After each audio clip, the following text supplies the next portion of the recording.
kicks on my hard like the kicks on my feet. Hard, hard, hard, hard like the kicks on my like the kicks on my hard like the hard like the hard like the hard like the hard like the hard like the hard like the hard like the hard like the hard like the hard like the hard like the kicks on my feet. Hard, hard, hard, hard like the hard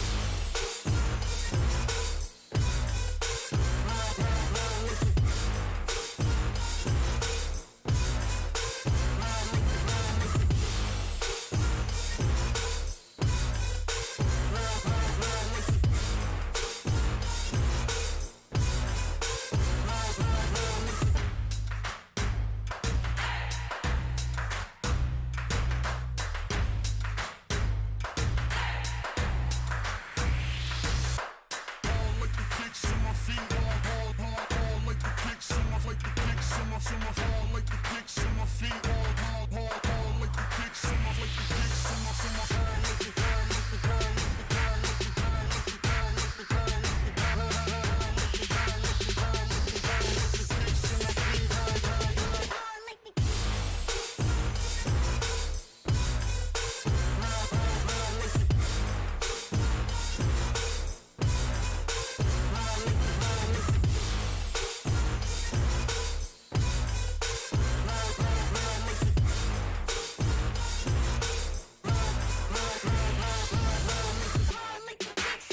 ESL Mobile Challenge is brought to you by DHL and Pay Safeguard.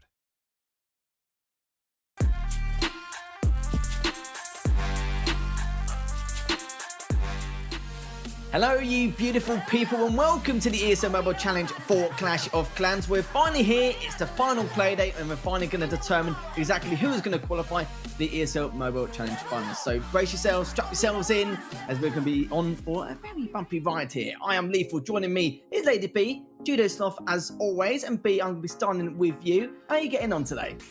Oh, getting on pretty well. I am very excited as we get down to the nitty gritty. So many options, maybe not easy possibilities, but all the way down to the 8th spot, we could see some big switch ups, potentially, Judo. It is not very often that you get down to the final play day after an entire month and anybody can still do it. That is so exciting and just shows the depth of talent we have here. But why don't we take a look at that leaderboard? It is going to be quite a slim chance, but like Lady B said, it is still a chance for Carnage Gaming. Certainly, indeed. We'll give everyone a brief story or just give them a rough understanding of what's going on. So, of course, top 4 do qualify for the ESL Mobile Challenge finals. But one thing we will say is ATN and Entropy, they're fine. They've literally guaranteed their spots and they'll be okay going into the finals. These games today is probably more based on their seeding, really. But still, there's a possibility of a 4-way tie between 3rd and 6th. But there's also potentially a 5-way tie between 4th and 8th. So, B, we must say, I think, all 3 of us did discuss it whilst the countdown commenced. And yeah, I think there's a lot of discussion to be had here, but we don't want to keep everyone waiting for another good 6 hours. No, I think just the long and the short of it is, there are some chances if the stars align, the moons align, the moons, as if there's many. Carnage needs a miracle. They would need a lot to come into this to potentially try and tie up against Rapata Gaming, and that's not a guarantee that they would actually be able to make their way through, just from the long and short of it. But either way, today is going to be very interesting matches because of this. And while ATN and Entropy Gaming do feel quite secure, it does put Badzinger and Rapata in that position where something could potentially switch up for them, though I think even Badzinger is pretty safe right now. Judo. Yes, I think they are certainly the front runners. Rapata Gaming could get sucked into that area of not making it, though, because they have some tough matches. We've got Badzinger and Time to Throw kicking us off. Carnage Gaming versus MCES. That would be a must-win for either of those teams. Then Badzinger and Rapata. Obviously, Rapata going up against the 3rd place seed, so a chance to catch up to them. But they're also playing the 2nd place seed, Entropy, later on down the line, Lethal. Yeah, that's right. And Entropy Gaming have been extremely scary from the very get-go of the season. That's why they're in 2nd place. And very proud of them as well. Remember, Entropy did make it through the loser side of Plains too, but definitely not playing like that seeding at all. It's GX will play against Carnage, Entropy, as I already mentioned, RPG, ATM versus MCES, the El Clasico of this region especially, will be the 6th match of the day. And for the final matchup, it will be GH Rest versus Entropy. So, of course, for GH Rest, defenses are definitely going to get truly tested for Entropy there as well. So, again, some incredible matches once again. And yeah, I must say, it's going to be tough to call exactly how things will pan out for them. But we've talked about all the tiebreaker situations or anything like that. But let's have a look at the predictions here from all of us. And do you know what? Normally, it's a bit of a scuffle. We do have quite random or definitely not the same predictions as always. But some have it a little bit similar across the board. The audience have actually gone a little bit more into another direction here, B. But you seem to be pretty dead set on Carnage. I am. I've actually gone for the prediction that allows Carnage to tie up with Rapata Gaming and vie for that 4th spot. And we'll have to see who would actually get that in the situation if all goes according to the plan I laid out here. But I like that there's so much mix in here because it really could go in any direction. And, the fact that Judo has RPG mixed in with Rest, and even MCES taking a win over ATN, just definitely going for some different approaches than the rest of us, Judo. Yeah, I mean, anything can happen at this stage, right? I think MCES will be putting 110% in order to get the spot. However, with RPG, I think winning at least one of their matches, that will throw things into, you know, the air as to potentially going down to star count. I also think it is going to be a tough matchup between ATN and MCES. We've already said Entropy Gaming could actually catch ATN and get the #1 spot moving into the finals, because they have 2 matches today. ATN only have the 1, so they are also going to be putting everything into it. Certainly are. They want to go in with the #1 seed, which is perfectly understandable. They did that last time. I'm sure they want to do it again. But for you guys at home, guess what? We've got a giveaway, exclamation mark giveaway, and we do have a pretty good one on our hands here, as we do have a lot of merch in order to give out to you guys at home. But if you guys want to get involved, make sure you use the exclamation mark Clash giveaway to enter, and you'll find out how to at least go through it. And I must say, the stuff you can get is just incredible. There's literally like plushies, socks, pins, collectibles. I want to enter, but I've been told probably that I can't, just so I can go for the collectibles. But there were some rare items there I'm sure you guys at home would love to try and go for here. And just make sure you keep an eye on it here. So exclamation mark Clash giveaway, and you can figure out exactly how to enter for this competition. I am pretty jealous for the people who may win this merch, but you know what, it's just tough love, really. You know, we can't enter, we can't get it ourselves, but at least we're going to make some happy people, you know, make some people pretty happy. That's exactly what I meant. But you know what, with those giveaways there especially, you do not want to miss out there. So just remember exclamation mark Clash giveaway to get yourselves involved. But do you know what, I think it's time for us to get this first match underway. Judo, we'll see you in just a few moments. We'll see in about 30 minutes, 45 minutes to get into that second match. And B, you're all mine for this first matchup of the day already. And I must say, today's matches are just going to be ridiculous in itself. So we've got Time to Throw versus Badzinger. Badzinger have been looking very good already. I would probably say they're one win away, you could say, from securing their spot. Normally the 8 wins mark is kind of like almost a trendsetter, like a guarantee to get themselves through to qualifying for that final spot here. But Time to Throw could easily, and I mean easily as well, put a spanner in the works, considering how good their attacking side is. They certainly can. I mean, we've got some heavy hitters in this mix-up, and I'm so shocked to see them vying down at the bottom of the ranks. And yeah, they're tied up here kind of for 5th place, but they're still a little bit lower because of the loss that they had. They have 1 extra loss over MCES and GHRS, which just kind of forces them down above Carnage Gaming in the lower brackets. So it's a tough spot for them, but we'll see if they can finish off on the strong foot, or if Badzinger will keep going strong and try and keep their position in 3rd place. I think just for them, they don't want to risk having to juggle down a little bit further. But we can see here, this is actually very impressive. And speaking to the strengths of Time to Throw, their hit rate, 62%, doing phenomenal work, but it's not been enough to actually carry them through. It's defense is where they really suffer. Badzinger has been the one capitalizing off of that, and that's why we do see them higher up.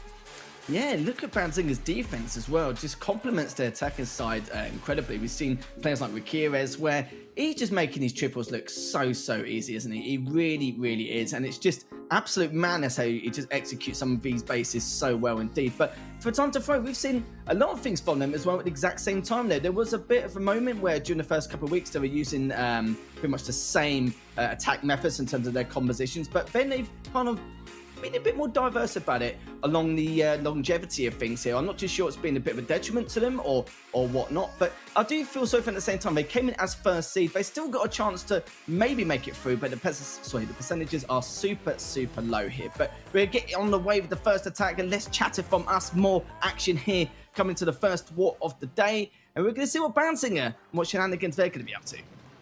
Yeah, so for Badzinger, we have 1 actually starting this one off lightning fast with the Zapquake dropping down, knocking out the defending AQ and the scatter shot, so getting some big value out of it, but it means he doesn't have a lot of spells left over to use for this. But because we're not going in with a Queen charge, we really don't need that much invested, and neither do the Drag Riders or Hydra really. We can get a lot of value out of the Warden's ability and the timing, and we'll see how far these 2 Rages can go to help them. But first things first, we've got to secure taking down the Town Hall and shaping up a little bit more of this path to narrow out for the Dragons and Drag Riders.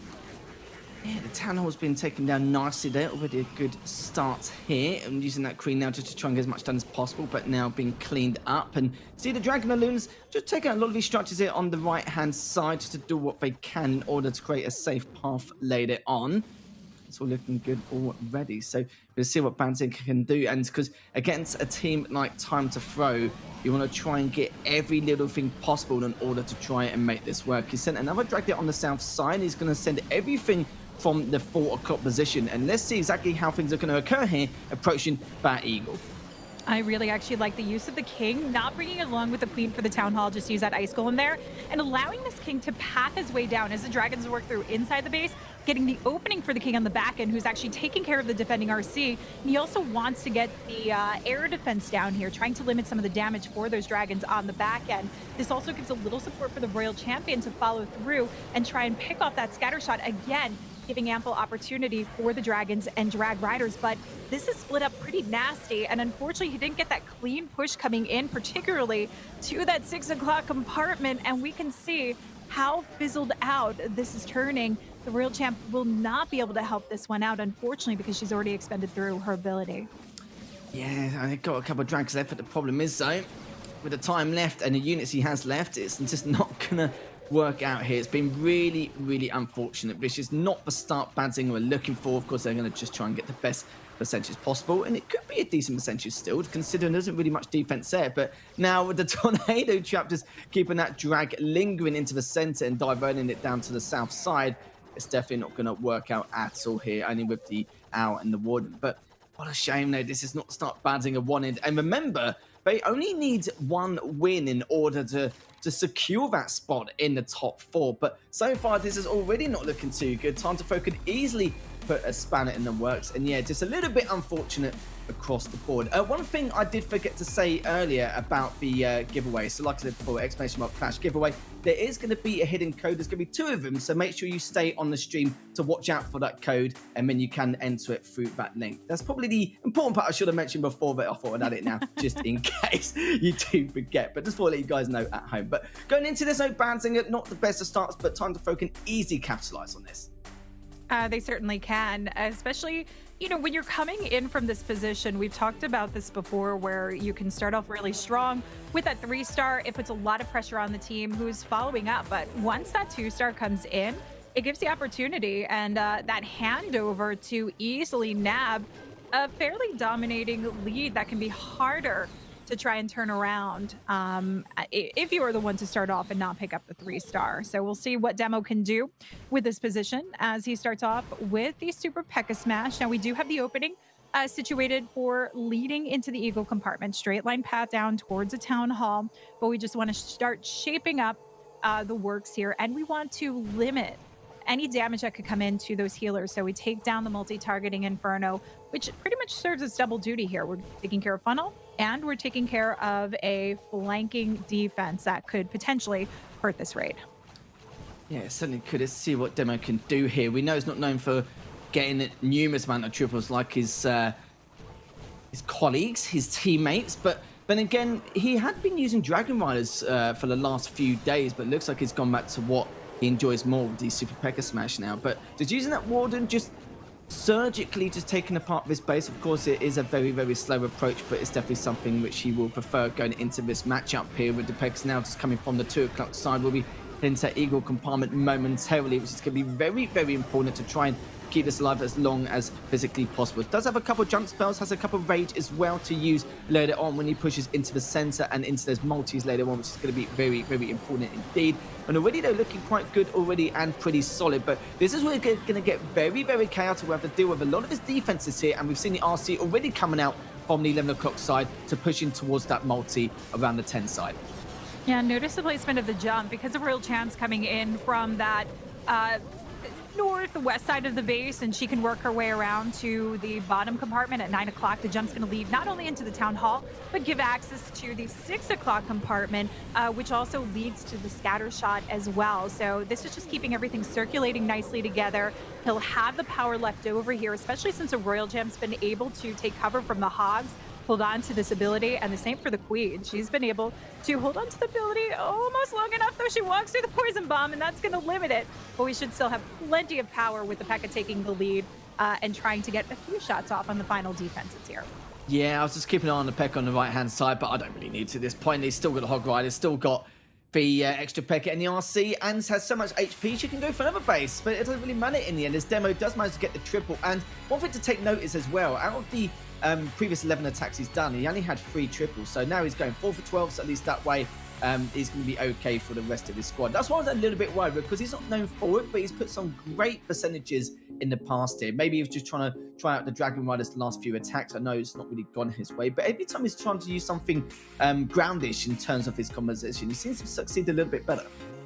Yeah, you know, and that's really going to depend on what they're going up against. You don't always have those options based on what is being thrown at you. So, you know, it's more of that comfort thing, and good to see him actually starting off the war strong for them, especially because we saw them start off really strong this season, and unfortunately they weren't able to keep that momentum and connection moving through. But they just want to show at the tail end of this why they were here and how strong they actually can be. And I can't help but point out again the forfeit that really kind of throws them into this mix here. But let's see as we have Rakiras come in with, oh my goodness. Okay, I say it every time. This is my favorite Lalo attacker to watch, but he's not actually coming in with a Lalo. He's coming in with the Soham. So this is basically the hero push. All 4 heroes typically used together to take out a huge chunk of the space, a log launcher to work through from that opposite side with them opening up the center of the base, Sneaky Goblins taking down the Town Hall, and then we're going to clear out a compartment with the Drag Riders on one side and help support with Bats as well towards the back end. Rakiras can be quite creative as well, even though he does demolish every single base he literally comes up against 9 times out of 10. And we can see how he's going to work with his Dragon Riders as well eventually. But you're right with his pusher. This is a very, very strong pusher coming in from the north side. But it's like he said, though, you know, he's got to try and get as much damage as he can out of it. If not, then, of course, his Dragon Riders may have a little bit of an issue later on. But to the spells, though, he's still got a few to use here. But he's going to save up for the Dragon Riders later on. And the RC hasn't got their ability anymore. The Queen is still okay and intact as he pushes into the center. The King just popped his ability literally just then as he's going to head towards the multi, which is going to be extremely important for this attack later on here. The Dragon Riders also now coming out on the northwest side, as well as the minions to take out all the structures behind them. And still got another Dragon Rider left, which he's going to use to put in a slightly different position later on. But let's see how this is going to work out. But so far, not too bad. But I'm just worried about these Dragon Riders heading into not only the scatter shot and the ADs, but of course in the Inferno Tower later on. Yeah, so we really just need them to take care of a chunk of the space. So they might die out early. This is why you can actually leave the splash damage there, because they just need to take out a portion. It's the Bats that come in for the other support, and because there's no surrounding Wizard Tower, he can Bat Bomb directly over top of that scatter shot, freeze up the Wizard Tower as the Bats finish up and make their pass through. Do we have one more freeze to hold this off? Yes, we do. So let's see if the Bats can actually get in there quick enough to get that taken down. But regardless, you can see the power the heroes still have, and even those Drag Riders, because that small section wasn't that burdensome for them. This is why we're seeing more and more of this raid, just showing the power of pretty much taking your heroes, taking your troops, splitting a base off into quadrants, and focusing on each and every one of those parts. That was actually ridiculous. Like, in the last 11 or 12 attacks, you know, he's only failed 1 attack this entire season. Like, that's how good this guy is. But the thing is, though, he's got so much left over, it kind of makes sense as to why. Like, it doesn't seem to matter what defense he's up against. He seems to be able to demolish it every single time. I would love to see the 1 attack which he failed on, because it might be something quite unfortunate. But in terms of his track record, it makes sense as to why he will try and go for it again. But I love the creativity, as you mentioned, something a little bit different and out of the ordinary in terms of the approach at the very beginning. Normally we see the standard, I don't know, Queen Charge or the Warden with the Rage spell, just trying to get a little bit more done, but a little bit more slower approach later on here. But I like that, you know, it's nice to see something a little bit different this time around. It's taking advantage of the power of the heroes, but you're also seeing it more on these style bases where you have an easy access to the Town Hall from one side where you can pick up with the Sneaky Goblins, and you just need to get that good value on the opposite side, typically taking down the Eagle, being able to get through the core. And then if you leave the scatter shots up on both sides, it's fine as long as they're reachable with the Drag Riders, and like you saw, that you can Bat Bomb with the Bat. So great base identification and made that look super easy. But LP coming in with also something a little bit different, because we're used to seeing LP come in with the beautiful similar approach, but using hogs. We saw him switch up to Lalo for a while, but now coming in with Queen Charge Drag Rider. So very interesting to see the swap up of plays from some of these players so late in the game. Yeah, it's interesting they're doing it on the final day. But you know what? At this point, it is the final day, so they can bring whatever they want to the table at this stage. And time to throw, it's not like they're out of it as of yet. So far, just heading towards the town hall. Just see if we can find anything. Just find one black air bomb there with that one loon. So at least it was useful to a certain extent. The queen now. Another rage spell gets dropped as it's going to take that down eventually. The invisibility spell also comes down here. The king comes up from the north side. Dragon Rider's coming out. Also, everything's coming out here, B. He wants to get this done quick.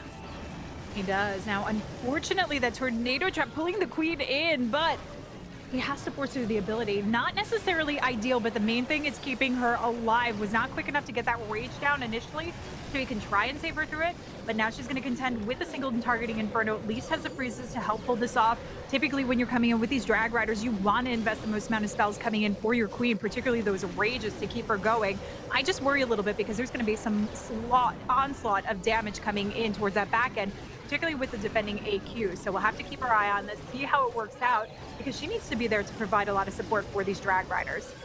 Yeah, the sweeper was holding that attack back for so long on the northern side here, and the Stone Slammer was still tanking the damage. Don't get me wrong, he was still in front and still able to help these loons and jag riders out. But the problem is, though, to have the sweepers delayed that push by at least 20 or 30 seconds. That was absolutely maddening. But see what happens, though. He's still got plenty of time, really. Still got a minute left. The queen is still alive. The question is how long for? Not any longer, as she has been taken down on that compartment.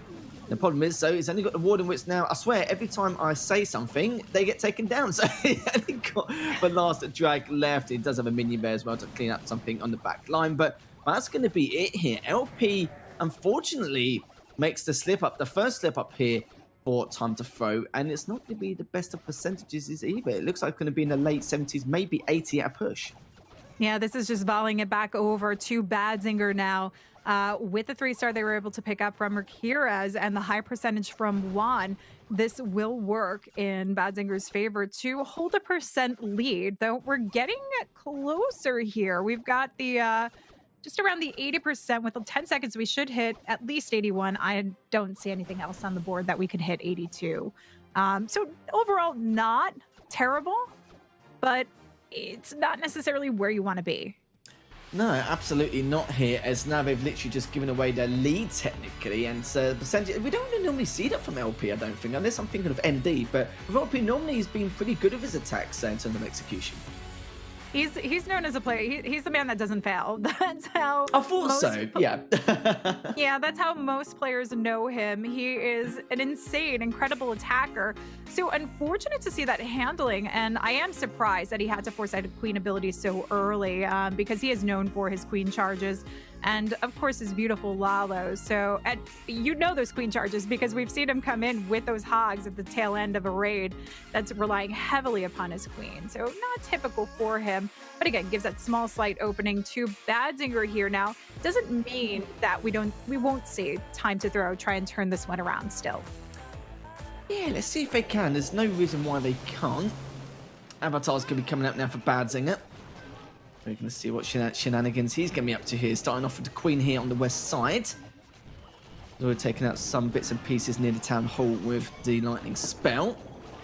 And so far, it's just looking to try and push into that west side still. The queen is still alive and not dropping any rage spells as of yet. And that's actually got many, to be fair. It's only got 2 coming out here and I'm pushing on forward. But no, we're coming out with the hog riders here. No healing spells either, which is quite interesting. But then again, it's not out the norm either, really, is it? Normally see 1 and 2, sometimes even 3, depending on how many hog riders you do bring to the table. But to see none is not something you see every day. Normally it's probably going to be relying on the rage spells later on. I love this approach, and I think I know why we're not going to see the heal spells, because I'm assuming he's going to come in with a fairly small compartment. Considering the queen's walking this whole inline edge, we're going to use the blimp to sail through for the town hall. That's why we took down the air sweeper and those builder huts surrounding, so we could get a safe approach for the blimp to come in. But the way he's going to use his heroes mean that the hogs won't have a lot of work to do, so we can get a lot of value out of potentially the warden ability, though he's got the warden coming in with the king. So okay, I take my words back. I really hope there's not a lot of splash for these hogs, but they're certainly going to need some support from the heroes. Yeah, they certainly are. As the Queen and RC, hopefully they'll be able to do themselves justice here. Their weight needs to be worth in gold in terms of value if they do want to try and get it done. The RC, she's just used her ability, actually, funny enough, as you speak. And now going to the northern side, still the Queen is still in the center. Her ability's also been popped there. There was a lot of DPS to deal with, which is understandable. But of course, with her moving around as well, it's a little bit harder for Helios to keep up with the defensive DPS here from ND. And still though, the Queen there just trying to stay alive as long as possible, not any longer. The RC is now still trying to do the exact same, but problem is that was taken down as well, and it's just so much coming out here in that compartment. It's been really, really tough. You can see how much defense is coming out there, but with the Hog Riders now, they're trying to clean everything up there in those compartments. Should be a little bit easy now. In terms of the defense, there's not really anything left there. There's still got the Wizard Tower down below, and still the cannon there as well. So there is a few bits and pieces, just a matter of these Hog Riders hanging on. Ooh, Spring Traps knocking out the Hogs added in surgically down at the bottom side of the base towards that Wizard Tower. Oof, and the bombs. This is why you worry a little bit. And this is why we needed the heroes for the support. There is not going to be enough to finish this one up. But I really love the plan on this one. Avatar definitely thinking outside of the box, being creative, going bold. Unfortunately, it doesn't pay off just because of one Wizard Tower and the giant bomb at the very end. But that Queen pretty much did about all you can ask of her. She took on so much incoming damage and also was able to take out the majority of the splash damage that the Hogs had to worry about. I still can't believe it was the Wizard Tower which literally cost him there. Literally the only, well, inverted quotes, main defense there to put a stop to that attack, and it actually did manage to do it. But it's the problem, it was a lovely attack anyway. I love how you mentioned about why the healing spells weren't necessary or weren't used. I think you could tell as well with what was left on the table, but it wasn't really necessary. He could have used other spells to help his heroes out, which he had done, so it does make a lot of sense there. It's a shame that the Queen and the RC did die near enough in the center, and maybe just a little bit more help could have definitely gave those Hog Riders a little bit of leeway, because of the fact that obviously the Hog Riders did take a little bit of damage when they pushed in from the 2 o'clock side, due to the fact that the RC, I think, died in that 1 or 2 o'clock compartment, didn't she? So it was a little bit of a shame there, but you know, these things happen. We've seen another slip up along the way. Time to Throw may even create another one. We've still got 3 more attacks yet, so it's still early days yet. Yeah, you know, and we've talked about the defensive average between these two teams, with Badzinger really being able to hold strong. I mean, they were running around 60% throughout the majority of this league, only dropping down pretty much today. I think this is the lowest I've seen them go defensively. So if they can back this up with those defenses, they'll easily be in a good spot to take over Time to Throw. But I don't know, I feel like Time to Throw has that air of, you know, nothing left to lose, let's just go ham today. And if they keep going that way, they could overtake Badzinger. And we do have ND coming in with the Super P.E.K.K.A. Smash, and starting this one off with actually the Queen, and a good spot because we've got an entire Tesla farm to worry about, a lot of incoming damage that the Warden really just would not be able to handle. You can see how quickly she's starting to drop in health, and just waiting patiently though. Doesn't want to have to drop those rages too early, wants to make the most out of them, so they just last a little bit longer. Yeah, it's not a bad find, is it, B? Really finding the Tesla farm literally straight away. There's no really complaints there. As I was saying about the characteristics of LP and ND, but do you know what? With these two players, they've got very, very similar triple rates anyway, so it doesn't really matter too much here. But the Queen, though, is still looking to push towards from the western side. Has to drop that rage spell. There's a lot of DPS coming out there. 3 Expos now, just trying to take her down and trying to force her to pop her ability. And surely that is going to happen at some stage, unless they get to the Expo in time. Actually, because now that's been done, it means the Queen can stay alive and keeping her ability a little bit longer. But the problem is these multis need to get a lot of value so that Wasted can put a stop to this attack, though. But the problem is it's already going in so deep already, especially towards the south and center side. It's already causing a few issues.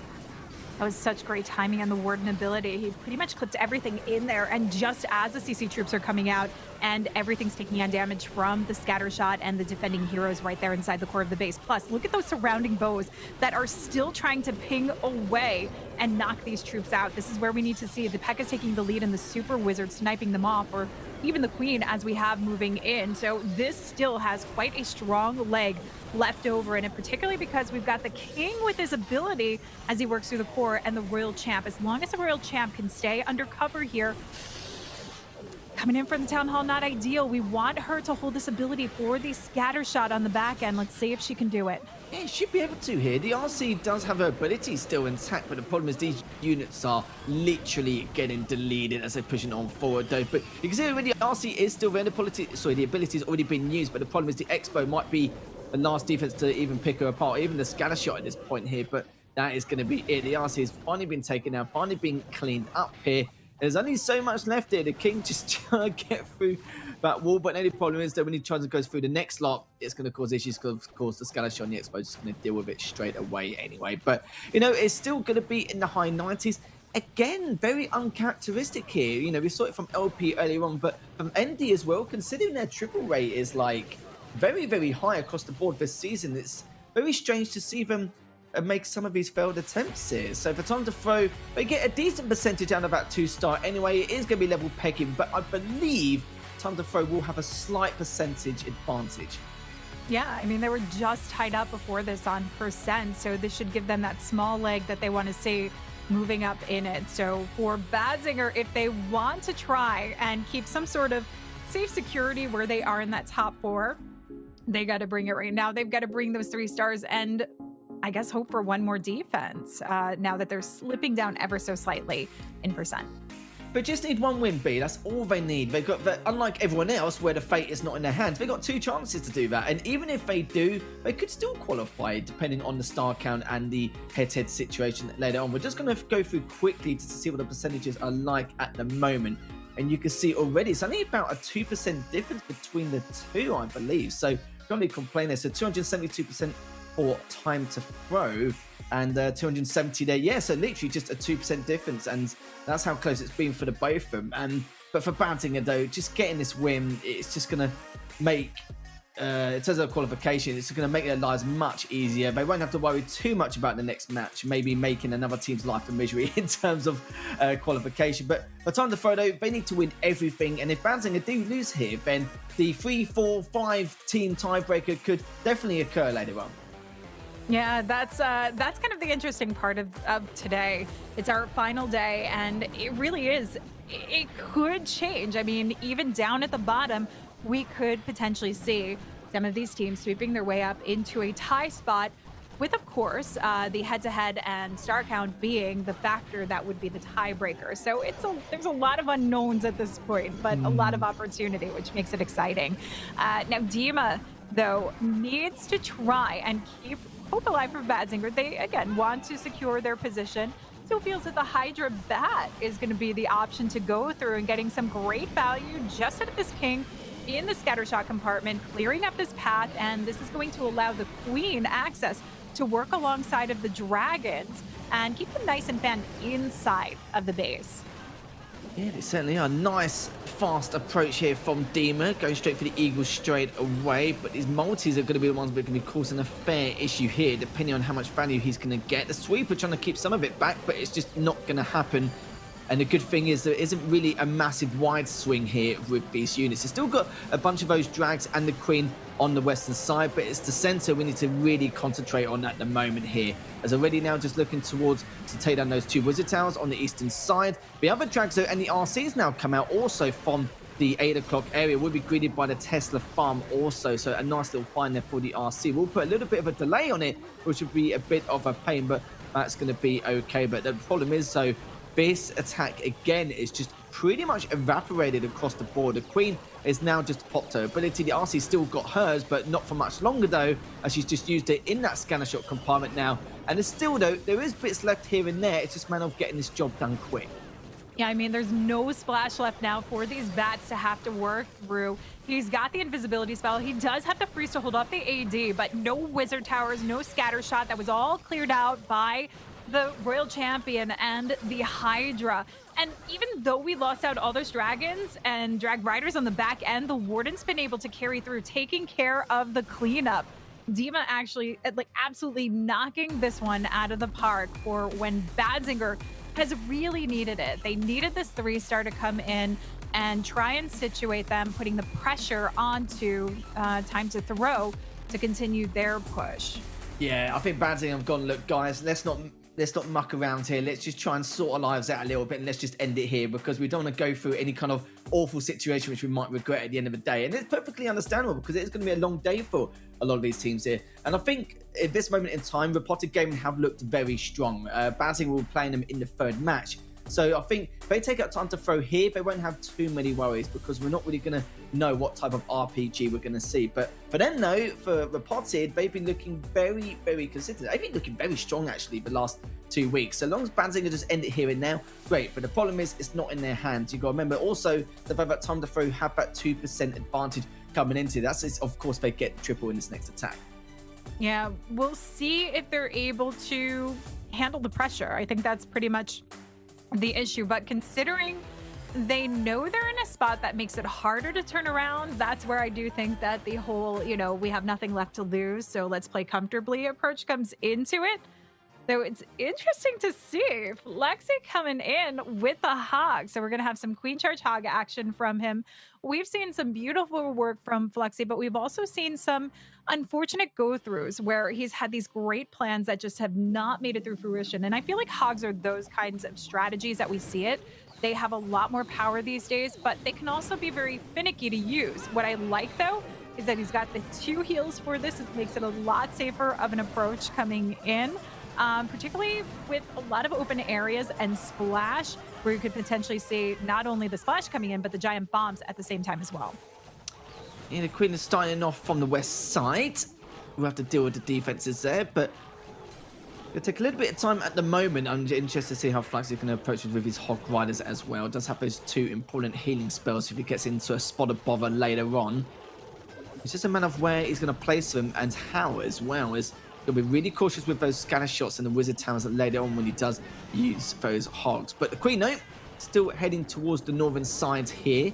Just trying to take out anything which may be a little bit of an issue later on for Fluxy, which it will be, of course. And now a race spell has dropped now to keep this Queen going. And taking one of those Inferno Towers already is going to be huge here to keep these Hog Riders alive for as long as possible as it goes deep into the defense. But so far, no, 22% already done as the Queen's still looking to try and charge on forward. But the problem is, though, there's so much DPS coming out here, just trying to keep her alive for as long as possible in order to save her ability for later on. With the Hog Riders now coming in from the south. Yeah, so we have the Queen working for the Town Hall, looking really good so far, but has to burn through that ability. That's going to put her in a good spot trying to take down the defending BK. Hog's on a really nice path, and I do think this looks good. Having this heal to come into through the back end splash damage with the scatter shot with the Wizard Tower is a good spot for it to be in, especially since the King is actually doing a lot of cleanup work and holding on to the ability. So he's taking focus of some of the defenses, which is going to lend more to the Hogs here themselves. I love how he's using the healing spell in that scanner shot compartment as well. He knew full well that by the time they'd get there, they would probably take a fair amount of damage, but was at the same time taking out both those defenses, going to keep it in there for as long as physically possible here. It's now the King still trying to take out everything on the north side, though, but it's going to be greeted by that Tesla farm, which has put a stop to the King. But the question is, look at everything that's left, though. You still got the RC, you still got her ability. He's still got 45 seconds left here, but I think he's going to be okay at this point in time. It's time to throw. We'll be able to get the triple and we'll be able to keep this lead by 2%, but it's enough to hopefully keep on to that W going to the final attack. Yeah, this is a very, very strong performance coming in, and great to see the success of the Hog Riders as well.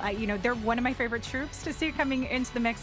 And of course, I'm glad, and I know many other players are, to see just that updated level that's come along with it and the power that they provide.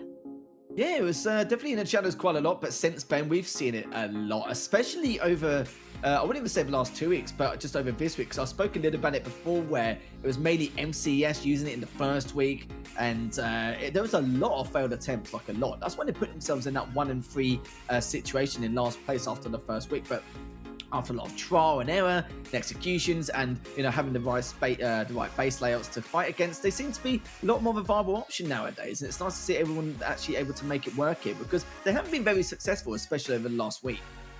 Yeah, it really depends. I mean, what did we see? Hybrid with an 88%, I think, on the hit rate. Yeah, that's right. Yeah.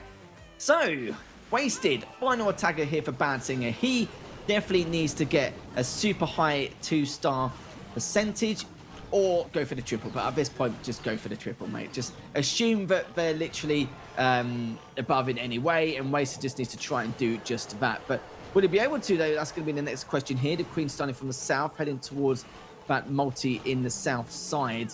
And Wasted, a very, very good attacker here for Badzinger. Definitely someone you'd want as the final attacker coming in this matchup to put that nice bit of pressure on time to throw for their final attack also. Yeah, and I had to dive in here, Lethal. Judo Sloth joining you in order to get the final couple of matches underway. A couple of technical issues with Lady B, so you're stuck with me for the final part of this war. Good, mate.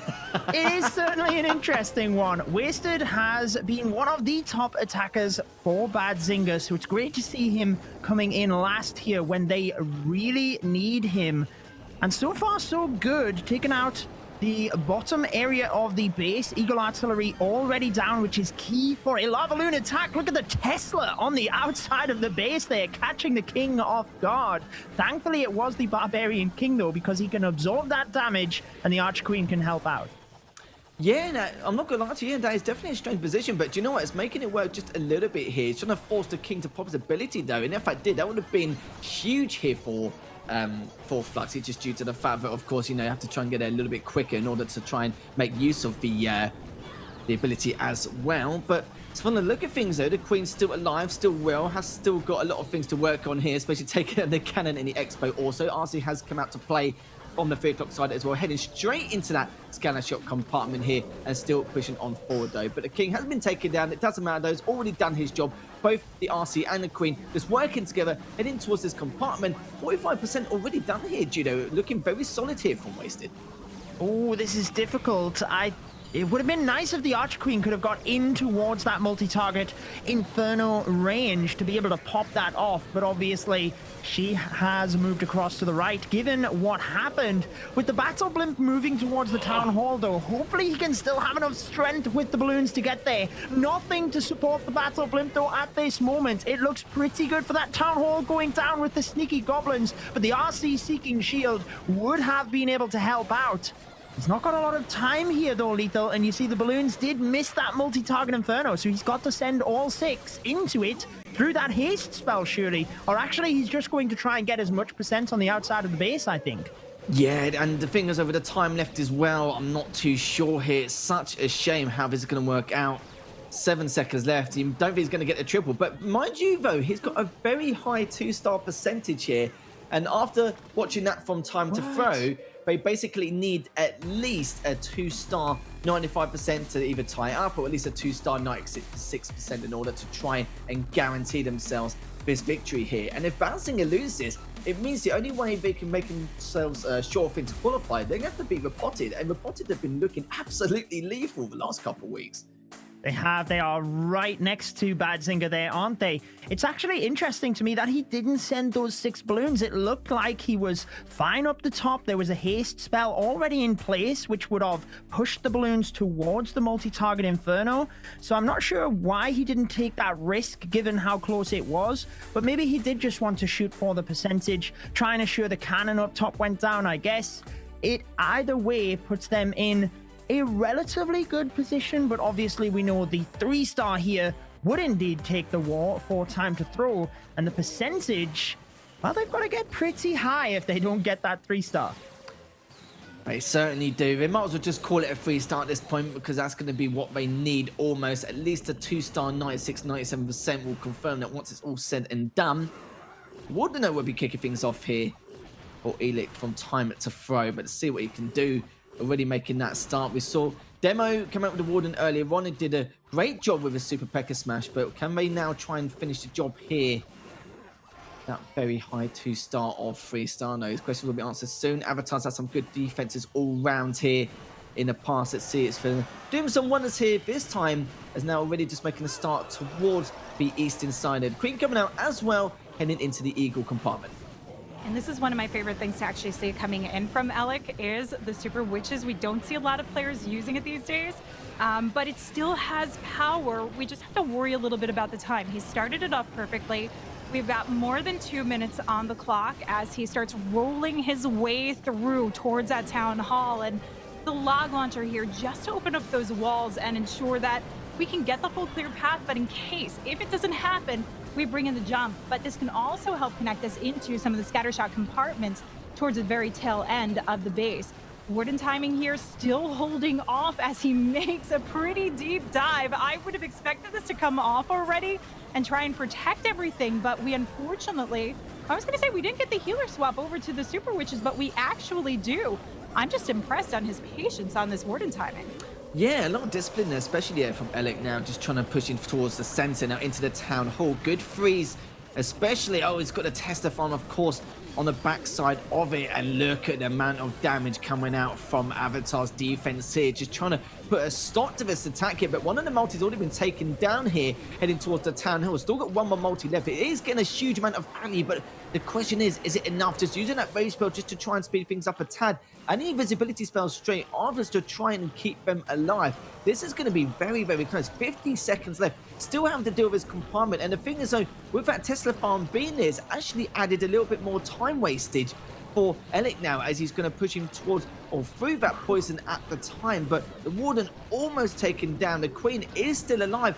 But the question is, there's not really that much time left. They need to try and clean up as soon as possible, as with this attack, it should be all down and out, but can he actually get hold of it? 25 seconds left. Needs at least 96%, but by the look of it, though, just trying to clean out all the mines on the northern side. The western side has already been taken out. That is going to be it here, B, and it looks like Time to Throw has put a massive spanner in the works here for Bad Singer. They can't guarantee their place in the finals just yet. It's Time to Throw managed to claim the victory.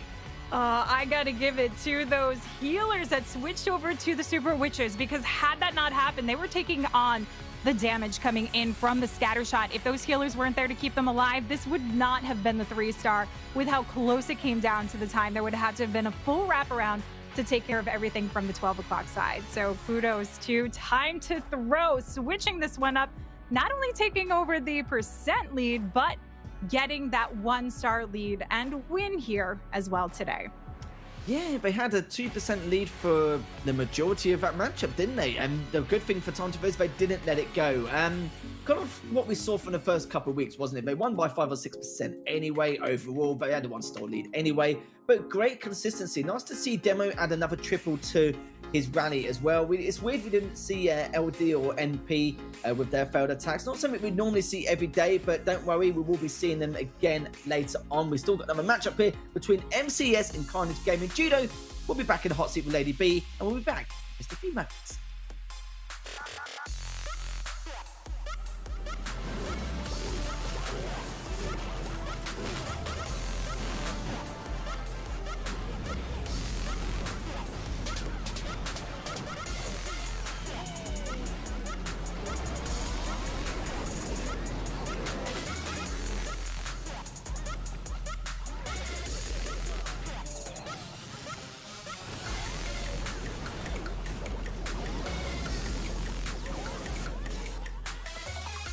Hello guys, I am Boom from Alternate Text. Hey guys, I'm Red Kingpen from the clan GA Stressed. Hey, I'm Demo, I'm from Time to Throw. Hey, it's Tryhard from the MCS team, and we are now going to do the Silhouette Challenge. Let's go. I think I should know them pretty well because I'm using it every day. I think I have a decent understanding. I don't want to speak too soon. I think I'll do decent though. Okay, that's easy. That's the Lava Hand. A Lava Hound. This is a lava hunt. I think it's the Lava Hound. Okay, cool. Yeah. Nice. This is a headhunter. Headhunter. Okay, that's the Headhunter. The Headhunter, maybe? Because he has the card in the well, This is an E-Dragon. E-Drag. that's the dragon. The E-Dragon. Ah no, the Electro Dragon. Yeah, I forgot was in the game. Yeah, Electro. Okay. This is the Mighty King. The Barbarian King. Bob King. I think the P.E.K.K.A skin because he has the maybe because he has the The helmet. I think it was like the Halloween skin, the first one. Oh, the P.E.K.K.A skin, I would guess. Be the P.E.K.K.A skin? Oh, it was purple, but Yeah, the P.E.K.K.A skin. This is the Ice Golem. Ice Golem. Okay, I think this is the Ice Golem. It should be the Golem? Or maybe the Ice Golem? Because it's not as big as the Golem. Yeah. The champion? Oh, this is the Royal Champion. Royal Champ. Okay, so this is the Royal Champ. Is it the Rogue Royal Champ? I think this I will be wrong. Probably the Amazon. And Amazon. Rogue skin. Oh, okay. All right. Okay, the Rogue skin.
ESL Mobile Challenge is brought to you by DHL and Pay Safeguard.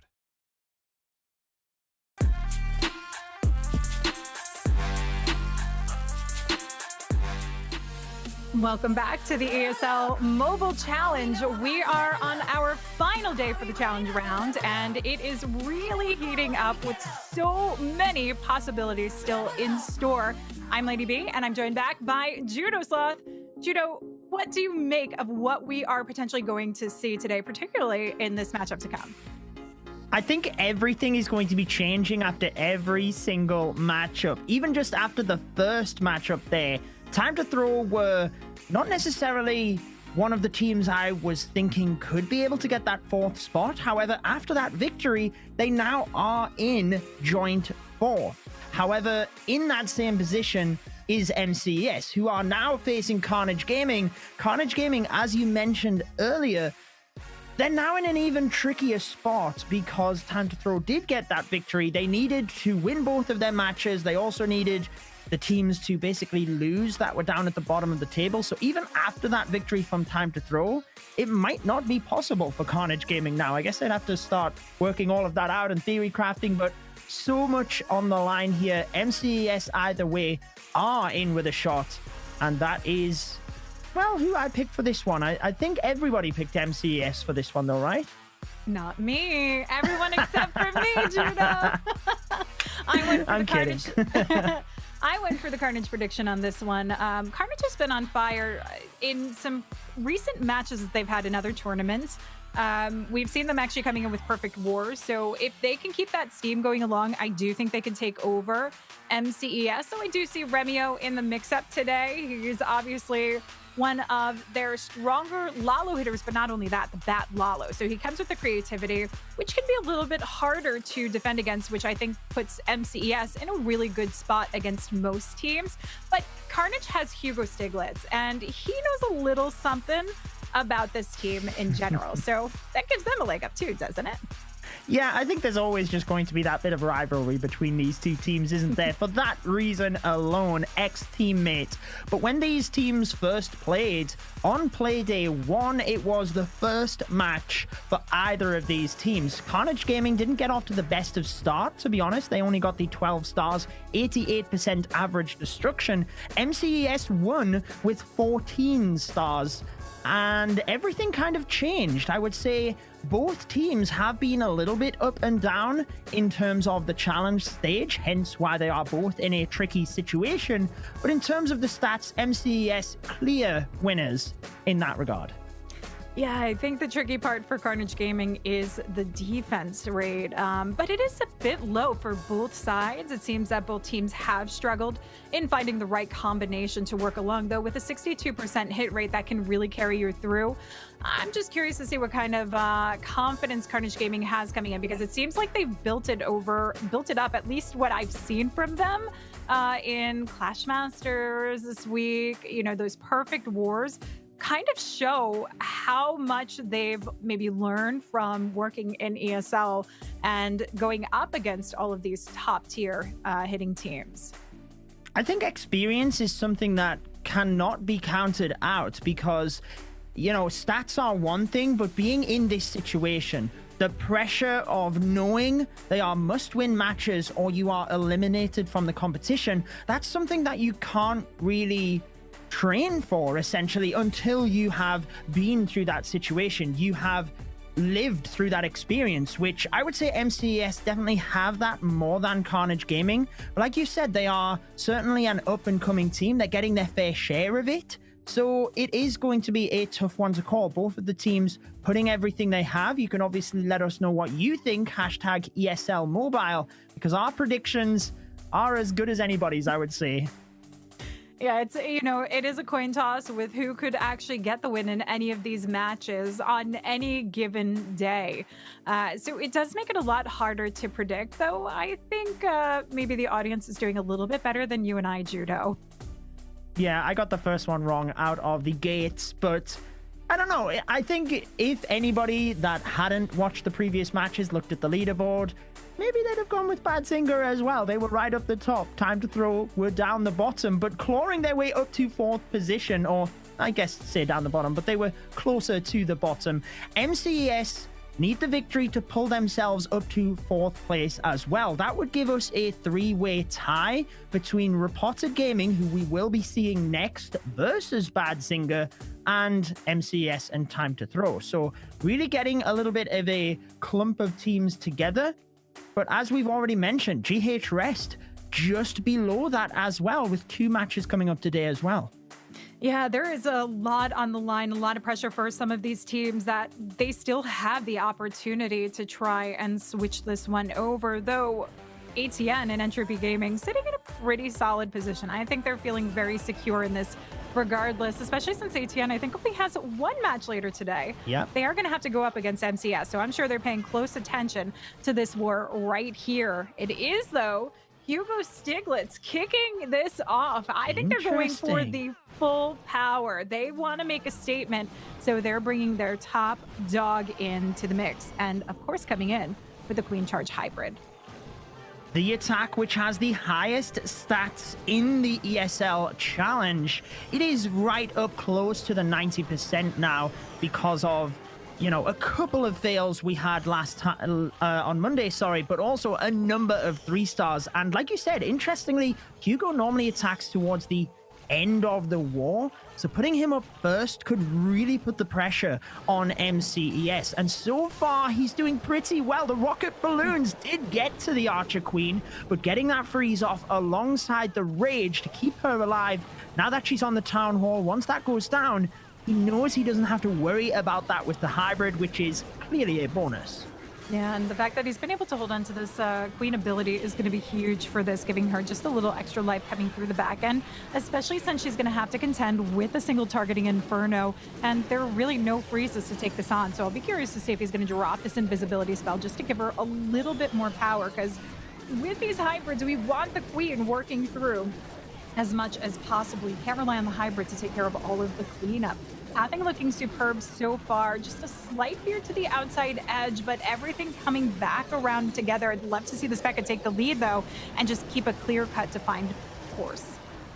Very nice rage spell, I would say, with the hybrid there, trying to just push it towards the single target Inferno. Knows that the Queen is going to get buried alive at this point, so there is no point in trying to rage her up. Hybrid stalling at the bottom a little bit. The Tesla farm did slow the Barbarian King down, obviously with the defending King as well, and he doesn't have a heal spell, so this scatter shot in combination with a couple of wizard towers is going to do a huge amount of work, but he does have that rage. Nice balloon at the top to take down the most northern wizard tower to eliminate Splash, and with the Royal Champion ability, as long as this single goes down, he is looking clear for the 3-star. Ooh, Miner's in a great position on the outskirts, taking care of the cleanup. And you know what? This is why you send in Hugo to come in from the start, because he is not going to disappoint. He is going to throw down that 3-star, and he is going to set the tone of the war, particularly against his former teammates there at MCES.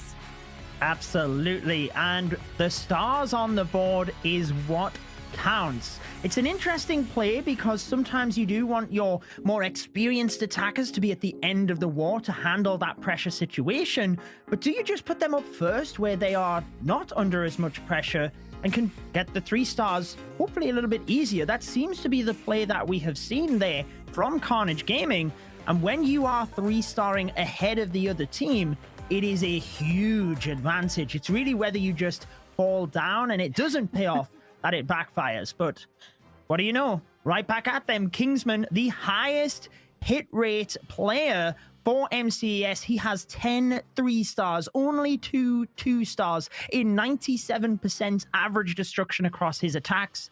And I think out of those 12 attacks, 11 of them have been the hybrid. I think I remember him using, I think it was the Pekka Smash for one of those attacks. Yeah, and I think he only failed one hybrid, possibly, actually, in this mix-up. So he's a perfect just relay to what we saw coming in from Carnage Gaming. And I don't know if you heard me chuckling there. That is exactly why, if they were going to bring anyone to the table, it should be Kingsman to follow up with also the hybrid. So starting this Queen off, the Battle of the Wills, who can do it better? Who can get that 3-star?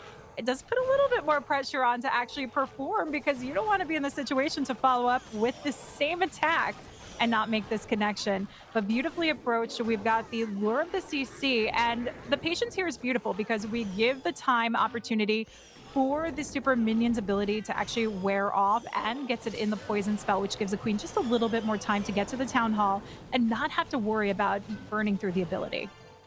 I am going to keep my eyes at the southern portion for giant bombs around that multi, or even on the outside of the base, to be honest, because this is picture perfect in base design as to what Kingsman attacks with the hybrid. Town Hall on one side, Eagle to the opposite side of the base. He will run the Siege Barracks and the King along, wall break the King into that Eagle compartment, and hybrid through the center. Notice that he placed the hybrid a little bit to the left, actually, not direct into that multi. Maybe a counter to encase that bait was in front of the multi-target Inferno, but actually it is not. So it seems like he can hold the Warden ability until he gets probably to the center of the base, or maybe even the back end of the base, where we will then maybe see those giant bombs.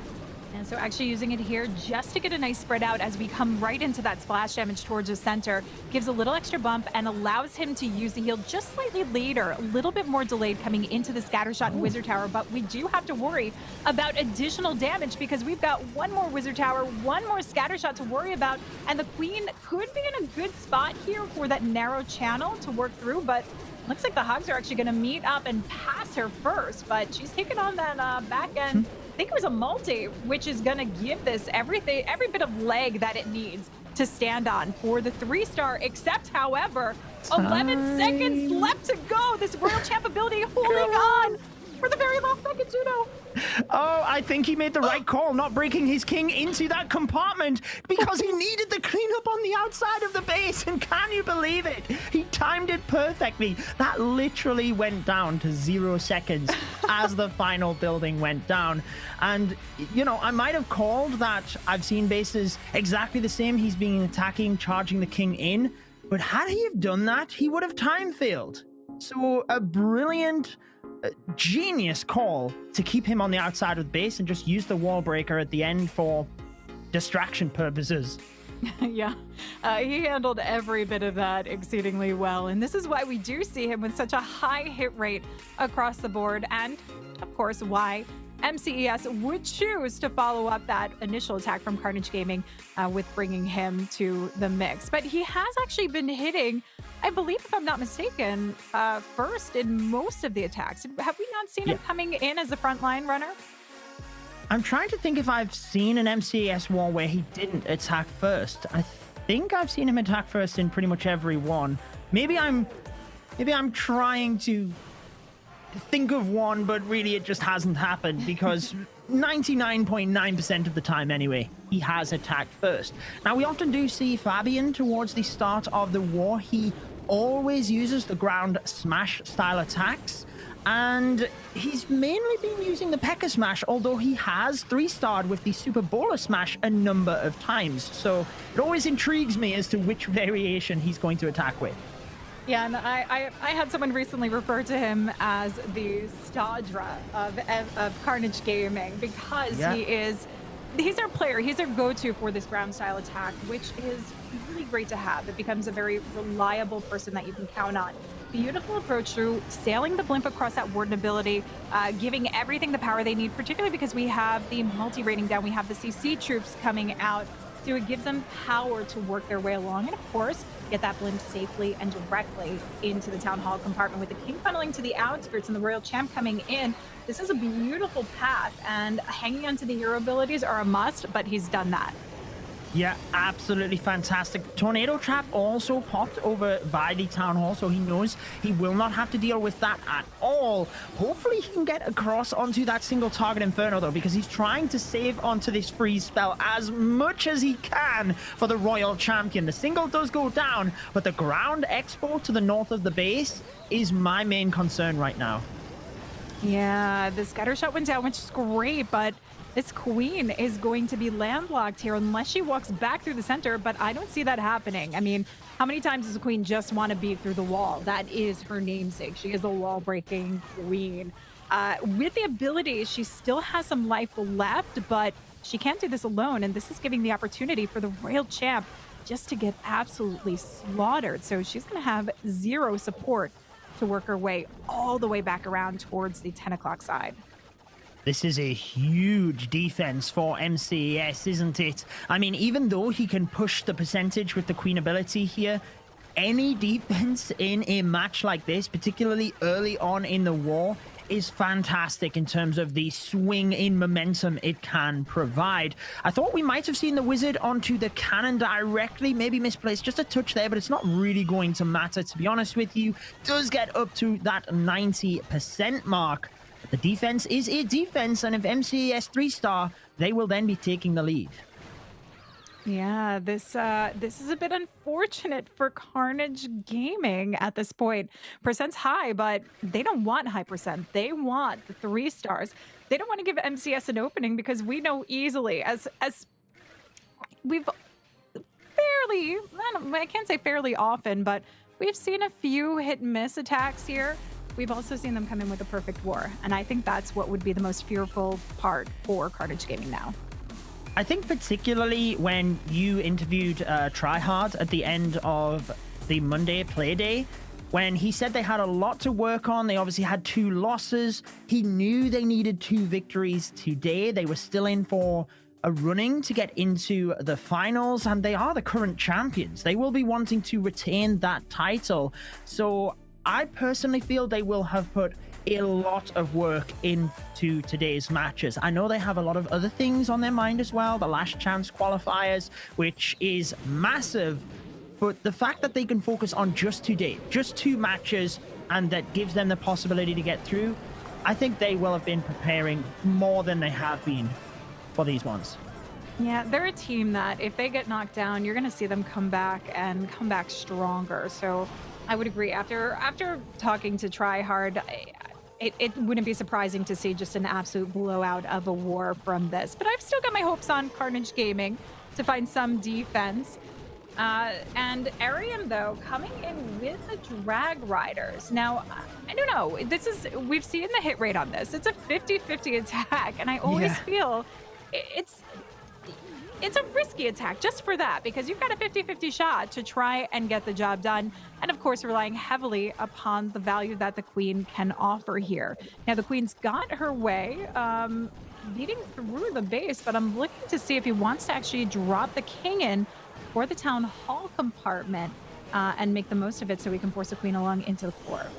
Yeah, it seems like that is what he is doing. And I would just add to what you said in that I feel the Dragon Riders, even if the strength of the base could get through, time is a lot more of an issue than, let's say, the hybrid. Now, I believe because he used the Rage spell alongside the Yeti Blimp, that he must have wanted that multi-target Inferno. So you see he is using a single Dragon Rider, which is a very wise move in order to take that down, protect the healers. Did have to use 1 freeze spell, but honestly, that is great in order to adapt and take that down. However, that 1 Dragon Rider has gone down, meaning he's only got 3 for the left-hand side of the base. This Queen needs to continue tanking throughout the top. It would be nice if she could get towards that scatter shot and tank that, but it doesn't look like it's going to happen.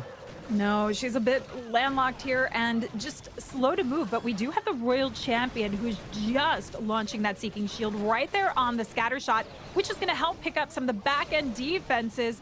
52 seconds left to go is actually plenty of time to work along with the spread out that he has of the minions. We just want to see that Queen try and work through into the Battle Builder compartment, but the Royal Champion seems to have a lot of it under control, so the Queen's going to have very limited work to have to deal with now. Yeah, you just bust those walls. So you do what you want to do. We should bring a wall breaker Queen skin. That would be fantastic. I think it would be, I don't know, my chosen method all of the time. Maybe apart from that Lunar New Year Queen skin. That one was good. But anyways, Arium will be getting the 3 stars here, giving MCES the lead on stars. Carnage Gaming obviously right behind with that high percentage 2-star, but you will always take the lead at any stage of the war. And we both agree. I think not just Arium, but MCES will continue to put their foot down and really apply the pressure even more here. Yeah, this is the spot that I worry for Carnage Gaming. When you see MCS going on a roll like this, unless they've found something, maybe to try and bait someone like Synthé into, but when have you ever seen Synthé actually get baited into anything? Many people seem to throw those opportunities down that we think, okay, well, you're giving him an obvious Skelly Donut entry, but no one's actually found a way to try and stop him from it. Yeah, I feel like I've seen him fail one of those Skelly Donuts once, and it was in the World Championship qualifiers. way back when. But since then, I don't think I've seen him fail one. So given the value you give up with a Skelly Donut, I think whilst for a lot of people it is a risky strategy, for him, he's done it that much that he's got it locked down. You almost can't give him the opportunity and hope that he messes it up, because likely he's not going to. We've seen last week where he took down not just the clan castle, but the scatter shot and the multi. 3 separate buildings with a Skelly Donut. I've never seen the value like that. So definitely, I don't think it would be a wise move for Carnage Gaming to try and bait that. No, and I think week after week, we still see people giving that opportunity. So I hope we don't see that today, at least for Carnage's sake. But let's see what T21 has in store as he comes in with more hybrid action. I think we can definitely thank these two teams for the excellent high hit rate that we've been seeing in the stats for hybrid, because they do have some of the best hitters for hybrid in general here, and probably the most common use of it out of the two. Starting that Queen's Path right there towards the Town Hall. Nice use of the Hogs just to get the CC lure, especially because we've got those rocket loons, so it gives a little reaction time for the Queen to work through.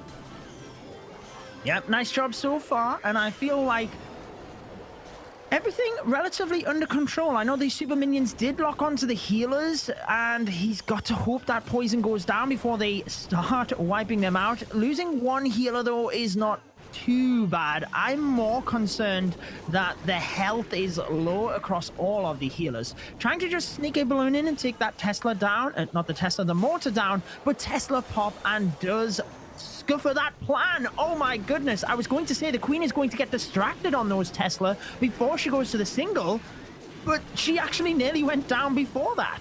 Ooh, has the ability to burn through, getting past that single targeting Inferno. At least was able to bypass the poison bomb for the most part as well, as keeping those healers going. That low health is really worrisome for them. But the Queen, is not going to have enough juice to help out now, and this is going to be a huge problem for T21 as the Hogs are really spread out. Even the King struggling to get into that scattershot compartment. This is not necessarily the approach that you want to go into with split up Hogs and Miners this far spread apart. No, you see, he was forced to use a heal spell in the center as well for that multi-target Inferno, but the Hog Riders ended up going down. It looked like it was the Royal Champion that ended up finishing off the multi. So with this amount of defenses, particularly the scatter shot in that back area, there's just too much to get through without another spell, and it is going to be another defense for MCES. I have to give credit to that Tesla farm because it really pulled the Queen in the wrong direction and did burn her ability, which ended up being a pretty big deal that she went down as early as she did. 82% is not what they needed in this situation. MCES could really give themselves pretty much the victory after this attack.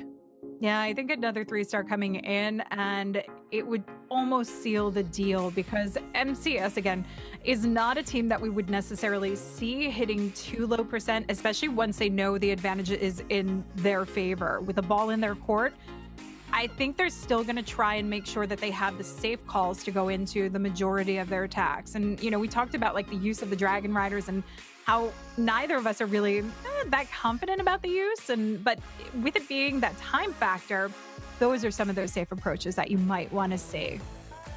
Yeah, and I think maybe we will see Synthé here. We tend to see... I was going to say we tend to see Tryhard at the end, then either Synthé or Remio, but sometimes the Lalo attacks from Remio, I feel, perhaps take a little bit more planning, and that's why we see him fourth over Synthé. But it is going to be Remio. He, as you mentioned, is very effective with the Lava Loon. And on Monday, he actually slipped up and didn't get the value he needed with the heroes. It was the Town Hall he missed, and it really cost them in terms of that Lalo. So I'm sure he is laser focused right now on that Archer Queen down to the bottom of the base. But you also see the King and Royal Champion across the left of the base getting pretty good value across there. Yeah, he was certainly laser focused on getting that super wall breaker in there to give that King full value, also allowing this Royal Champ just to sail across deeper inside of the base. I'd really love to see the multi go down. I'm looking to see if we do have an invisibility spell Forces are seeking shield. He could potentially go for this, but we'll see. Yeah, he will indeed wants to eliminate that pathing for the Lalo. But again, we've seen it in times past where we could have some Teslas in there that start throwing the pathing for a loop.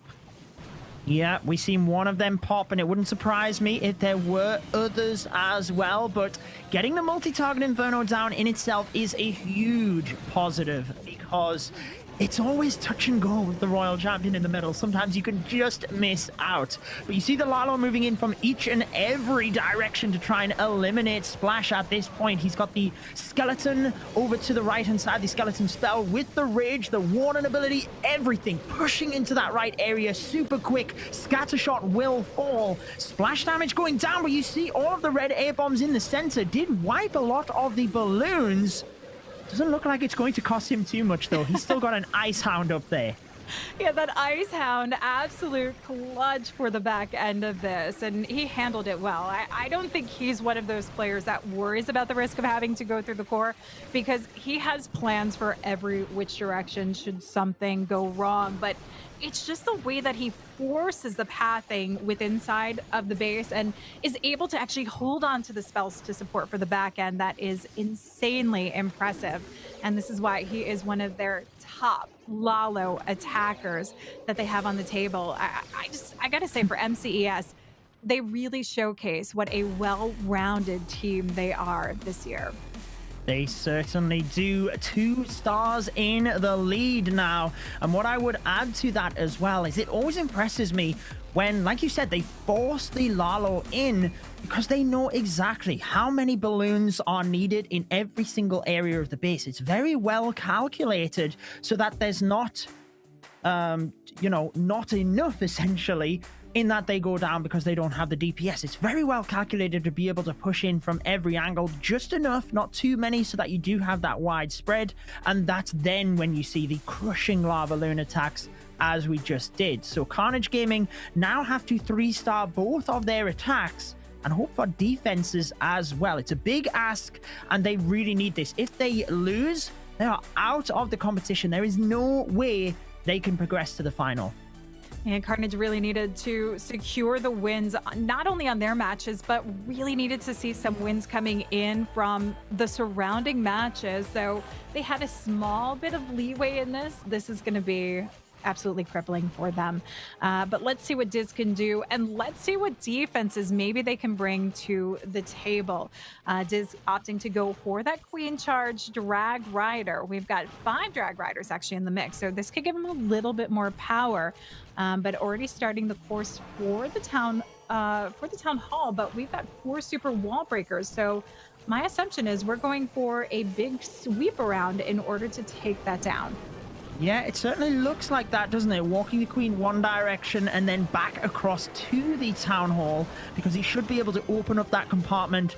Oh, I think he maybe wanted the wall breaker. No, yeah, that's clearly where it was going to go, actually. So sending it in when he did, obviously just wanted the Queen up into that multi-compartment. And what I was going to say before I lost my train of thought there was that the difficulty for Carnage Gaming is they've already sent in their big hitters with Fabian and Hugo Stiglitz. Both of those have 8 3-stars out of the challenge stage. Diz, for example, only has 5 out of 11. And then their other attacker only has 3 out of their attacks. So it is an even bigger ask right now, but a beautiful invisibility onto the Queen does keep her ability moving through towards the middle of this base. It does, and great sacrifice of the King to actually take on the Town Hall, because he wants to get this Queen just beating through the walls, getting to the multi-targeting Inferno, but has to burn through this ability because she took on just a little bit too much damage. With the scatter shot going down, this will give her what she needs to get into the core, but is it a little bit too late? At very least, the Royal Champ seems to have this under control, going mostly unscathed and picking apart that Eagle and giving the Queen just a little extra leg to hang on to. Yeah, very nice for the Archer Queen to get the multi-target Inferno down and keep the Dragon Riders across that northern side. They are doing a brilliant job. He still has one Rage spell. Does he decide to use this with the Royal Champion now that the healers have swapped over, or does he force the Dragon Riders? They don't have a lot of health. Does decide to go with the Royal Champion. Try and get that multi-target Inferno down. It does fall. Wizard Tower goes down as well, and that was huge because that was the final defense that could do damage to the Dragon Riders. It is now all about air traps, but since they have moved across that top area of the base, looks like they're pretty good right now, and he should have enough time to clean up. He should, especially with the Drag Riders down at the heavy hitting items. They're taking on those storages while the minions that are a little bit sparse are up north. So they're able to actually take down those structures that remain here. Diz able to make the connection of the 3-star and try and give Carnage just that little extra fighting chance, but it doesn't rely on offense alone, as we've seen all season. Defense is playing a huge part, and we are seeing so much more of it coming through the mix. MCS certainly holding strong on that front in today's match and in some previous matches. So they're looking to see if they can just keep the offense going for themselves now, because they've put themselves in a pretty solid position. Yeah, and based on the stats we've seen prior to the match, they were pretty much around 50%, weren't they, for the defense? So that is exactly where they are on this war as well. 2 3-stars from Carnage to 2 stars. So a little bit of a toss-up as to whether they will get the defense on the next one. But they also have a 60% hit rate, meaning you would expect at least one of the next attacks to be the 3-star, sealing the deal. Now we do have Synthé moving in, so it will be Tryhard attacking last, but he is using the Hydra alongside the Bats. We did see him using this, I can't remember if it was on Monday or last week, but it is something we're starting to see him use a little bit more than just the ground attacks. And I think prior to us actually seeing the updates to the Hogs and Miners, we saw him doing a lot more dragon attacks rather than Lalo necessarily. So it seems like he's just going back to that versatility, which is good. It works in their favor, but he's losing a lot of steam. Does get the wall break open for the King to work through the Eagle compartment, and the Queen is able to hold on to her ability, but I'm worried about the centralized area. Yeah, it's doing a lot of damage. It's beautiful to send that Dragon Rider. I was a little bit worried as to the traveling distance towards the single target Inferno, but it did take it down. Look at that multi-target Inferno, though. It hasn't gone down yet. And he's trying to use the Bats to essentially wipe this area and take damage from the heroes, knowing that eventually it would get in range of the multi-target Inferno, or the Bats would. But if he can take down enough with the Bats, maybe he relieves enough DPS. He's froze it again. Bats move to that area, so they will now go down. But have they taken out enough of the base to give him the 3-star? Because the Queen has the ability, and there's only the defending Royal Champion left. Oh, those Drag Riders doing about as much as they possibly could, so it's up to the Queen. She has her ability, as you pointed it out, with the Unicorn keeping her alive. There are no more defenses on the board, you know. It's a race to the clock for her to beat through these walls. But she has some help on the outskirts with those archers that were perfectly placed. We are lying, though. There is one mortar to the right-hand side of the base. The ever so powerful mortar. Can it take down the Archer Queen?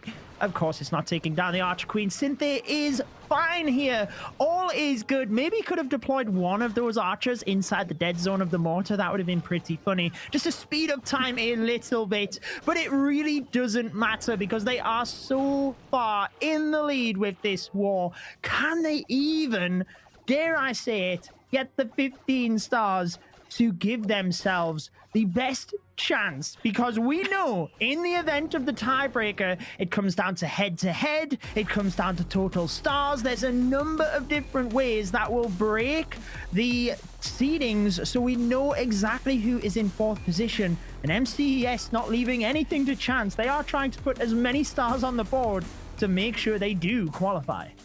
Now, you mentioned in one of the previous attacks about bringing in your heavy hitters for the back end of the war, and with MCES, I mean, knowing that you have Synthé and Tryhard, you know you're going to be in a really good spot to be able to turn that around the way he did, with everything starting to go belly up in the core was exceptional. Great use of the hero abilities, patience, spell usage, and getting the most out of what was left over. But really with this team and what we've seen today, is there really any one of these hitters that you couldn't use on the back end that would be fearsome?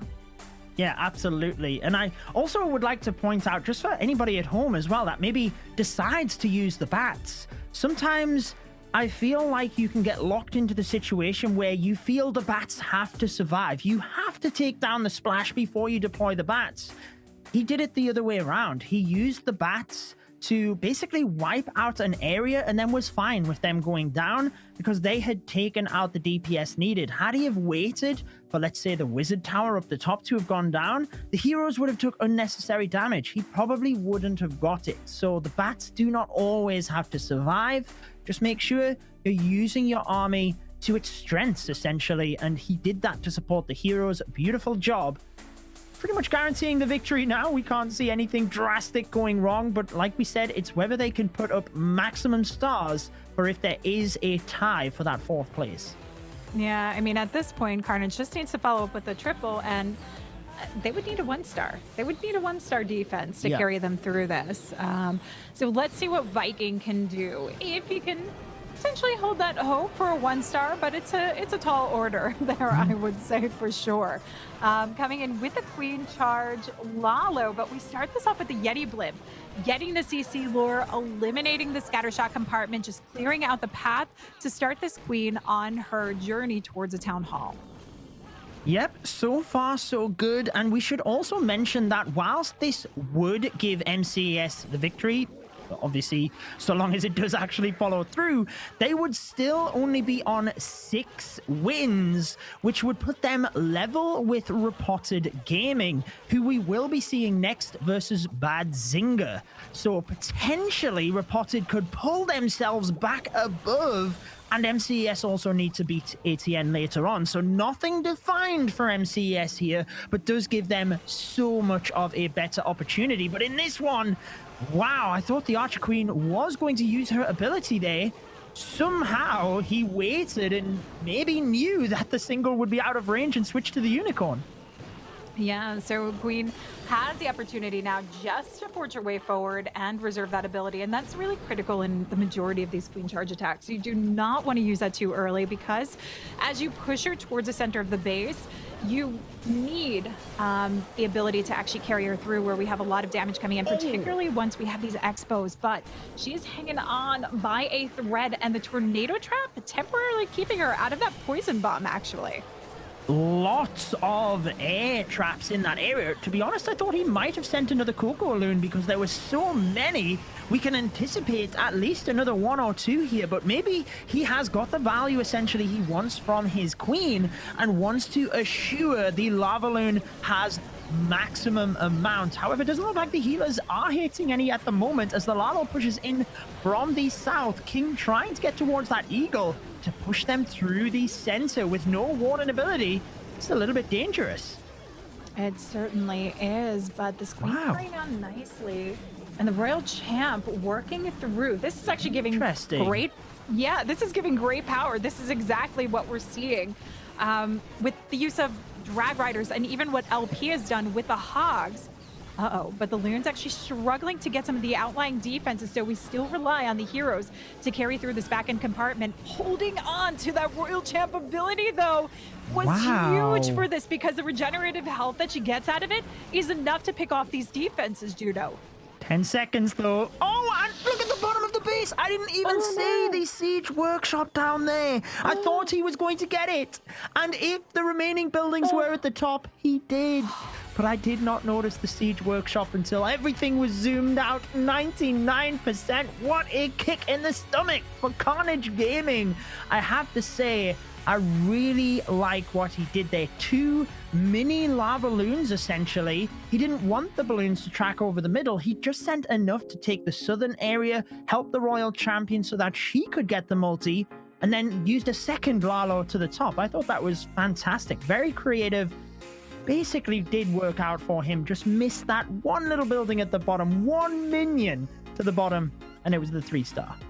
I just gotta say, where were the spotters? Spotters, this is what you need, looking over the base just to make sure that you don't wind up in that situation, because that 3-star could have carried them through with a very small opportunity to try and defend against MCES in this one. So we'll have to see what chance there is. They would need now the 0-star? The 1-star. No, because MCS has 11 the 1-star. on the board. Yep, they have 11 on the board. They have not had that clean run for the perfect war.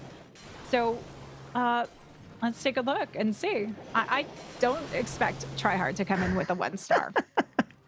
No, particularly when he's used the lightning spells and he's basically took out all of the damage around the town hall. There is one expo that survives next to that town hall. The battle builders will be trying to repair that up, actually, but it should go down relatively easily. That's not going to add too much damage to this, although it is something that is less than ideal.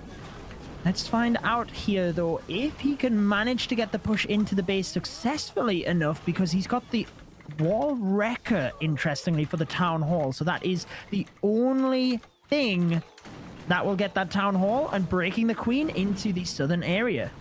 Yeah, he is holding on to the Barbarian King, and I do want to point out, it's not 1-star wouldn't matter. It would have to be a 0-star. Yeah. Just a little small typo on that one. So they have gone perfect so far, and they are in the solid position to finish this one off, particularly since they have the percent already in their favor. Sneaky Goblins coming out of the Town Hall. Nice and quick, secure that. And again, we still have the King to work through this one and clear out the outside of the base. Oh, the rocket balloon got the expo as well with the crash damage. Setting off the tornado trap is huge, and here we go. The Dragon Riders and the dragons from the south of the base still has that warden ability. No spells, though, is pretty important to remember. Normally we see a rage spell pushing the troops through, so he's going to have to use the warden ability to help protect through the multi and the scatter. But there it is. And to be honest, I think it is looking pretty good. Rocket balloons come out to get the queen, but he's still got a lot of dragons here. Yeah, and they actually carry her through just a little bit longer to help with those defenses. Drag's still in this beautiful, perfect formation that we want to see, that long line working together, where they're just expending the damage. They're putting that out and distributing it equally, but they are starting to thin out with some of the splash on the back end. This queen, though, has actually done miraculous work carrying through with the unicorn's assist. Yep, that unicorn is so critical to help through, because that expo really needed to go down. He got a little bit, well, I say unfortunate, but that is exactly why the storages are in the base, to distract the dragons. And with 30 seconds, the dragon may or may not go down to the Tesla. It's hard to say, but the queen is following up. She has the unicorn, so she has more than enough health. 3 stars, 100%, perfect war. MCES coming back strong today. They have done what they need to do in this first match. 5 more 3 stars, and surely that would see them through to the finals. We obviously have to know what happens with the other teams as well. For MCES, they would be wanting Bad Zinger to win the next matchup, obviously, since they are even further ahead. Probably just want to set their eyes on Repotted Gaming, but what it does mean is this next matchup is important, not just for the teams playing, Repotted and Bad Zinger, but for everyone around them, for MCES. Everyone will have their eyes on this next war, and you should too. It will be coming up right after this break.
ESL Mobile Challenge is brought to you by DHL and Pay Safeguard.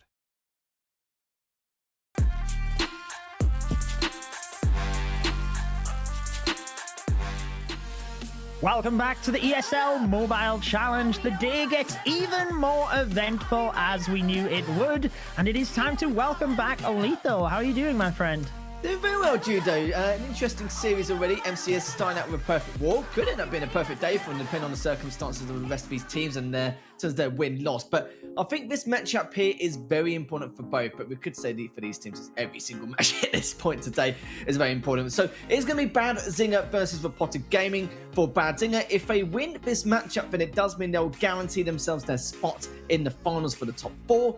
If Reported win, though, it means that for Bad Zinger, they may have to deal with a tiebreaker situation later on this evening, depending on how the rest of the teams go throughout the evening. So for Reported Gaming, though, it wouldn't surprise me here if they give Bad Zinger some issues, because I must say, they've been looking super, super solid over the last 2 weeks.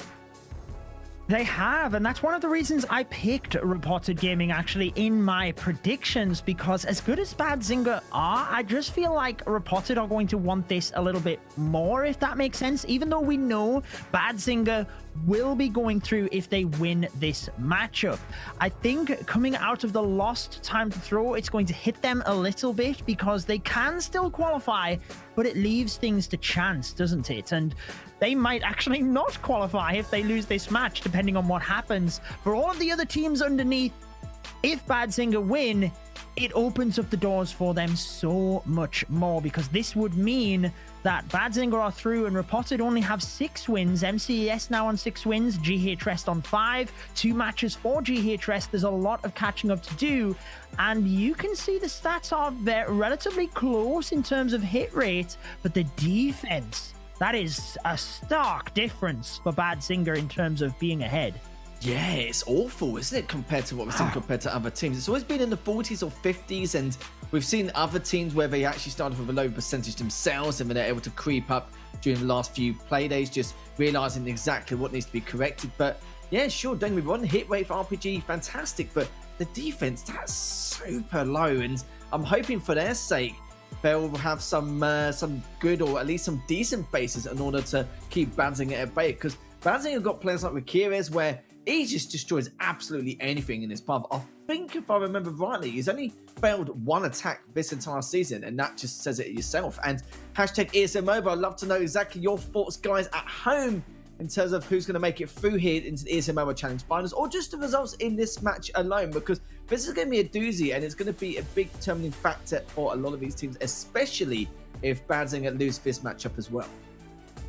You are indeed correct, Lethal. 12 3-stars for Rakires, only the 1 2-star, and a 98.4% average destruction. That is pretty incredible, isn't it? However, I do think Reported Gaming, they are one of the strongest offensive teams that we have in the challenge, hence why they are still in the running, despite arguably, I would guess, the lowest defense in the challenge, because even the teams at the bottom, you know, they've had very good defenses, just thinking back to the stat screens as they pop up. So their hit rate is what has carried them through to this stage. But if you think about it, this is the final day. This is where everything matters. They put 110% in, but this is also where they have the most amount of scouting ability. They can look at Bad Zinger and see 7 other play days of matches to really get an idea of how they like to attack and try to defend that. This is exactly it. And for a lot of these teams, especially the ones who are very close to qualifying, especially GH Rest and MCS, they're going to be keeping a very close eye on this matchup in particular here, because it could just be a 3-way tie instead of a 2-way one if Reported Gaming lose out on this. But Bad Zinger, they've already had one opportunity to close their qualification spot, did not happen. So now this is their second and final chance to avoid that tiebreaker, and let's see how he turns out in this matchup. This makes me a little bit worried, to be honest with you, because this attack is what we've seen Bad Zinger use in the World Championship when they got their golden ticket. The Sneaky Goblins for the Town Hall, the Dragon Riders, Bat Spells for the back end with that hero dive. but I have never seen one 3-star with this. He tried it multiple times in the World Championship qualifiers, 2-starred all of them.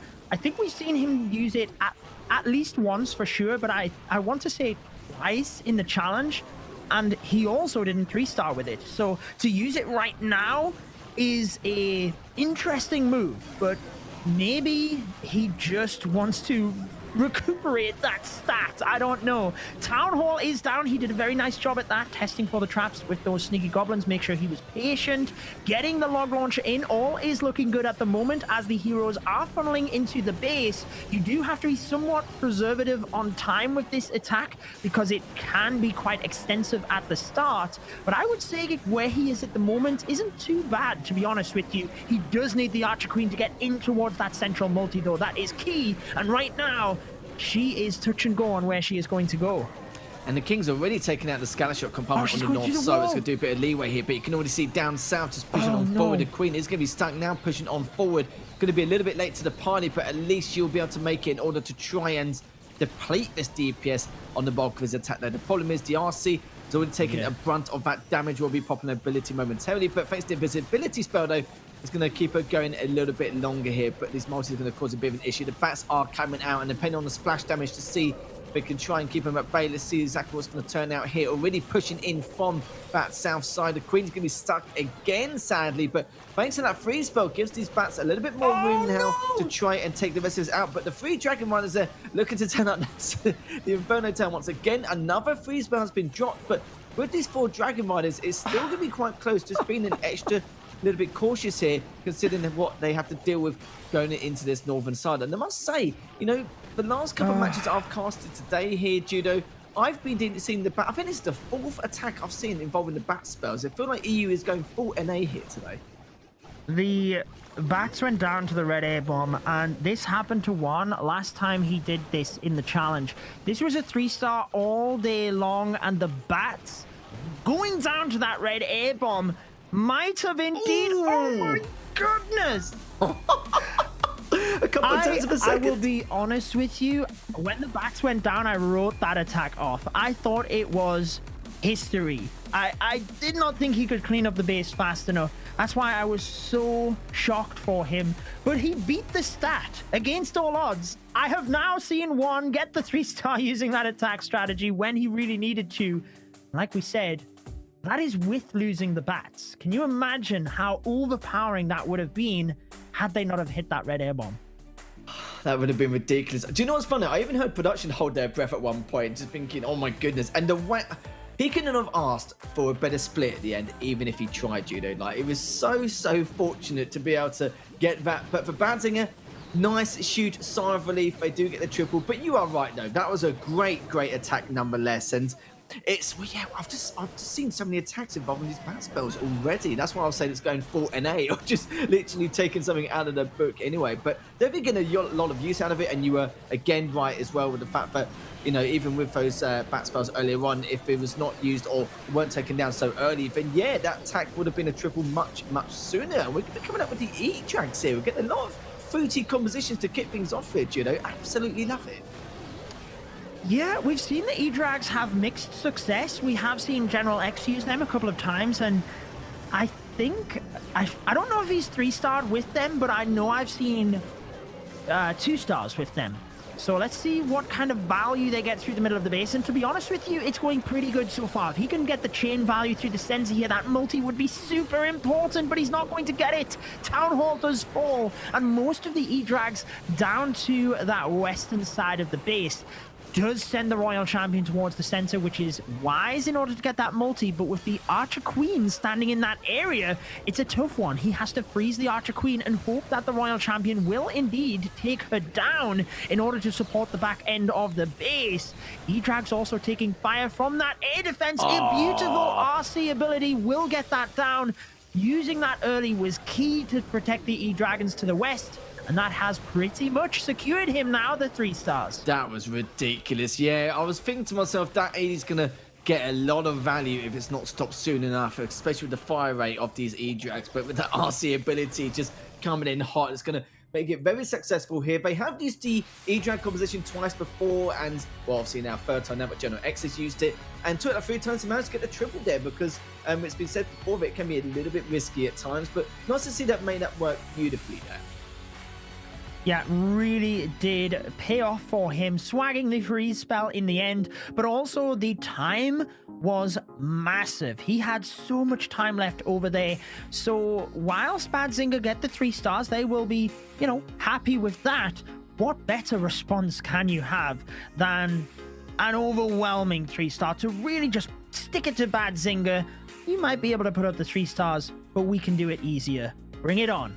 Yeah, exactly. And this is going to be a slugfest as it is. And for Reported, they should be pretty happy, but it's weird because General X is normally like the final or second to last attacker, isn't he? But this time around, he's actually kicking things off quite early here, which is something I didn't really expect or assume, but it just looks like. But for Reported, they just want to put the pressure on early, which is fair enough. And, you know, I was singing his praises a little bit earlier on with Kirez. Every single base, he's just absolutely just dismantled. He's only failed once in the last, 12, 13 times he's attacked here, Judo, and he's been a real pleasure to watch. And let's see how he's going to crack on with Andy's base. So far, so good, using that rage spell alongside the Yeti Blimp, getting the Expo just behind the Town Hall, and also wiping out that most northern compartment with the Royal Champion standing there. What it is going to mean is there's a lot less damage as he dives in towards the Town Hall with that Expo being eliminated. The Lava Loon is his specialty, so we will be in for a treat. And you can see he's just slowly trying to move the balloons in to get that mortar, funnel the Archer Queen into the compartment, and hopefully just slowly working through towards that Town Hall.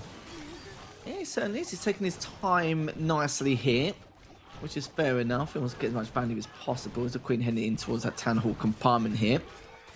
With Akira's though, very interested to see how he's going to try and execute this. And you can see for Bad Zinger overall, they're looking to do the same thing. They're using their best attackers early just to really try and put the pressure on each other, which is quite interesting because we normally see it being the full for last attacker, but the fact that they're both putting their, you know, better or their top attackers here at the very beginning so early on, it does say, you know, in terms of what we want to do here in order to put a lot of pressure onto each other, just to make someone falter along the way. But now all the loons are coming out here, heading straight towards that scanner shot. Good use of the haste spell as well. Still got 2 more haste spells to use, has invisibility laid it on, and 2 free spells, so not looking too bad considering he's got already half the space down.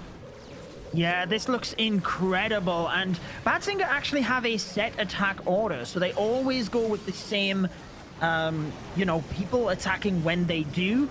And interestingly, unlike any other teams, they won't really be on voice with this either. They are just in a, you know, text chat between themselves because they are international. They don't all speak the same first language. But Rakirez, do we even need to comment his Lava Loon attacks? Wow. What on earth has he done to this base? Reported Gaming responding with a perfect 3-star, obliterating the base, swagging spells, but Rakirez not just doing that, but also adding a bit of style points in there as well. So the attacks keep on getting better and better. What can Reported do next, though? Do you know what's funny? Rakirez would be a good guinea pig to have for GH Rest's base testing, wouldn't he? Like, because he's literally just dismantled everyone, hasn't he? I'm even tempted to watch back the failed attack he made previously, because I can't remember, like, obviously from the top of my head, I don't remember all 14 of his attacks here, but I was actually quite curious to see how he failed it. But the fact that you got a player of that skill, that caliber, to execute it so well each and every single time, and we've seen some vast changes across the board, and it still just makes it look easy. It's so annoying to watch, but it's also a pleasure at the same time. Yeah, and he does so many different variations of the Lava Loon as well, that he really has it down to a T, whether he has a huge kill squad, whether he just uses a small kill squad and more of a heavy Lava Loon. He's very flexible with it, which is absolutely, you know, a phenomenal skill to have. But let's switch back across, this time with Largo, who has a higher than 50% hit rate. He has 4 3-stars and 3 2-stars.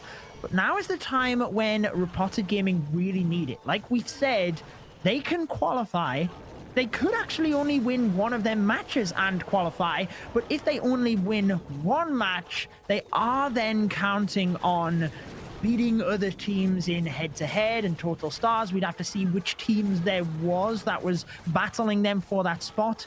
So ideally, they just want both victories here, don't they, Lethal? Yeah, just literally just get out of the way. Avoid the tiebreaker situation like the plague and just get it done here and now.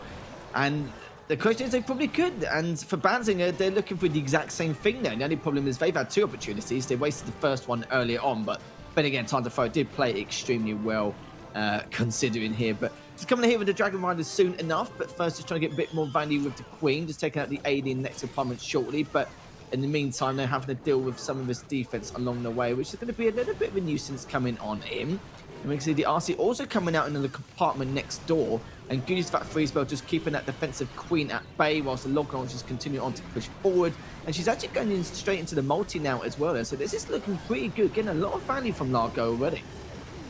Yeah, phenomenal. And actually has rocket balloons inside of there, which is really interesting for a number of reasons. It pushes ahead of the Queen to take down the defenses. It does check for seeking air mines, but the negative side of this is the Archer Queen stuck by the Lava Hound is a little bit further back. Now, it's not that big of a deal because he's carved out the base so well, but had there have been other defenses, it might have caused the Archer Queen to lag back and potentially reroute. So just if you are considering using that method, make sure you're checking the buildings. Largo did have this well under control, though. The Archer Queen about to get that town hall. This is amazing, Lethal. Beautifully done. It certainly is. I was singing his praises as well before because the majority of his 3-stars have been in recent play days. And don't get me wrong, he got the odd one here and there earlier on at the start of the season. But with Largo, though, he's very, very creative of what he does. You know, having those rocket loons come out of that log launcher was huge, actually, considering we've never, ever really seen that or actually seen it at all, come to think of it, so far this season. And it's just been ridiculous to watch and also a pleasure at the same time here. Absolutely just destroying this base, but of course, needs to try and secure this triple if he can. I don't want to continue about how great he is too much if after all that he doesn't get that triple. But No, of course, good. got the army You're count good. there. He's fine. He's good. Just making sure just in case. But it's going to be back-to-back triples for both sides here and still cannot separate. Yep, this is deja vu to what we've seen. Well, not quite actually, because it was the second attack from Carnage Gaming that did get the 2-star. So ignore what I'm about to say. I was going to say it is exactly what we've seen in the previous one between MCAS and Carnage, but obviously it was not. If you're just tuning in, MCAS did beat Carnage Gaming, meaning they can still qualify, but this match is hugely important for them. For MCAS, they would like Badzinger to win and make sure that Badzinger qualify automatically, throwing Reported Gaming down a little bit more and more catchable, if you will, for MCES. But Reported looking to qualify outright since they have 2 matches today, and both teams looking strong. Prediction-wise, still coin flip, basically, Lethal. It really is, but it's flipping into their direction every single time. They've been very, very fortunate so far. I think a lot of them are probably quite happy they're not playing ATN today either, but MCS is, so that could be a bit of an issue, but MCS are probably one of the best teams to try and be able to take down ATN. And remember though, ATN haven't really got anything more to play for. Seeding, yes, but at the same time though, I suppose if they take down MCS later on, then of course that might do them a little bit of justice because that's one less big hitter to worry about going into the finals. But let's go back into Wasted though to see how he's going to try and approach Mech's base here. Coming in with the Super P.E.K.K.A. Smash. I was just trying to think, actually. There was a team in particular. Oh, it was actually Reported. They've been favouring the Super P.E.K.K.A. Smash, and it seems like Wasted is going to be bringing up this time round. So because of the experience they have from the attacking side of this composition entirely, they might have the experience to try and figure out ways to try and defend this throughout this process of this next attack hit. But we'll see though, we'll see. As already trying to get as much done as possible here already early on, already taking down that town hall. The Queen now just pushing it up a tad here. The P.E.K.K.A.'s all coming out on the 4 or 5 o'clock region and already pushing in towards that south side as well. These ice golems are going to be huge here for these P.E.K.K.A.s to get as much HP saved as possible in the later stages of this attack. Yeah, all going well at the moment, and I'm trying to think of the teams. Maybe it's GH Rest that do a lot more P.E.K.K.A Smash, actually. I think Reported is a little bit more Lalo focused, even though we haven't seen that at the moment in this war, but let's focus on the attack at hand anyway, because the teams, they like to keep us on our toes, don't they, Lethal? Yep. P.E.K.K.A's moving through the bottom area of the base, but with the healers on the Archer Queen, they obviously don't have that support. Now, this is something we have seen from the teams a little bit in the last few play days, is keeping the healers with the Queen and sending the P.E.K.K.A on the opposite side of the base. He did miss a multi-target Inferno in the center there, but to be honest, it's not going to be the heaviest hitting defense to hit last. As long as he can get through this northern area, the multi in the center really wouldn't be too big of a problem. And the RC's still pushing on forward there, but with the defensive RC as well as that scanner shot, it was going to cause some issues along the way. He's cutting it quite close. And the problem is that the defensive RC is just going to absolutely put a stop to that, and the scanner shot instantly stopping that loon as well. But you're right, you know, it's not going to be the worst of 2 stars. Should be hitting at least in the early, maybe into the mid-90s, depending on how much it gets done here. Maybe if he takes on the Archer Tower as well. But sadly for him, though, that defensive RC causing a lot of trouble. He's not going to be able to be successful. But 92%, you can't really complain too much. And going back to what you were saying, you're right, though. For Reported, yeah, they do favour the Lalo attacks a lot, you know, especially the Blizzard and the Sui. We've seen that enough times as well. When I said about the Super P.E.K.K.A Smash, I think I was talking like literally edging, like barely edging. But if you combine those 2 Lalo attacks, absolutely, you are spot on in terms of the majority of it. But you want to GXS also brought that out a lot earlier on in previous players, and we'll see a lot more of it, of course, when they play against a couple of their opponents later also. Yeah, I was just trying to find the average stars for Reported Gaming now that they have had that defense, and they have gained 45 3 stars and 17 2 stars. Only the 1 star, but I guess we'll let them off with that since they've got such a heavy 3-star hit rate. However, that does mean that, you know, the average is 13 plus stars. So they're going to have to hit above average here if they want to take this, because Bad Singer, we know, will be right there, ready to pounce. They might have got that 1-2 star, but it was a good percentage, and you can't rely on percentage. But it's Andy who is going to be attacking with the Queen Charge Dragon Riders, interestingly, starting with the most northern area of the base, and has actually sent the King and RC in to get value and create pathing so that he can easily dive his Queen down towards the Town Hall. Just find a Tesla on the outside of the base. That's not going to be enough to redirect the Queen. He's managed to keep that Royal Champion alive in the center, and she should be able to get the multi-target Inferno here, which is going to be huge, Lethal.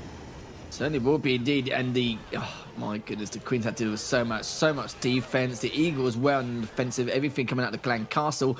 But I was keeping on the RC. Yeah, you're right, at least that multi is taken down into the center to give this attack a bit of breathing room later on as they will approach it. But it looks like the Queen now just focusing on the Town Hall. Raid spell comes down, perfectly understandable. But Stone Slammer's out, which means everything else is going to be coming out as well there from the 4 o'clock side. They push it into that Eagle compartment. It's going to be the main thing, the main fact here before pushing on into the center. And still, though, there is quite a lot to deal with in the center here. Remember, still got the Phono Tower in the center. Still got the Scanner Shield and the AD as well on the south side here. So this is going to be crucial. But remember also, still got the Raid spell and a few free spells in his back pocket if he does get into a little bit of trouble or wants to try and keep the Dragon Riders as healthy as possible leaning into the western compartment. But it's also looking very good for Andy, for Reported. And if they do get this triple, this will be absolutely huge. And for Bad Singer, they've had 2 opportunities just to try and just seal the deal and just keep their spot ready to go into the finals. But at this rate at the moment, already behind, Andy's still trying to make it worse. He's still got a little bit to deal with on the western side, but look how much he's got left at the moment. This is ridiculous. He is making it worse. He's got so much left over.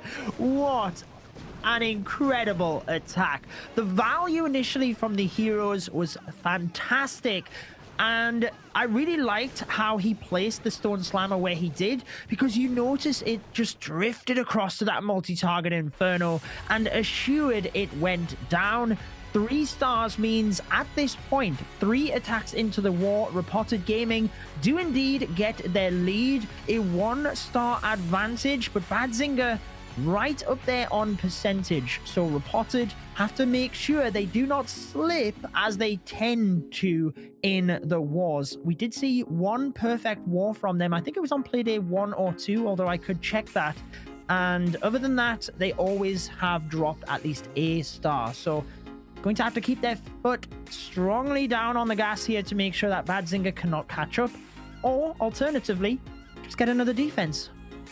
It's going to be a four-way tie, isn't it? I can literally see this happening. I know it's still early on, I'm just looking, but it's just all the stars are aligning at the moment for a lot of these teams. MCS and GHS must be thinking, my goodness, actually, we might even stand a chance coming into this. I don't believe it. And I think the reason why I was never expecting this at all, because I was like, well, batting, they've got 2 opportunities to close this out, you know, and they haven't even got to face ATN either. So surely, you know, at some stage, but not at the moment here. Is Demon now, he needs to not only just try and get a triple, just really keep themselves in it at the moment. They can't really afford any more mistakes here, Judo. There's only 2 attacks there for both these teams. So Dima, it's so important to try and keep this as competitive as possible, but not too sure. But we know Dima is a good attacker in himself here for Badzinger. Now come out the Queen from the 10 o'clock side. We'll have to do a lot of defense here before he hits them with these Hog Riders. Yeah, the good thing about Badzinger is total stars wise, they are quite a bit in the lead.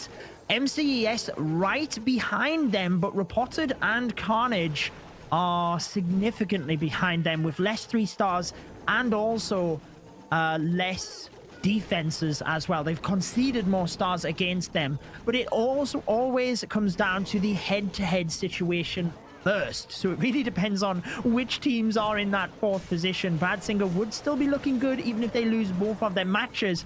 No one wants that to happen. Dima got the 3 stars earlier on today, but the Queen ability already going off here on the outside of the base is less than ideal because he's got the single target Inferno and the enemy Archer Queen lurking in this area as well, or as he pushes through this area, which is going to be tough, particularly alongside that Giga Poison. Yeah, she's only just stepped into it at the moment, sunbathing in the poison. And the south side already, though, you can see all the Hog Riders coming out here. And even with that Spring Trap, though, only one of the Hog Riders actually got deleted there. So it's not really too bad as he's pushing on forward. Healing Spell's still in his back pocket. He's actually using it right now as we speak. And to be fair, if you actually have a look at the placement of that Healing Spell as well, it's absolutely perfect. It's where most of the defensive structures were, which means that those Hog Riders are going to stay in the healing for as long as physically possible. And look how much HP they have going into this next stage of the attack. But the only problem is, though, he's still got the Scanner Shot there. But even then, though, the damage has also been done until that Scanner Shot and Wizard Tower does get taken down. These Hog Riders are going to have an absolute field day. Yep, he had a really nice freeze spell and then opted for the scatter shot over the Archer Queen, which in the end works out for him because it protects the Archer Queen so she stays alive, but also the Hog Riders. So it is going to be 2 for 2 in terms of Dima's attacks today, making sure that Badzinger keep themselves in this. Like we said, they had the higher percentage in their attack earlier on, where they got the 2 stars. So Reported Gaming need to be careful. They need to make sure they continue doing what they're doing. If they slip up, they slip up, they have to be careful on the percentage and make sure they can push it as high as they can. Yeah, they will have to. Now, at least Demon's going to keep him in the running here to try and at least force Reported somehow to falter along the way. But Demon, that was such a great attack, was it? The healing spell usage, just making sure those Hog Riders was actually taking down 4 or 5 of their defenses at the time. So again, literally those Hog Riders were bathing in healing at the time for so long. And when they were pushing up straight afterwards, even with some of the Spring Traps, they wasn't really getting any value from it because when they were diving on, there's only 1 or 2 Hog Riders each time. So you couldn't have asked for a better attack or approach even if you tried. The problem is for Reported Gaming, how consistent can they be? They've only got 2 more attacks left in order just to secure this victory and give him a massive leeway in order to try and get a minimum of a tiebreaker, if anything. Actually, yeah, that's one thing to take into account. If they defeat Badzinger, then at least that way they've guaranteed a tiebreaker. And if they obviously win both, then of course they'll actually overtake Badzinger, which is not what I would have expected in my wildest of days here.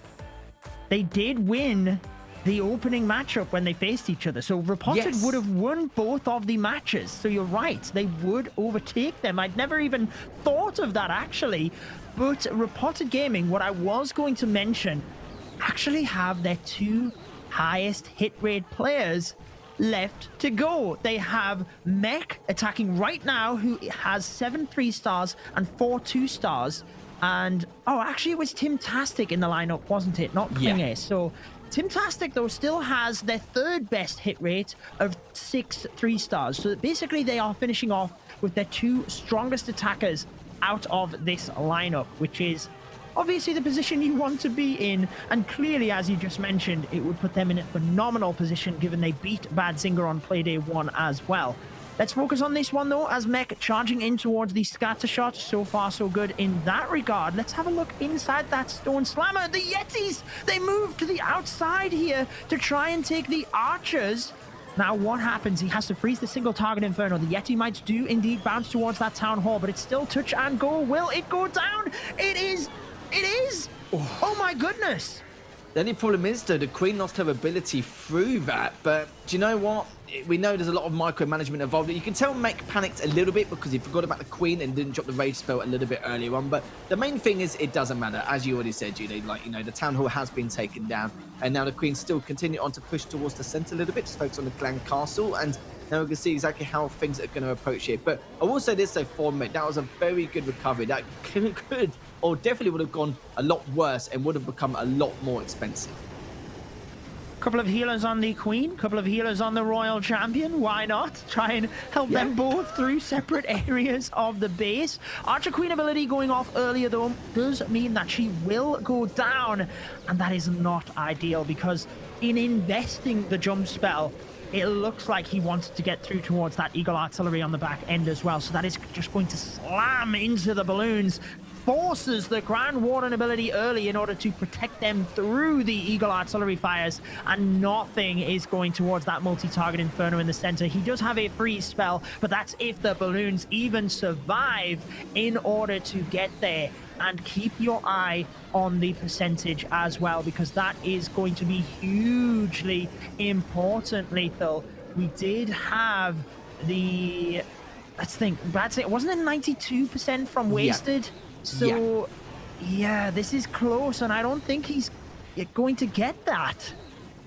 We're kind of close, though, but he's got to try and get the best percentage possible. If those mines in the barracks down south get taken down and get as much as they can done here in the Eagle compartment, then we'll have to see. But the King's able to stay alive long enough to maybe actually be able to do it. Still on 87%. If even scraping to 89, 90, it might be okay, but it's not going to happen, which means, but going into this final attack, with Potted Gaming actually coming in behind by 4%.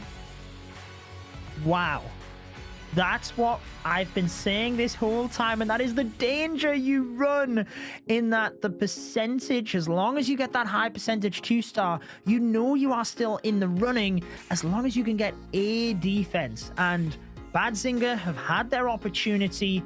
Momentum swing now in their favor, could you argue? Not too sure. Moving to the last attack, either way, huge pressure on both of these, because again, let's reiterate, if Bad Zinger 3-star here and they win this war, that will qualify them into the finals. And they're going to be pleased with that as well, due to the fact that, as you rightly mentioned, when it comes to head-to-head, that's not something they want to get involved in, because of course with RPG, you said rightly, but they lost in one of the first few playdays, so by their star count won't even matter. But so unfortunate. If RPG lose out by 4%, that's gonna frustrate them massively. And also they've got another game later on as well, so they can't really afford to lose any more. But for Banzinger, though, about time too.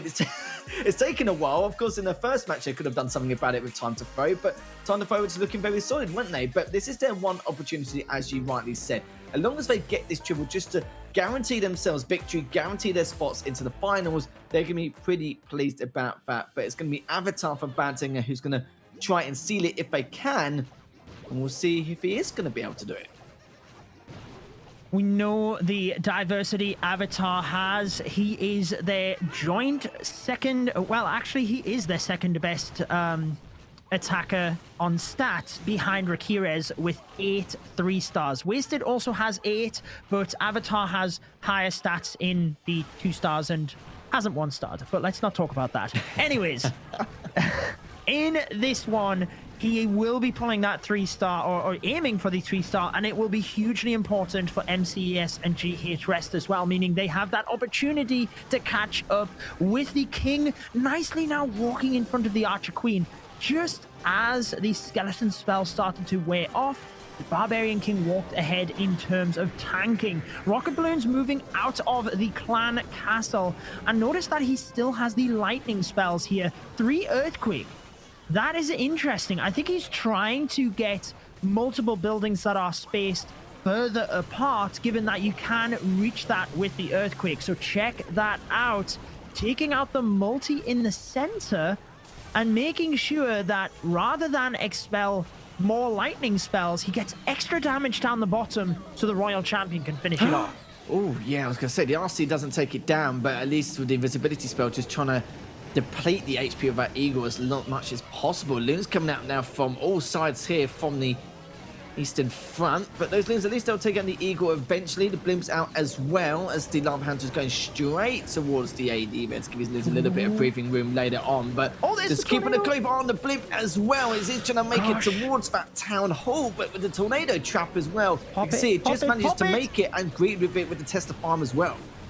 Yeah, he did pop the Battle Blimp, recognized the Tornado Trap was there, now freezing behind the Town Hall because there's a lot of damage. Sneaky Goblins do get it, which is huge. As the balloons move through, they're going to directly path in towards the poison, though. They have no other route because of the Tesla. They will all go down here, Lethal, and he can place the balloons at the back end, but there's literally too much damage. He's got a lot of lava pups, but this is a massive defense. It gives Reported Gaming not just the opportunity to pounce and take the victory, but it's also it's the low 90s. And whilst that is higher than what we've seen previously with Reported Gaming, can you count on that on more than one opportunity? Now they can catch up on percentage, but also the 3-star would just win it outright, obviously. A haste and a rage would have done wonders there, wouldn't it? It was just an accident waiting to happen, wasn't it? Which does mean that if we want to at least tie this up, it could be a 2-star 96, but a 2-star 97 or above will guarantee Reported the victory. As if they've got another opening here. I literally don't believe it. Bandinger just had to literally just finish it up, and it's just so unfortunate. He had so much left from that attack as well. Just the fact that the poison was the only thing to stop it in its tracks. And yeah, of course it was going to happen with the defense there in the north side. But it is the final play day, isn't it? Of course we're going to expect some mammoth things to happen. And that was huge. It really was. So a 2-star 97% will guarantee Reported the victory. If they get it, it's going to be another question. Of course, we haven't got the best attacker coming in here, but it's attacker nonetheless who definitely put on some good performances earlier on. And it just depends on how they're going to approach this. And it's interesting that Reported came in with a 28% defense, and they've actually not defended too bad here throughout this war. You know, definitely costed a couple of stars along the way for Bandinger. But now for RPG, can they do it? Can they overtake Bandinger and just make their lives a misery already today by being able to potentially overtake him? But of course, it does depend on how Reported do later on here. But this is unbelievable. As if this war has turned out like this. Yeah, exactly what we wanted to see, though. Close-knit all the way down to the end.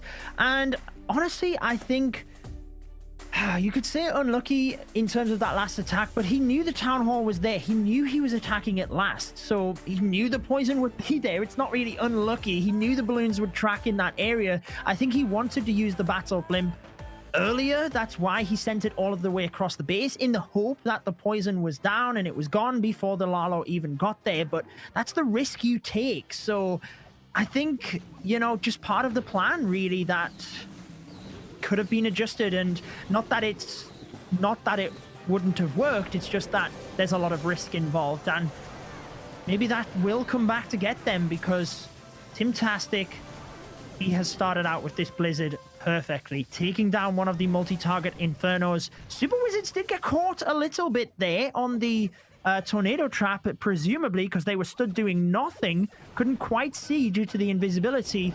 However, they've already got, you know, what he would have wanted. Lured the Clan Castle, took the multi, created that pathing, everything checked off the list so far. Yeah, I think he's tripled 6 of his attacks over the last 10 or 11. I was just quickly seeing at the moment. So, of course, he is very, very consistent in terms of his performance. There's no reason why he can't do it against Demons, basically. Remember, guys at home, a 2-star 97% will guarantee them victory. And it's just a matter of how and when they're going to get it here. It's Fantastic now, already doing a great performance. Already the King just sliding through over past the Town Hall into the center. Always looking very good already, but I think he's trying to get a little bit more done there. But in the end, the main factor is the Town Hall has been taken down. The Queen is just outside, not anymore, now inside that poison. And we're going to have to see now how this attack is going to go in this later stage here. 42% already done. Not really too much to complain about, considering he's got a minute and a half left remaining. You can see with the invisibility spells as well, just trying to get a little bit more done, but it looks like he won't. But now this Lilo Tech's going to come straight on in from the 3 o'clock side, and let's see if Tintastic can get the 97 or more that he's after. Well, that first invisibility was just misplaced. There's no other way to say it. And then he had to force the second one when the RC stepped out of its range. So not quite able to get that single, but honestly, it's not the end of the world for a Lalo. The Queen is more the issue, but he's got the Headhunters. So we will be seeing them moving in momentarily, I would think, alongside that Grand Warden ability. He uses the Warden ability, but not the Headhunters. That, again, interests me, because the Archer Queen, you can see, is locked onto the balloons. He uses a freeze and a Rage to try and push them out of the way, but she's already doing significant damage. She does go down. Balloons continue through. Has he left it too late, though? There's still a number of buildings. No more spells. Air defense locked on by the Grand Warden, who should be able to take that down. The single target Inferno remains, though. Is that going to be enough? He's got 20 seconds. 90%. He only needs the 97, like we said, and that could be what he gets here. I think it could just be a 96, 97, because 96. that one Inferno Tower is just going to defend those strategies. He hits the 97. He may have done it here. This is now going towards the Inferno Tower, but he may be able to finish it all up here. 98. So it probably is going to be a guarantee. It may not be the triple, but that should be enough for him in order. Actually, no, it definitely will be enough for him to guarantee the victory. So, okay, Repotted, I cannot believe they actually got away with that. There was a beautiful split with the Loons at the end, but my goodness, I was worried, Judo, that Inferno Tower, because it was surrounded by a few structures already, it was going to be a 96 and a tied game, but that's how close it was, ladies and gents, by 0.4%. Repotted is making matters worse here for Bad Singer, which means that 4-way tiebreaker potential is looking very likely, as we've still got a lot more matches to go in tonight. It is looking like that, and that is now, as we mentioned during the war, the second victory Repotted Gaming have over Bad Singer. Obviously, if we get to that 4-way tie, it gets a lot more complicated, but in terms of when we have the wins, it is head-to-head. That would be the next main tiebreaker before we get to stars and things like that. So Repotted already taking that advantage, but we've still got more wars to go before we find out exactly what kind of tie situation we will have. It seems like it is heading that way, but how many teams will be all tied up? Let's find out what is happening next after this break.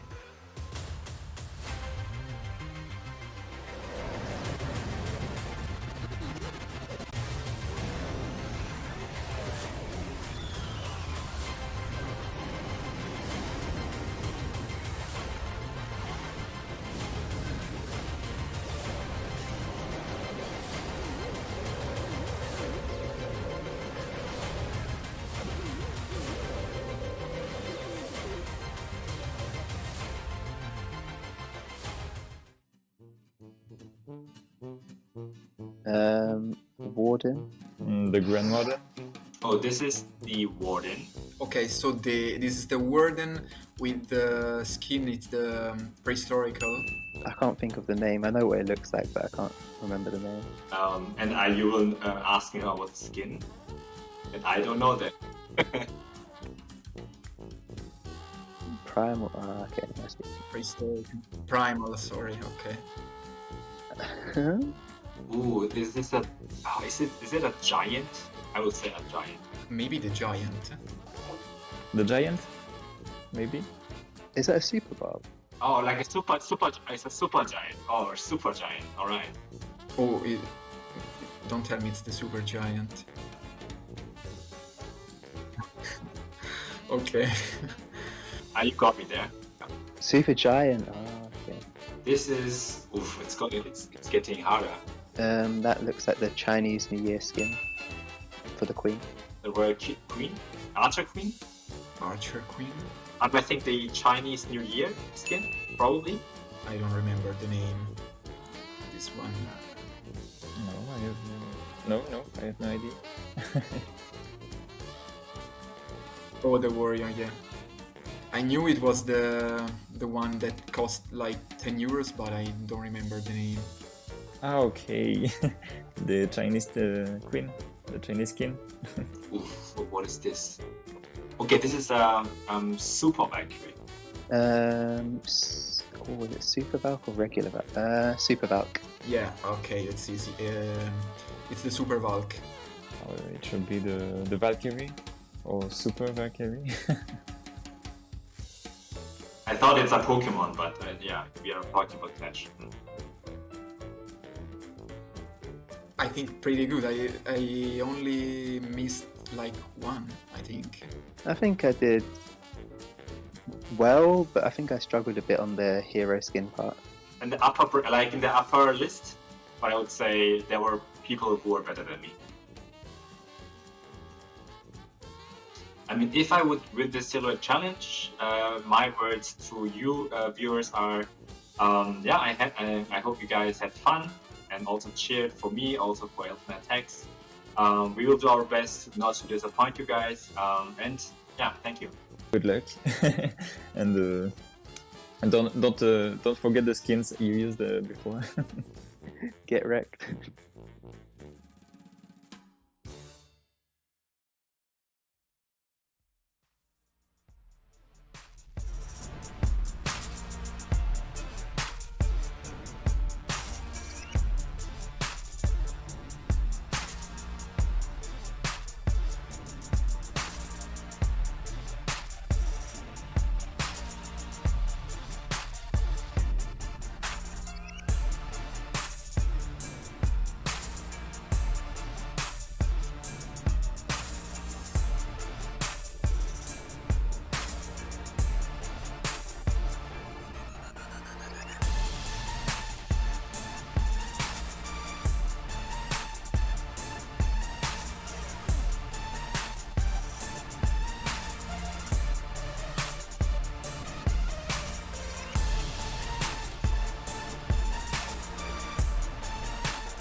ESL Mobile Challenge is brought to you by DHL and Pay Safeguard.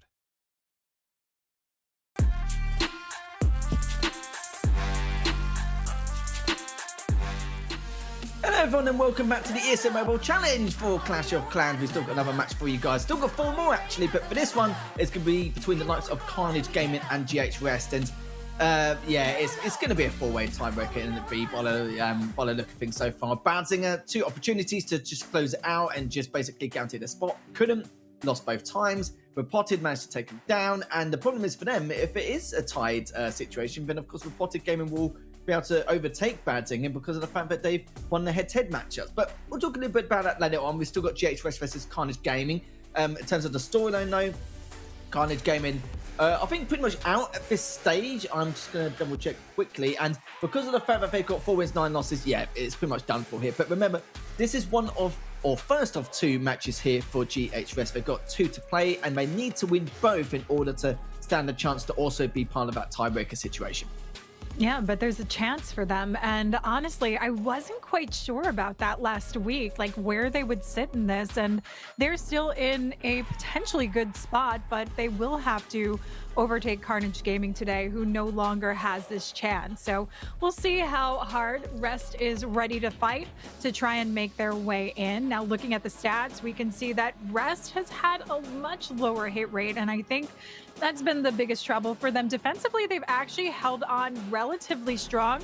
That's where Carnage Gaming has really been failing, and that's why we're now not going to be able to see them moving forward. So they can either throw, a little bit of a wrench into the mix here for Rest, or Rest can really come in with a strong finish and try and see what waves they can cause. Yeah, they can make GH Rest life a misery really by basically taking them out here straight away. And you know what, those stats fit perfectly with GH Rest, doesn't it? The fact that they've got a higher defensive percentage than the hit rate, like that makes perfect sense, because I kind of feel we've seen GH Rest for the majority of this season. But I wouldn't even say majority actually. I'll probably say for the last 3 or 4 playdays we've seen their defenses really come up trumps on multiple occasions so far. But they're going to have a better defense here again if they want to stop Carnage Gaming, because they've got a great attacking squad. They certainly are. And we saw a great performance coming in from Carnage Gaming against MCS. So they're going to have to be on their toes, especially because we're talking about a team that has a lot of variety. They bring a lot of different strategies to the table, which can make it a little bit harder to try and go up against. Though, if they've been paying attention, we do have those players that like certain strategies. So they can try to defend in that sense. But we'll see what they're able to bring. I think they definitely Rest needs to focus, though, offensively. The defense has been okay. If they can combine the defense that they've brought and just get that offense up, they can get this win today. But that's not the only win they need. They still need to win their next match later today as well. Yeah, it's going to be a struggle, but Repotted are on the way to doing it. No reason why GH Rest can't. But do you know what? Before we dig a little deeper and talk about the win conditions a little bit more in this matchup, we have a giveaway for you guys at home. So not only that GH Rest need to win their match, you guys can win some fantastic prizes here. We've got a Clash merch box giveaway. Use !Clash giveaway in the chat, and then all the details will be there for you. Basically, there's a link for you to click on, and the only way you can take part in this giveaway, keep an eye on a hidden code which could appear on the screen in this broadcast or throughout this broadcast at some stage. It could come here, there, anywhere, but you guys have to stay on stream and just keep your eyes peeled for that hidden code, because you need the code in order to enter for that giveaway. So you guys have no choice but to stay tuned, because it could come at any time here throughout the broadcast. I'll be keeping an eye on it as well, so I can slot mine in potentially. No, probably not. They probably won't let me. But of course, we've got some great merch. We've got plushies, socks, pins, even collectibles, which I'm a little bit envious here, because with this collectibles as well, there's a nice little feature to have if you want to have at home. And of course, we haven't got one, we've got multiple here. So make sure you keep your eyes peeled for that hidden code. I'm not going to give you any, pointers as to where it could be, how it could come. But all I can say is just keep your eyes peeled on the stream here. You may see it as we go by. But let's focus on this matchup back again. You're talking about the win conditions a little bit more. We've said that GH Rest, their defense has been absolutely phenomenal. But because Carnages haven't, this could be a time for GH Rest attackers to shine, because we know that they've had a lot of problems, and we mean a lot, throughout their executions. Yeah, they have, but I still always go back to the team that we saw during the World Championships. They were a very, very strong team back then, and they really fought hard to try and adjust to the meta. Prior to the update that we had, they were using a lot of drag riders, and that's where they really found their groove.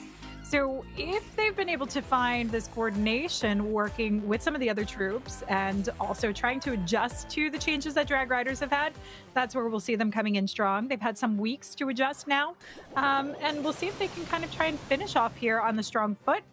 Dropping in the Zap Quake, we've got Corrido, aka Milanello, coming in with the Hydra. So we've got the 7 drags, 3 drag riders bringing to the mix. And we just need to start shaping this up a little bit more for our dragons so that we narrow out the path as much as possible. And I like that he's coming in on the bookend sides. King to take down the Eagle, Queen on the opposite end, taking down the Town Hall, which means we can squeeze those dragons right through into the center of the base. You can see Milanello also using the Queen on the south side. I've just said his name correctly. I'm so happy with myself. There's now the Queen's actually towards the Town Hall. The King's doing a great job now, just finishing up in that north compartment here. But still needs to get a little bit more done. But sadly for him, of course, the Wizard Tower's not taken down. The AD is still there as well as the cannon. So there is some defenses left there, which may cause some issues here for these loons and drags later on. We'll have to see. But the Queen, look at that, completely avoiding the poison here as he heads towards the Wizard and Tower and the Expo. So looking pretty good already. And I must say, though, these drags and loons now just pushing on forward. The Stone Slammer coming in at the perfect timing to tank all that damage to give this composition as much leeway as possible. Yeah, avoiding the poison bomb, but unfortunately not avoiding the headhunters, though. The Unicorn actually switched up. I'm looking to see if it was able to stay alive and switch gears. It looked like it was targeting a little bit more towards that Warden, but not quite there anymore from what I can see, unless he's really hung up underneath in the mix. But that air defense that you talked about earlier on, not the end of the world that it didn't go down, because we have the Royal Champ to actually bring in to pick that off along the outskirts, and it gives her just a little bit of meat to actually work on for the defenses as the drags just absolutely ravage through the back end of this base. Certainly have done, and you're right with the RC as well, of course. I was hoping the King would get a little bit more. It saves a little bit of time for the RC. But do you know what? She's done her job. That's exactly what's needed. And look at how many drags are left already here, beaten. One of them's barely taken any damage. No, definitely not a veteran here. Just literally just waved in and came in and said hello pretty much at this point here. 47 seconds left. And to be fair, well, with what's left at the moment, these drags are going to be fine. We know they're slow moving, but they'll get there eventually. Just a matter of patience here for Milanello here. Is going to be very happy with his triple for GX Rest. And we spoke about it before in terms of storylines here. They need to get at least both these wins in both of these wars in order to try and even stand a chance of being part of that time-breaker situation on the standings and make it into the top 4 here. So just waiting for these drags and the RC just to finish off the job here, and that's going to be all said and done here. So nice attack from GH Rest, and hopefully we'll see a lot more of that against Carnage, because we know their defense is very good, their attacks have been sloppy now and again. But for Carnage, though, their attacks are very strong. It's just the defense which have been letting them down, and GH Rest have definitely taken advantage of that here already. Yeah, really nice start here for GH Rest. Always good to kick it off with the 3-star start. Puts the pressure on your opponent to have to perform, have to show up today. But for GH Rest, I think it's even more so that they need this 3-star start just to get them fired up, get them motivated, and to remind themselves what's hanging on this. The opportunity to tie up there in the ranks and get to number 4 and see if they can battle it out against potentially Repotted Gaming, even maybe Badzinger MCS kind of in that mix-up there. Yeah, we could do because of Badzinger losing twice on a trot, which was pretty unfortunate because they only needed one to seal the deal. It does mean that they're going to be part of that tiebreaker situation here. As ready now, the King is starting off in that northeastern side. The Queen's going to be coming in as well to do the exact same. A Dragon and a Loon also appearing on the northwestern side as well, just to try and see what they can find alongside there. But they're already accessing the Eagle compartment already. As you know, this composition, this is going to be a very quick, don't know about a swift attack yet. We'll see what happens depending on how much value the Queen and the King are going to get. But definitely going to be a very aggressive approach here with the Blimp coming out as well. Yeah, really nice start to this funnel here. You see that he dropped the sneaky goblins to kind of start setting up the path. Initially dropped a dragon just to keep that moving along. So everything would say section through onto this 12 o'clock compartment. And that's allowing the power of the king and queen to work together so that the queen can actually survive, hang on to this ability long enough to work her way down and around. And with the blimp, of course, working into the town hall, we just forced our way naturally through into the core where the multi stands, where some of the splash damage and resistance is as well. And that's going to give a lot of opportunity now for the royal champion to try and pick off this final compartment with the scatter shot here. Yeah, certainly will do. Already just progressing in the center though. I think there's going to be some issues though. Don't get me wrong, the RC will definitely be able to lay a big helping hand here. The queen currently stuck at the moment, and this attack has been pretty much put on a halt here just due to the fact that there's a lot of bits and pieces of which is keeping this attack at bay, like the queen having to break through the wall. The warden, of course, has been distracted a little bit here to try and help out the queen, which he has done eventually here. The RC, though, hasn't popped her ability as of yet, though, but the problem is, though, there's still a fair amount to deal with on the left-hand side. A minute and 15 seconds left, though, and actually looking at it here, B, he's only got the Expo and the Wizard Tower to deal with, and that's going to be literally about it. And the Queen took such a long time breaking through that wall, but the Unicorn was able to hit up the Queen to a decent amount in case there was any more defense for her to deal with later on, but this is looking very solid. Yeah, Lassie coming in clutch for the royal champion, just protecting her from the Expo so she can take out those last defenses. Really nice reflexes too on getting that drag rider there under the invisibility spell to ensure that the town hall went down, because that could have put him in a very tricky situation if that was still alive and well. Though the queen could have done some work, I just would have been a lot more concerned about it actually finishing off with the 2-star even. I don't think the royal champ would have gotten as much value as we would have seen otherwise. So definitely we've got a match on our hands. Both teams throwing down the triples, looking not to back down, I would say anytime soon for this. Yeah, it's still early days as of yet, isn't it? And I was going to say the wall actually did the queen a favour, but in the end, no, it didn't really matter. The RC had more than enough HP in order to take out that last Wizard Tower at the end, and there wasn't any defenses left. So again, another clean attack from Carnage Gaming, and we'll have to see. We're going to see a little bit more of that. And some of the people I've seen discussing about the giveaway is literally as simple as exclamation mark / giveaway. And yeah, you do have to enter that 6-digit code once you click on that link. You will see it somewhere, guys. Don't worry, just stay tuned. You'll find it at some point. Just be patient, and then you will be able to access it and be able to get involved with that giveaway as well. So let's see what Sammy's going to bring to the table here, B, and see exactly what they are going to do with this attack. Already starting with the northern side already, and find out what shenanigans he's going to be up to. Ooh, I was trying to see the warden help on this one. He looked like he was getting mighty low there, and I don't know if it was his bar or the Electro Owls, but did drop the rage to keep this moving across. We don't want to have to burn through the warden ability too early. And it looks like he might actually be going to take down the town hall. Now, the biggest problem with these kind of openers is obviously time that you worry about, especially with storages surrounding, but he cleared out such a nice path that he doesn't have to worry about the storages, and the warden does directly go for the town hall. Rages up those healers just to ensure that he stays alive and not taking on too much damage, just that Expo and obviously the beams of the Giga Inferno. So this is off to a raring start, and actually still has a pretty good amount of time left over on the clock.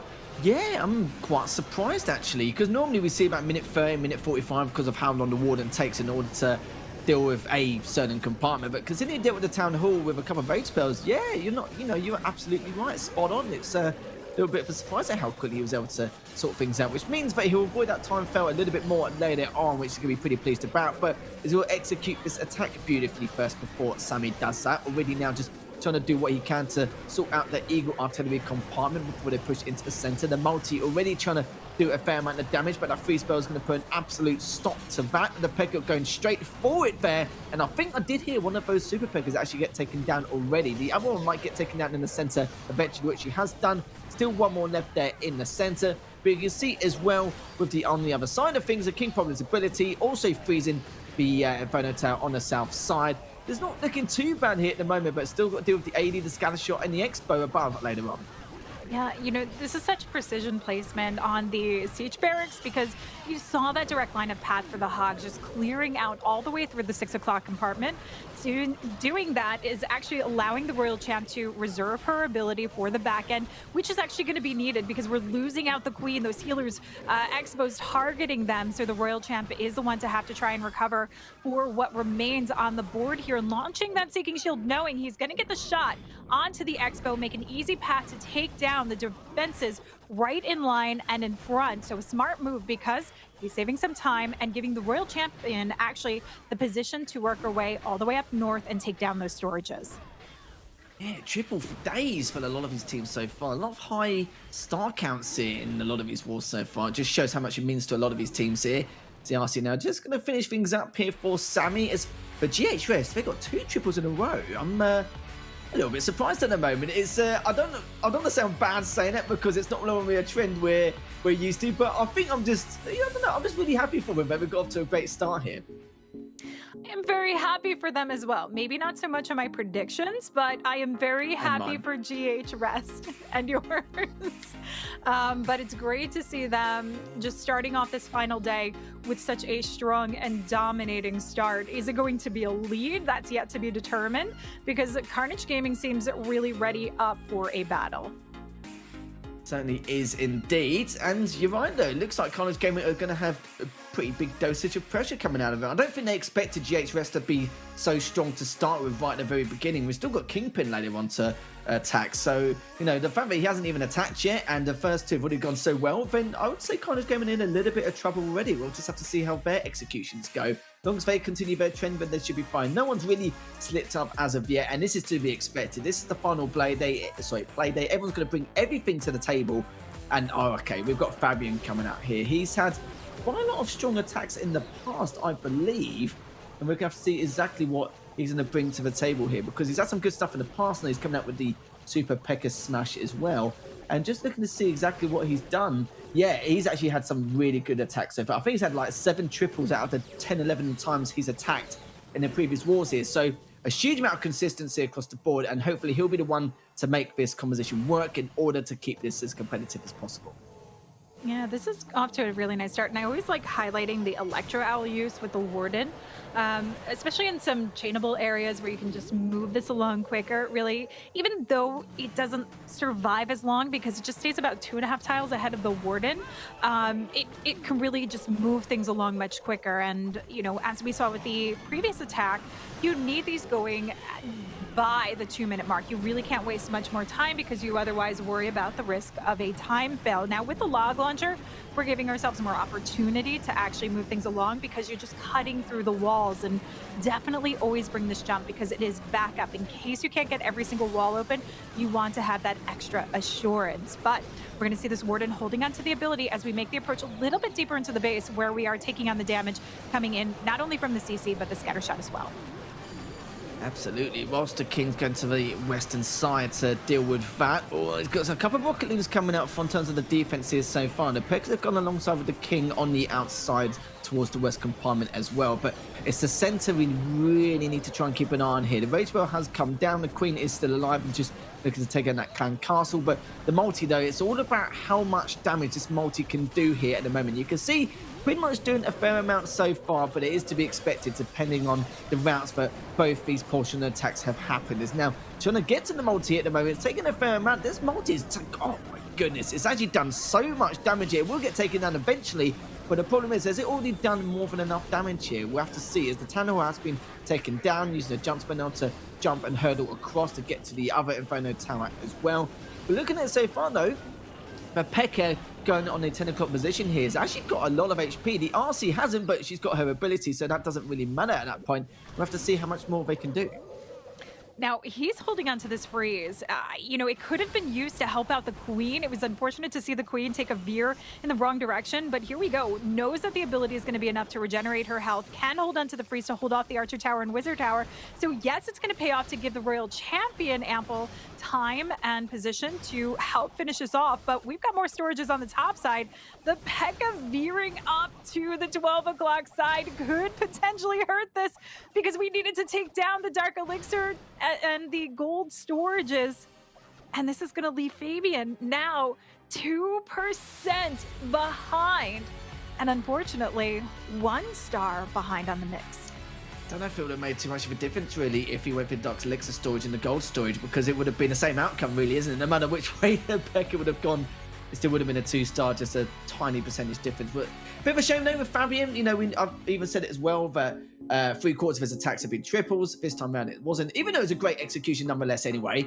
Many things for GH Resto, they have an opener. They've got a chance to make this a tiebreaker later on. It looks like it is coming their way also. They need to win back-to-back matches. They've got 2 matches today.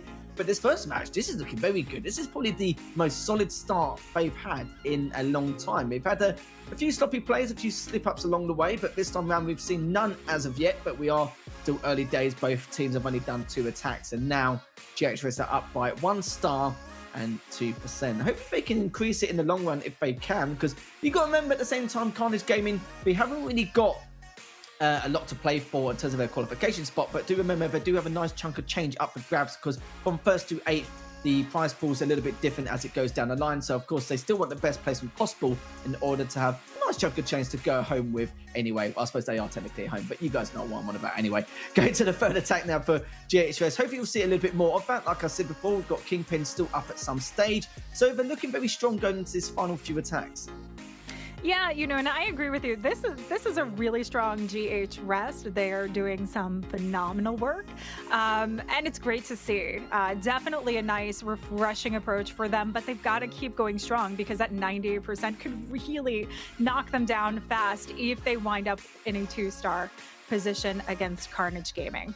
Yeah, 2% is literally absolutely nothing if you see it in that way as well. But it does mean, though, they can guarantee themselves the win if it gets to the later stages and the scores stay the same. But I don't know, something is just in my gut where I feel like GH West may slip up somewhere. And I'm hoping they don't, because in terms of their consistency, we've seen it across the board over the last 8 play days, and there's never been a clear sign or clear telltale sign that they will get a perfect war or super high star game. We've seen it every single time. If they do it today in this war, then I apologize, but we've seen no signs of it so far. So I just got a feeling that someone's going to mess up one way or another. But the other thing you could say is the fact that Carnage Gaming, they've not been known for their defense. They've actually had almost as bad defenses as RPG. They're very similar to their style of play. They're very good attacks, but their defenses has been nowhere near the level of some of these teams. And that could be why GHRS have had such a good start so far. Yeah, that's been their biggest downfall at this point, you know, and it's hard to defend against a lot of these teams in general, but considering there's so much variety of meta into the mix, it does make it a lot more difficult to try and do, especially so many days within a week that they're playing. It's a lot of new bases to the table. So let's see if GHRS can continue holding on strong. It's going to be a lot more promising to see them try and continue to go perfect along the way. But again, any small slip up, 97% wouldn't be enough to keep Carnage Gaming necessarily back on things. And we do start this off again, go with a little bit of an old reliable with the Super Pekka Smash for Trotino. I want to talk about their attacks just whilst the Queen's heading north as well. It's funny that the majority of their attacks have only got 4 or less attacks across the board, but their top 2 attacks, the Super Pekka Smash 20 times, and the Queen Charge Dragon Ride at 19. That is huge. I mean, the next one after that is the Hybrid with 4 attacks. Like, that's actually ridiculous. They've actually been quite predictable with variations of their compositions, but somehow they're still able to make it work today. As now Trotino is looking to see him push through from the north side. Looking good at the moment, but they can't really give these multis a chance to get so much value, especially at the later stages pushing into the center. But you can see the Queen is just in range of that multi, so she is able to make sure to give these Pekkas a little bit of breathing room as they're heading down south here. And you've got to remember, they've still got the Rage, which has just been used, still got the Freeze as well if need be, still got the Queen and RC ability, but again, that multi on the left-hand side and the Talon is going to be so important in the long run. Yeah, this Royal Champion, unfortunately not able to survive long enough to clear out the compartment. King dying out a little bit earlier than Trotino would have liked to have seen, so it is relying heavily on the Queen to finish this up. She still has the ability intact, but there's a lot of incoming damage, including from the Expo here, and already has to burn through the ability. Oh, these healers have been absolutely shredded which means no hope, no opportunity, and he's not going to get anywhere near this 97% to try and keep things tied up, or at least as close as possible to Carnage Gaming should they pick up a 3-star in their next attack. I always go on my gut feeling, and it was just, yeah, it was a nice feeling knowing that they had such a great advantage going into the last 3 attacks, but yeah, this is going to be really unfortunate. So it looks like with the percentage coming up from Trotino, it will mean that GXRS will probably have to rely on Star Cannon in order to win out this war, and that's what they've not been known for either. But it's not like they're behind the star. If Carnage Gaming get a triple, then they will both be in line in terms of star count, and it does mean that GXRS has a bit of room to try and catch back up. But we've got to remember though, Carnage Gaming could easily get a 2-star on their next attack anyway. So percentage coming out here, just trying to get it best possible. Looks like it will be a 79, maybe even an 80, but at this rate, I don't think it's going to happen with the Tesla Bear. Nowhere near enough time anyway. So 79% 2-star from Trotino. Could be bad, could be worse, but then again, 79% is not what they're looking for here. That's a big error on their part, and it means that Carnage Gaming has huge room now to get the triple and overtaking percentage by a mile. But if they get a 2-star, then GXRS will be pretty lucky considering they will have to rely on Star Count now till the final end of this war. Yeah, this is not where they want to be. This is a huge slip up, unfortunately, on their part. And I would say they're going to hope to rely on their defense, which has been better than what we've seen from Carnage, but I don't know that it's been as strong as they might need to try and overtake Carnage in this matchup, especially now that Carnage know they have this huge opportunity. And it's not enough for Carnage to get in it, but it's enough to throw things a little bit out of sorts for a team. And I mean, at this point, wouldn't you want to just start, throwing that spoon in the pot and stirring a little bit and see, who's going to actually wind up in the top 4? So yeah, I do. I certainly do. I'm just a little bit curious, and do you know what? Adds a little bit of spice to the end of the day as well. So, to be fair, last season we had that problem as well. I think Penta just missed out, and it was almost a 3-way tie, but actually in the end it came up one of the teams winning by only by 1 match in the end. But this time around, it's a little bit of a different story here. As now the Queen dropping the Rage spell to take down that defensive RC and the Inferno Tower there. So getting a nice bit of value here already, as the log launcher is going to be pushing on forward as well from the 2 o'clock side to make a nice little path here for the Queen. There's both Inferno Towers and the Wizard Tower and the Lava Hound. Everything there is just literally going for the Queen at this stage. And the King now will be going on the north side. Yeah, so King working along the top side of the base. We can already see the pathing that's created to kind of force his way in towards the Dark Elixir storage. So we can give him just a little bit more lead. This is going to actually take a little bit of damage off of those Drag Riders and help them so that they can work through a little bit longer, and hanging on to this Warden ability so he can get it coming in towards the defending AQ and the scatter shot. But for the Queen, we've got everything open to get to that Town Hall, and we have her ability reserved. So T2's in a really good position at this point now. Certainly is, with the Dragon Runners now just pushing on forward with that Warden ability especially. King's still going on the outside as well, just taking out all those structures to avoid the time fail they're on, but still no, not looking too shabby here. The Queen is still alive, still well, taking down a Town Hall. And of course with all the structures there also should help her avoid that Town Hall poison as well. But bit of a pain though, the Queen had to do a quick 180 to sort out what was behind her, and is now going to continue on with her path. The King at this point is going to meet her and greet her literally on that south compartment as she goes forward. And already though, the 2 Dragon Runners are still continuing their path with the Warden alongside.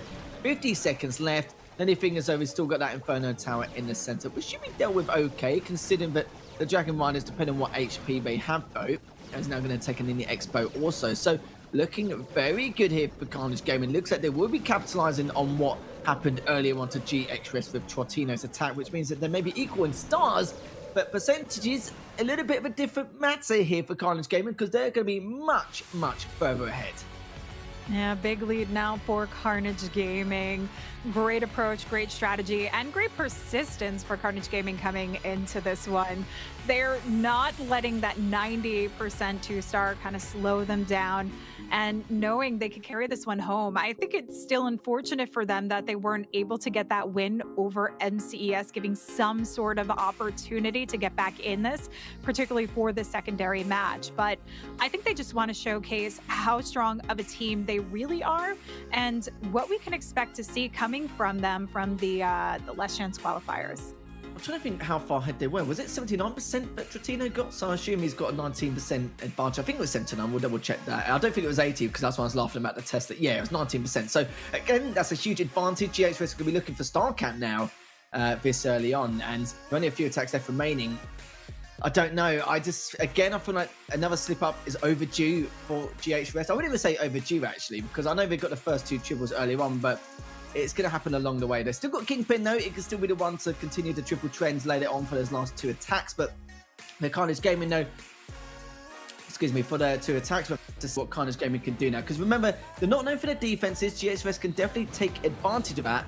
And let's say, okay, so we've got an interesting composition already. We've still got those Drag Riders, but we've got the Inferno Dragon with it as well alongside it.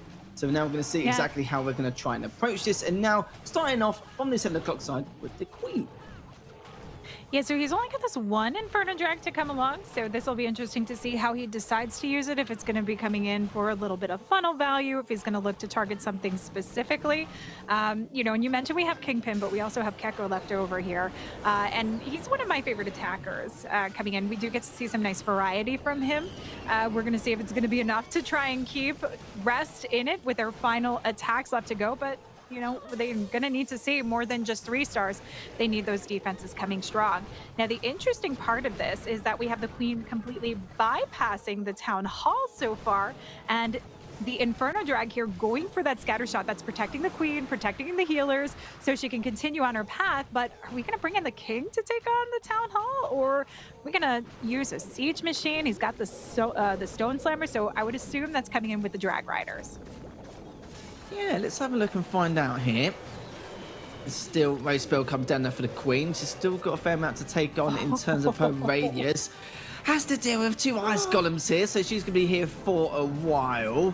A long while, actually. So the King's now going to try and get involved from the 4 o'clock side. It's going to go straight into the eastern compartment there with the AD and with the Tower there.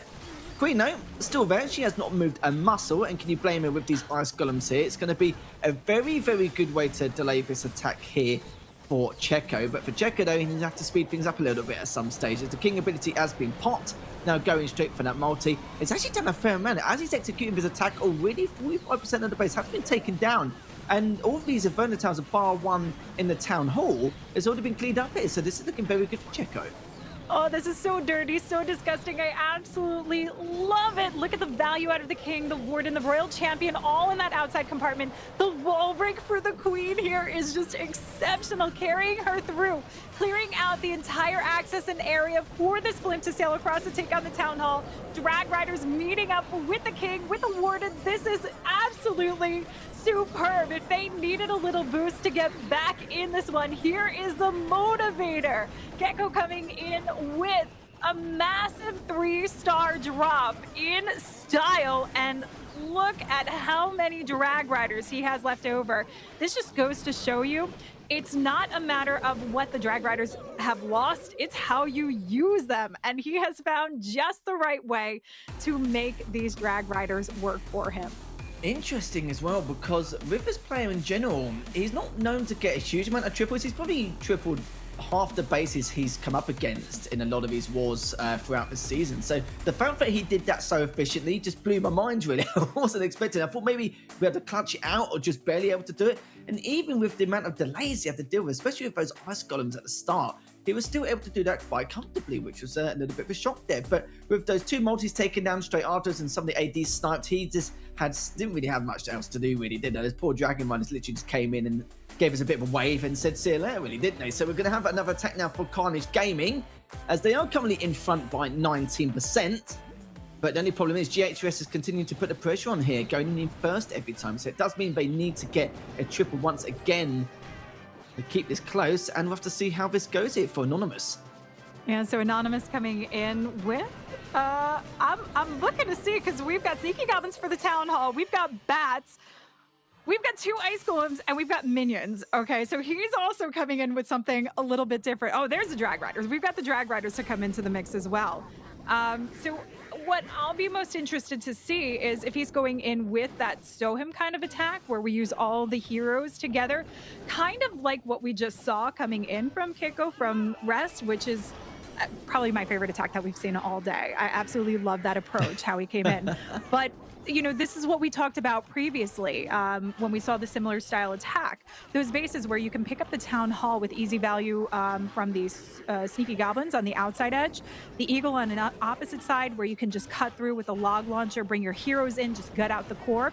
And you have the scatter shots typically symmetrically on these kinds of bases, so you can work the drag riders on one side and then have those bats in for support as well. So we'll see if he's going to try and rely on a bat bomb maybe for one of these scatter shots potentially. Let's see how he plays his cards on it. Yeah, let's see how he gets on so far. Minute 35 left remaining. He hasn't destroyed a huge chunk of his base yet, but we know how much of a passive approach he had earlier on, especially in that south side, taking down that Town Hall. Looking at so far, I know the King ability has been popped, still trying to clean up everything there as they're going to pursue the center. Eventually, the RCs come out now, also quite early, and I quite like this as well, just making sure to get the best out of his attack as possible. Going to take on the AD along the way and also take down that scanner shot. And now the Dragon Runners have appeared before your very eyes. They're going to be greeted by that huge Tesla farm there, as well as that AD and scanner shot. So a lot of his army is going to be fairly damaged along the way here, but we'll see how he pursues this. But it's still pretty good nonetheless, as the RC now still looking to make that push, and also at the same time has already used her ability, but the Queen has not. Great reflexes, dropping those bats where the Royal Champ has taken down the splash damage, including being able to take on the Wizard Tower, while the Drag Riders work from the opposite side, limiting all that splash damage as well. This leaves a nice, clean, easy path for the bats to work through on the cleanup.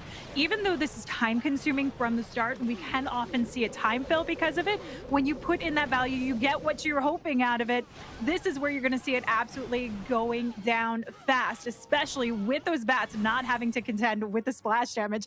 But my goodness, he didn't even need that freeze or the Queen ability to carry this one through. This is how powerful and dominating the strategy is. I would say to anybody out there, if you're not doing this right now in Town Hall 14 for these kinds of bases, you better start learning. I've seen bats all day. That's all. I gotta believe every match I've casted, I've seen bats somewhere. And I even say it to Judo. I feel like everyone's just going full NA today. I don't know what on earth is going on. But you're right though. Every time I've seen this composition, it's worked wonders. There was even a time where someone brought the bats out, there was a Wizard Tower left, it completely destroyed them, the attack still worked. Like, this is just ridiculous. The bats is basically just the cherry on the cake, isn't it? And even if it doesn't do a lot or doesn't get enough done, it still works out. It's actually unbelievable. I'm gonna have to have a look into it at some point as well.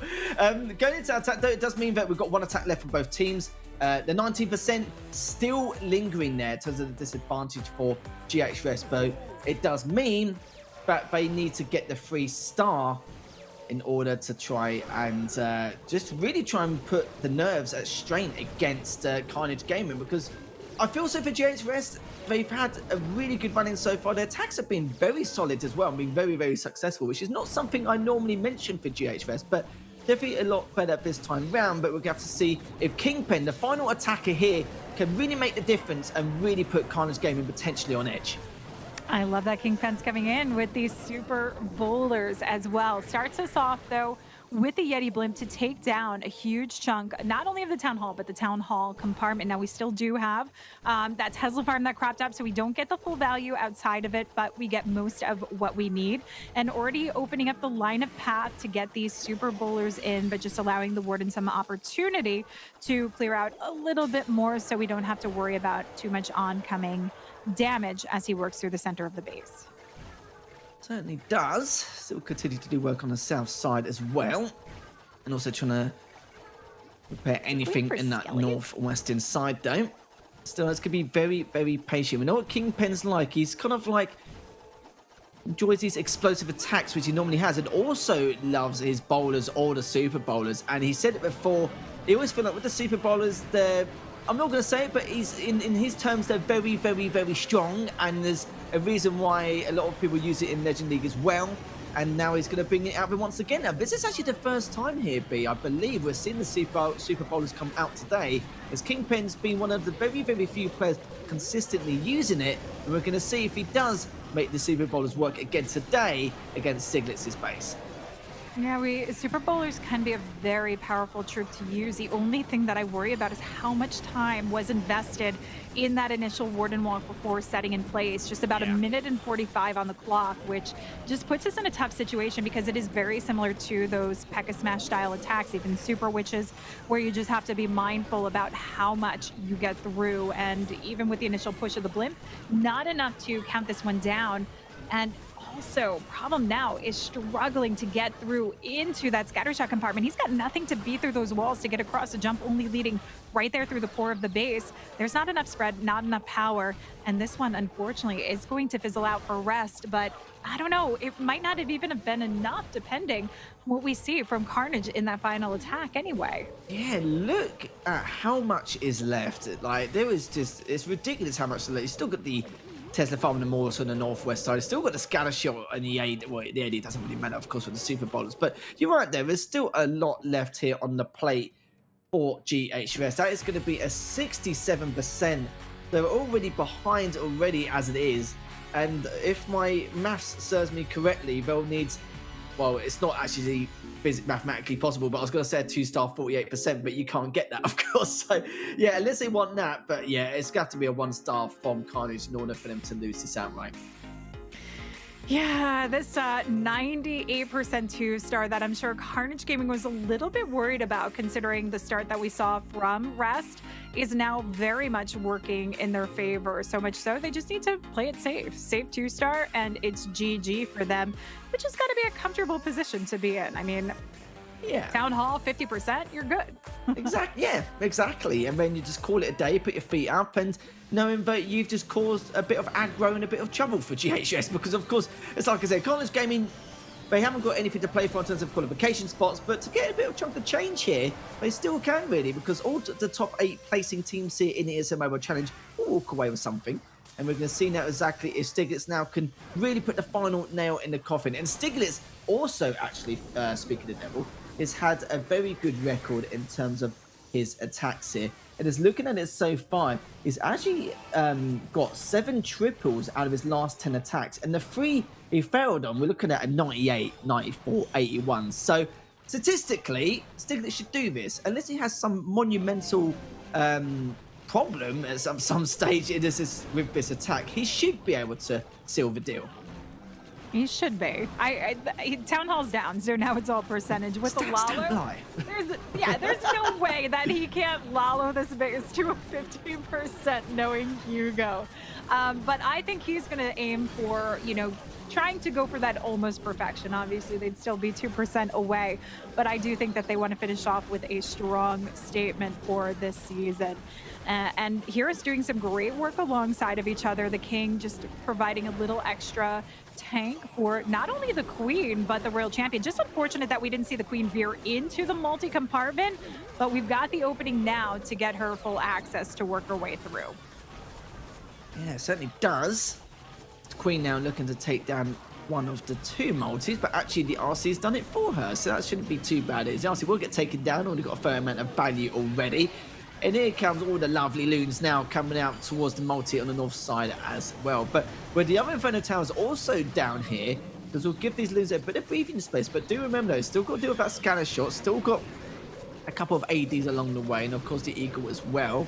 We'll have to see how and when they're going to take this out. So still 2 haste spells in the back pocket of Stiglitz. He really is trying to do the final nail in the coffin. Well, actually, technically, he's already done it. He's already got the 2 stars, 82%, which is what he was exactly after here. But this is a beautiful attack here from Stiglitz. Just looking to try and finish the job. There's not really anything left apart from that Queen. The Queen's just going to have to stand there and just basically take the brunt of it here. It's going to get cleaned up eventually. And this is very good from Stiglitz. A nice way to finish things up. Yes, they haven't qualified, which is a bit of a shame, but they can still get in the running for a decent placement, and that's going to be a beautiful way to clean things up. That's going to be a 14-star to the 13 of Carnage Gaming, and only that 2% cost them that perfect war. So great play from Carnage, very strong attack as usual. Yeah, and I think, if I'm not mistaken, this could potentially knock Rest out of any potential running.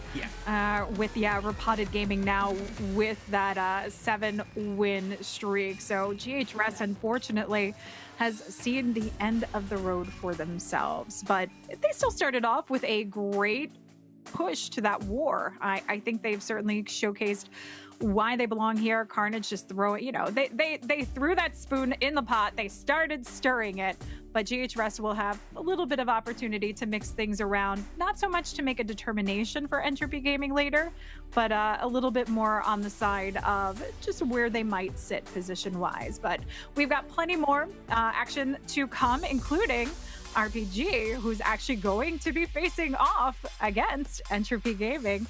So stay tuned, because we will be right back with that after the short break.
ESL Mobile Challenge is brought to you by DHL and Pay Safeguard.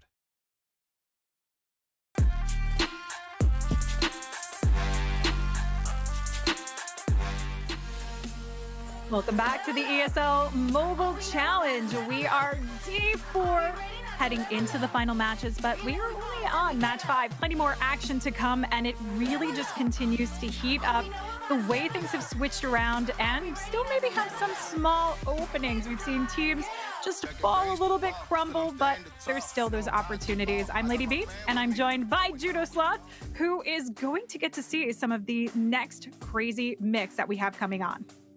That is exactly right, and things have been switching up as the day has gone on, hasn't it? We've seen Time to Throw, obviously, despite getting the victory, not able to make it through. Carnage Gaming then faltering, but then, since they've now beaten GH Rest, it means GH Rest, as you rightly said at the end of that war, also out of it. So it becomes a three-way tie now, almost, between Bad Singer, MCES, and Reported Gaming, who we are going to get to see battle right now.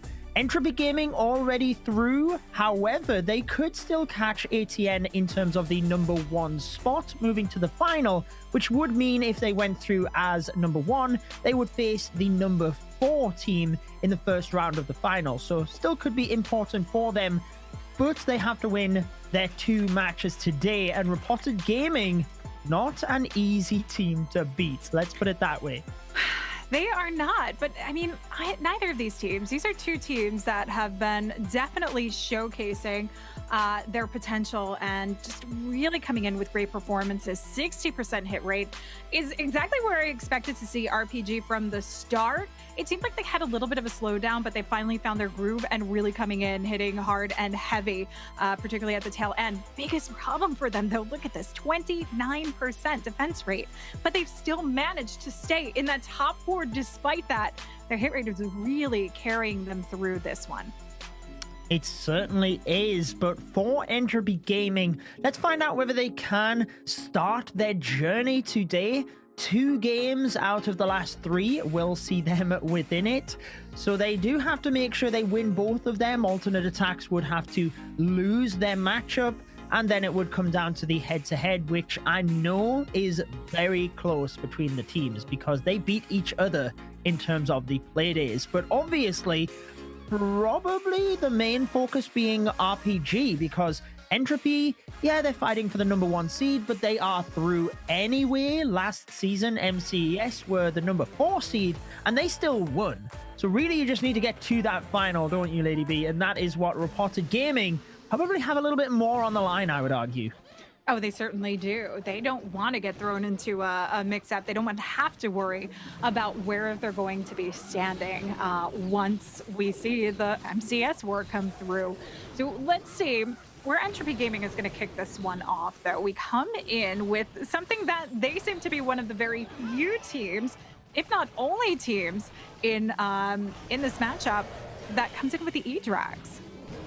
Yeah, and Bats tends to be the first attacker for Entropy. He does like to use the dragons, whether it's the E-Drags, the Hydra, sometimes actually does mix the Bats in there, doesn't he? So very proficient with the air attacks. You can see the E-Drags down the bottom might get drawn a little bit into that poison, depending on if they go for the Expo, as they do. So that's 2 E-Dragons that will take a huge amount of damage, but he's still got a pretty good push of the bulk of them moving through the middle of the base. He does, and that access for the King to actually take the path into the Eagle compartment, a little bit slow moving, but if the Drags were able to focus their way towards a multi, it's still in a good spot because we have the Royal Champion that has yet been dropped on the board here that can help finish off the back end compartment. But for now, actually, the Warden and the Electro Owl have done some great work to clear this out as well. They certainly have. He's holding on to that 1 Dragon Rider. I think just waiting until, I was going to say until the air defense went down to maybe place it on the Arch Tower down at 6 o'clock, but decides to converge everything together, try and alleviate some damage off the Royal Champion. And yeah, it is just not going to be enough, is it? With that Expo just locked and loaded onto the Royal Champion. Huge amounts of damage. And the main issue is, even if he frees up buildings, it's not like he can take the non-defensive buildings around it. So it's a 79% for Entropy Gaming starting out this war. Not what we expected from a team that have already qualified. No, and defensively, not what I expected to actually see coming in from RPG, knowing that they haven't had the strongest of defenses through the season. So maybe, perhaps, they've actually put a lot of focus in what they were bringing to the table today, because it certainly seems to be putting them in a good position, obviously, in their previous matchup. And this is already off to a raring start when percent is seemingly a huge factor in all of the matches that we've seen. This is going to situate them nicely. Oh, it certainly is. And Tim-tastic with the Blizzard Lalo to kick things off for them. Now, he has, I believe I remember him. Was it Tim-tastic that got the Mass Rocket Loon 3-star attack? It was, wasn't it, for Reported Gaming? I remember that one well, which was incredible. But he is currently 6 3-stars and 5 2-stars throughout the challenge. So more than a 50% hit rate. And we have seen him do some quite extensive blizzard attacks. You can notice the Lava Hound tanks things beautifully to just cruise that battle blimp through to where the Archer Queen is. Uses the rage as well. Down goes. Oh no, the Archer Queen still survives actually, but should hopefully be able to get to that after chaining through the multi, as long as he can turn the Super Wizards invisible but not the Queen. Will he get her? Not quite, but she has a fraction of health, and he's got everything else he wanted.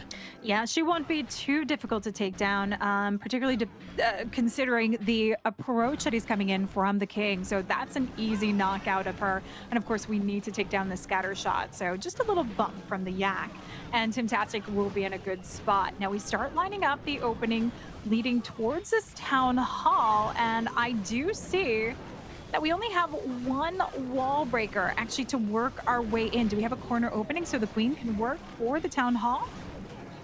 I think the corner behind the Archer Tower was open anyway, but he used the wall breaker and it just extended it. So questionable on how much value he's going to get there, but the Archer Queen should hopefully, after taking out the Expo, steer back around. She is going to get caught up on the minion a little bit, so I don't think she's got enough gas to get around towards that town hall, Lady B. No, and has those 2 invisibility spells, but one already expended, trying to hold on to the ability long enough, and the Unicorn just giving her a little extra boost here, but she's going for everything but the town hall. All those storages in the way are just ripping apart her ability to try and get this done, but the good thing is that actually the ground bow went onto the Unicorn rather than the Queen. We're gonna see if this is gonna be just enough juice to get the town hall down. Ooh, by the skin of his teeth, Judo.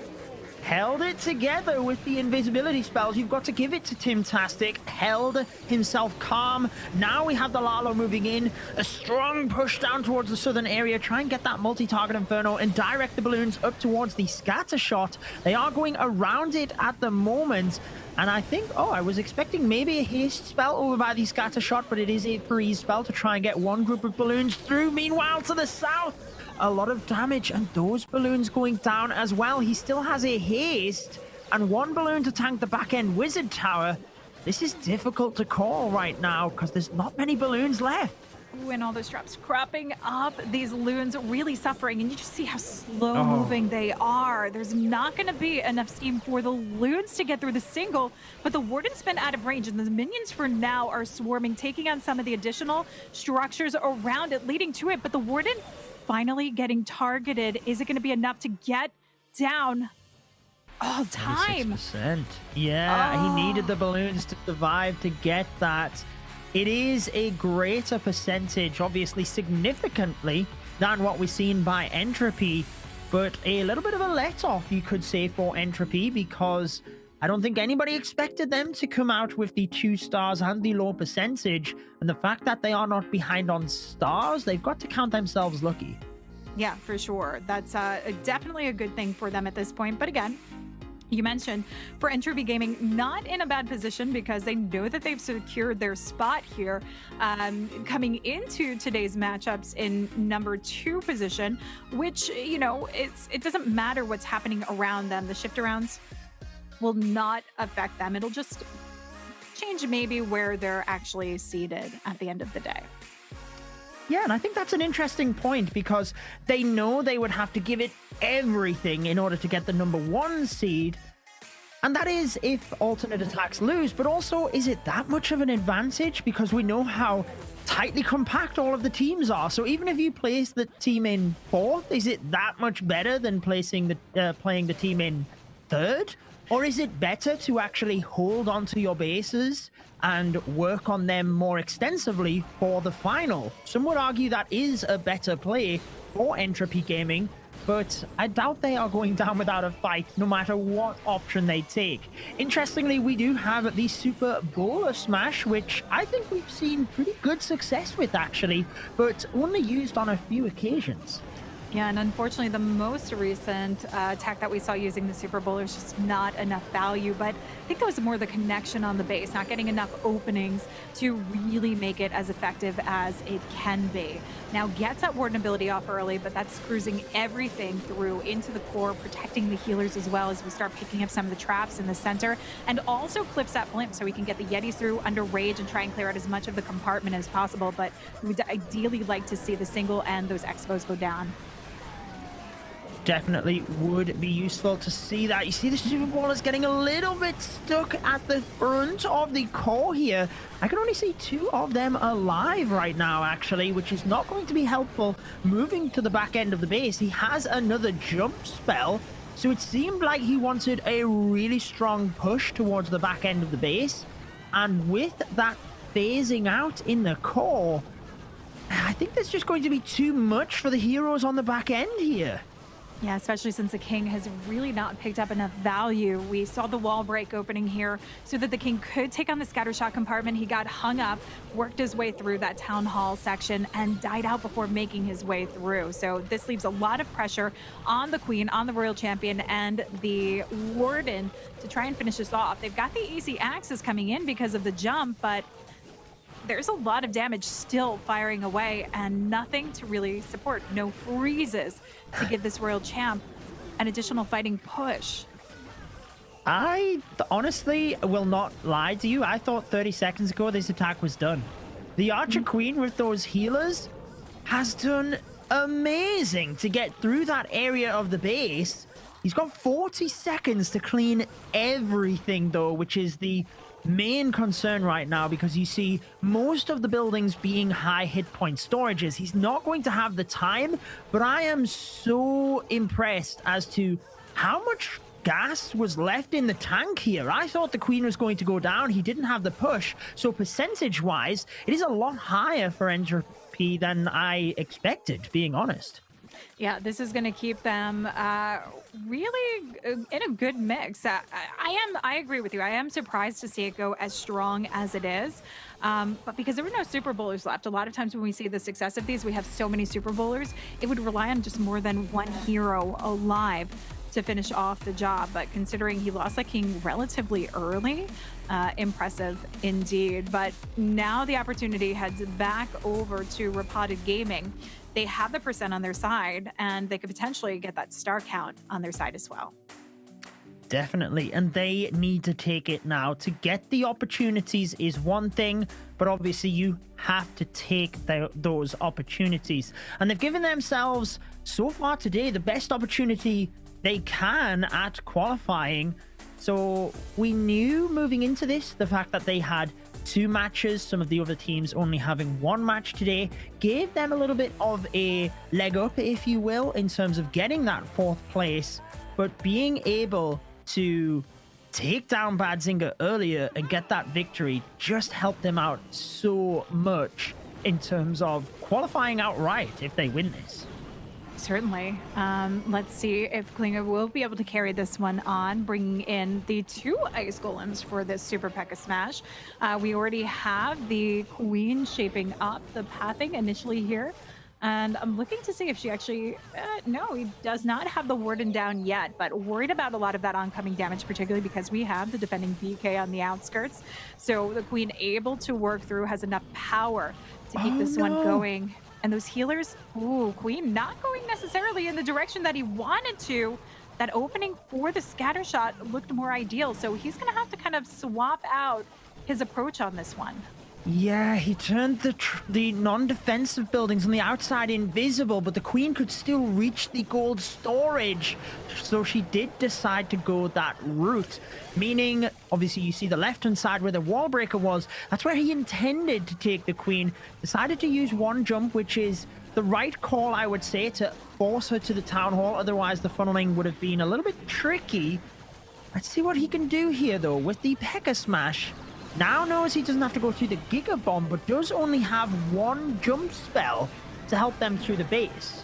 And Queen dying out fast. He also needs his healer transfer to come back over. These P.E.K.K.A.s are spread way too far apart to really make too much use. This could be almost handing over opportunity now to Entropy Gaming, but he has managed to keep the Queen alive and well, which I am surprised, but not for long with the Scattershot firing away. Warden ability trying to carry the Wizards and the P.E.K.K.A.s through this base, but still not enough because he's had to drop all of these jumps right there along the outside edge.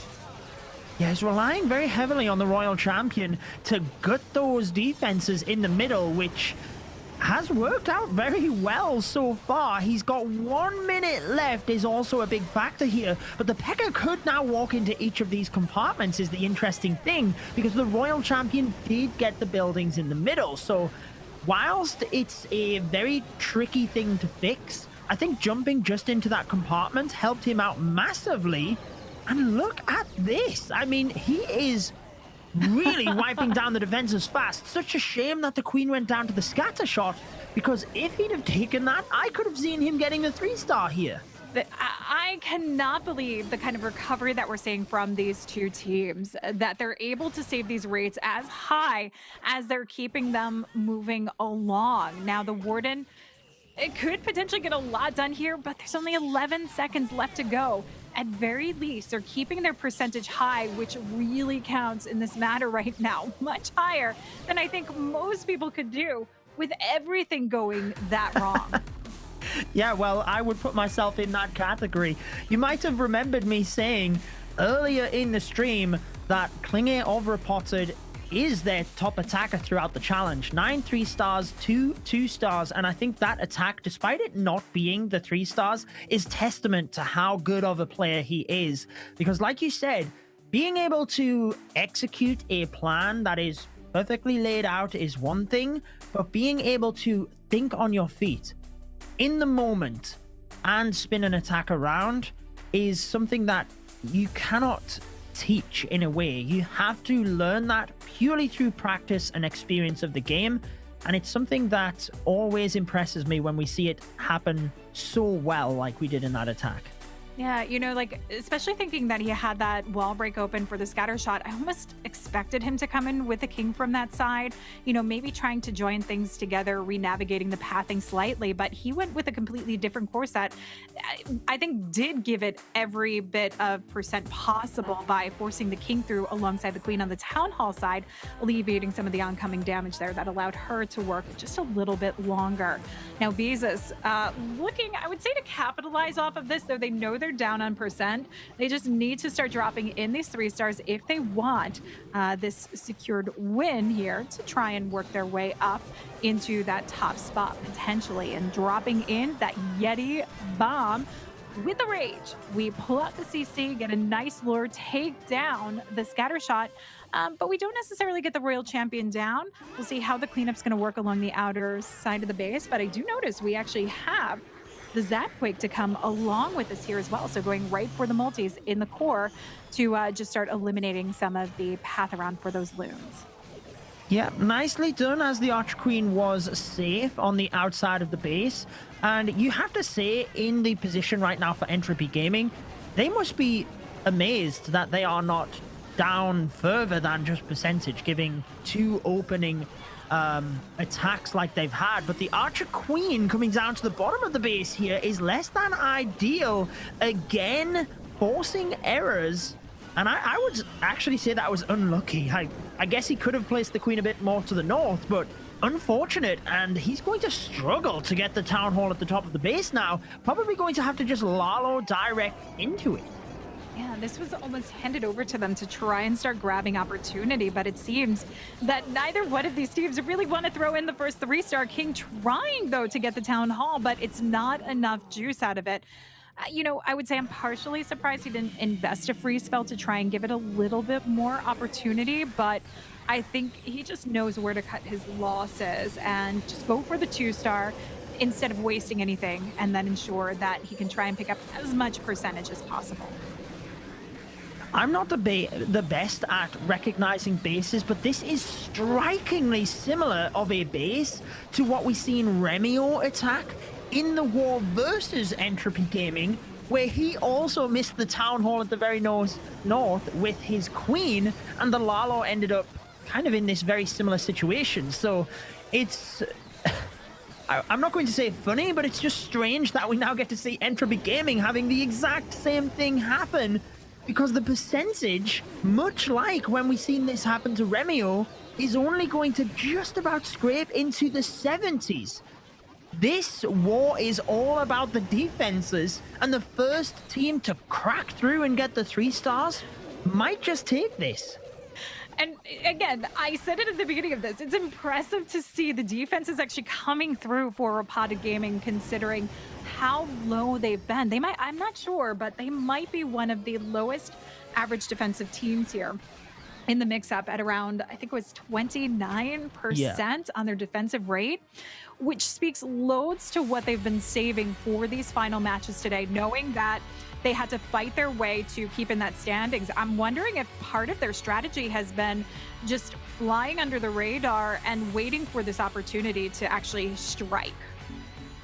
Risky strategy, but it might certainly be something they've considered. I said it before, I will say it again. Getting the defense is one thing, capitalizing is another.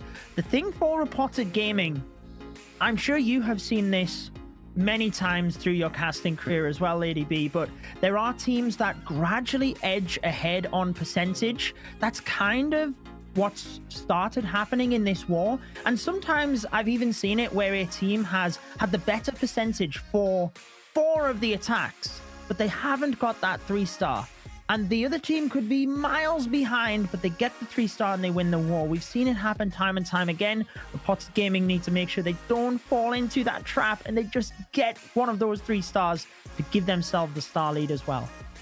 I don't know. I know that I predicted Entropy Gaming for the win here. And it seems every time I pick Reported Gaming for the win, they lose. When I don't pick them, they actually win. So I'm edging more towards Reported Gaming, just finding that 3-star and getting the edge and continuing to hold on to it. I will call it the jinx effect on that one for sure. Well, I did pick Reported Gaming to win over Bad Zinger, and they did. I did actually pick Entropy Gaming to win this and to win their final matchup over Rest as well, because I think Entropy Gaming have really came into their own in the, I would say, the final few play days, but I know they were right up there in second place near the start as well. So I think they just had, maybe it was the second week, they had a few rough losses, but other than that, they've been very strong. So that's why I picked them. However, Reported now putting up Yanis. Normally we get to see him do those Sui Lalo attacks, which look so beautiful, but trying to work with the ground attack on this one, we see the Tesla farm has already popped to the 3 o'clock area where he plans to enter the base, and with the siege barracks selected, that makes me question where he's going with this. He's only got the 1 jump spell. How is he getting towards that town hall? So with the jump spell, yeah, he's got the wall breakers to start carrying his way through, looking to have the P.E.K.K.A.s kind of push him slightly along if he can't fully get the break that he needs coming into the core of the base. But the that jump's going to carry him across into the multi and into the town hall compartment easily once he's settled into the core. Yeah, that is. I was trying to look at where he would place it, but just I think the wall break on the right-hand side was throwing me off, but obviously just diving the king into that compartment, P.E.K.K.A. through the middle, and like you said, he can get into both of those compartments, can't he, which is so far working out well. Now the P.E.K.K.A. dive down towards the Archer Queen, but will reroute up towards the Town Hall. They are in the Tornado Trap, but it will fall shortly. He's still got another Rage, the Queen ability, the Royal Champion ability, and an Invisibility. This is looking increasingly more impressive. He turned the Barbarian King invisible from the Royal Champion, and the King went back to his platform following where the Royal Champion went. Absolutely typical for Yanis. The unfortunate part of this is those healers working through the Poison Bomb. The Queen has her ability, but we wanted to see more value out of her, and regardless, this still would have been a tough fight. The Royal Champ not taking down the King and able to actually take on some of the defenses. was going to eventually run this out of time, but still a beautiful approach at this, a little bit different that we would normally see. I honestly expected this to coordinate a little bit better with that beautiful push that he had coming in simultaneously with the Hogs on one side, the Royal Champion being supported as well. Again, for Repotted Gaming, they are up into the 90s, and so far, Entropy only had that one attack from Nobama, which was 95. Other than that, they had a 77 and a 79. So the percentage game continuing to push up for Repotted Gaming, but still equal on stars. It's starting to get to me. Come on, Repotted. You need to just get that star. Otherwise, you're in danger of losing it. This is like them saying, no, you get the win. No, you get the win. Here you go. You have the opportunity. But, at this rate, I mean, they're just going to keep us on the edge of our seats to the very end of this war to find out who indeed is going to win this matchup. Just setting the scene for everybody again, Entropy Gaming has already qualified to the finals. The top 4 out of the 8 teams will progress into the challenge finals. Entropy Gaming could still get the number 1 seed, although it will be tight. Alternate Attacks would have to lose their next matchup. It comes down to head-to-head. Alternate Attacks won one of the games versus Entropy. Entropy won the other. Then we'd have to get into stars and all sorts of stuff. But that's if Alternate lose as well. However, for Repotted on this match, this is their opportunity to go through outright. If they win this match, they are through. They don't go into a head-to-head battle, so everything on the line. Entropy Gaming back up, though, with a Blizzard Hydra, something we don't always see. We see it every once in a while, but not the typical combination, I would say. No, definitely not a typical combination because we're investing all these spells coming in, but I guess it does allow for, you know, you don't need that much to go in for the Drag Riders and the Dragons. A couple of Rages can do some wonder, and that's what he is going to have available here. I also like that he's got the additional invisibility spell that we can just get a little bit more out of our heroes from. But luring the CC into a nice little dark corner, which is always my favorite move. Because you're going to get as much value out of that queen as if you started her fresh, basically.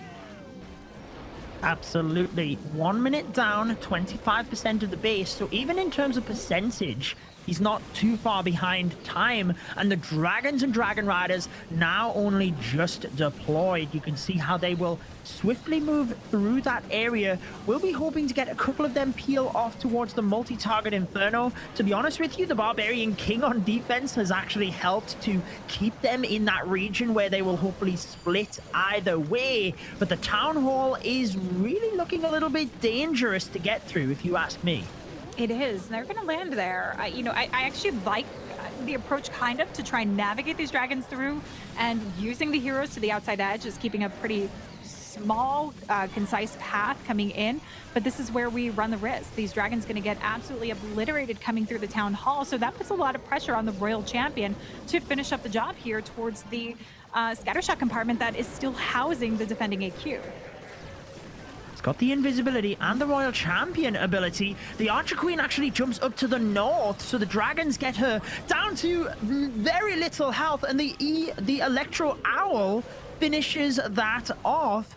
Queen ability still left over. Royal Champion takes down the scatter. 40 seconds remain with an invisibility spell as well. This is what I was talking about. Entropy Gaming can be as far behind on percentage as they like, but if they get the 3-star, they take the lead, and that is exactly what they have done. RPG, if they get the responding 3-star, will then take the lead again. But at this moment in time, you'd far rather have the stars on the board, so it's advantage to Entropy Gaming. So much pressure now for RPG to perform the 3-star, or they know they could let this slip out of their grasp, because if Entropy Gaming's coming in with the 3-star now, I can see them rolling through in the end and carrying that along, picking up one more to try and clutch onto this possible win. I mean, we've been waiting for them to decide who actually wanted to win this war. Entropy Gaming's finally said, no, you know what, I'll take it. But still right there in the grasps for RPG to try and take it back. But we're going to see if their offense can finally match what we've actually been seeing from them defensively today. Now is the time. It is Mech, who is another one of their top attackers. I think right behind Klinge, Mech has 7 3-stars to his name, and it's the Queen Charge mass. Well, I say mass rocket balloons. We've seen more than 11, but 11 rocket balloons, if you ask me, is still quite a few, Lady B. I don't know about you, but I certainly don't tend to take that many in an attack. So this one does have me excited. Oh, I bring 11 rocket balloons all the time to my race. Totally. Good for you. Good for you. But I love this approach. You know, this is what we're getting to see. A lot of players just taking advantage of the sheer force and power of the heroes. We know that our heroes are such a strong unit for the game, and we know they can do a lot of work. So this is capitalizing off of it, bringing them all together, even the Warden, just to get more push coming into the core of the base so we can get it. But we really need to ensure that when we invest this, when we're using all these heroes, we get through the core of the base, because those rocket loons can only be used for support on the outskirts. And it works out quite well, doesn't it? Because the rocket balloons have almost the haste spell attached to them. So you don't need spells as such for the rocket balloons. You can commit everything to this hero dive, and he's still got the Queen ability, the RC ability, and multiple spells he can use for this push as well. You see the Royal Champion just up towards the north of the base, helping to take out those defenses. But with the Arch Queen ability, that's where we're hoping to get towards that Town Hall. Now sending those rocket balloons in from either side to try and force the heroes through the middle to that Town Hall area. It looks increasingly good, but we're also getting to that risky stage of hitting the Town Hall as well. Yep, but we've got the freezes to hold this off as everything veers across. The Queen taking her time to get this through, but having these rocket loons is perfect because they're taking out the outlying defenses. The Queen won't need to pass through, and we've got the minions for cleanup along the outskirts, so he is not worried at all. Not worried at all, Judo. This is so clean coming in from Mech, and this is going to give RPG that push that they needed, get the 3-star on the board, tie them up on stars, but get the percentage back in their favor. They are now in the driver's seat. I am speechless looking at that attack. It came together so nicely with the heroes moving through, and then just the rocket balloons continuing to force them in that straight line. Maybe I will start to use 11 rocket balloons. I don't know. It worked out pretty well there. Once you get the timing down, it really did come together nicely. Yeah, but again, it's, you know, it's having that support of the heroes and really understanding how to path them, how to keep them working together and get the most value out of them. But you know, we are seeing a lot more of these strategies that rely on that, not only with the rocket loons, but LP when he was doing the hog attacks, you know, with only bringing in like 15 hogs to the mix to take out a corner of the base, and even this Soham hit where we see the drag riders and the bats coming in for a little support. Yep. Final attacks then. This is it. MCES will be watching this war closely because, to be honest with you, it puts MCES in a difficult spot in terms of getting sucked into that mix of teams. It would be far better to have less teams in that scenario and just allow Reported Gaming to be through outright, because Reported Gaming have beat MCES, but Bad Zinger have beat Reported. MCES have beat Bad Zinger. They've all had this kind of trio of wins, if you will. So the less teams in that mix, the better opportunity you have. But I am sure they'll keep it interesting for us. However, getting into this last attack, Entropy need that 3-star and they need a defense. Hog Riders, it is. And an MCES approach with pretty much mass Hog Riders here by Addy.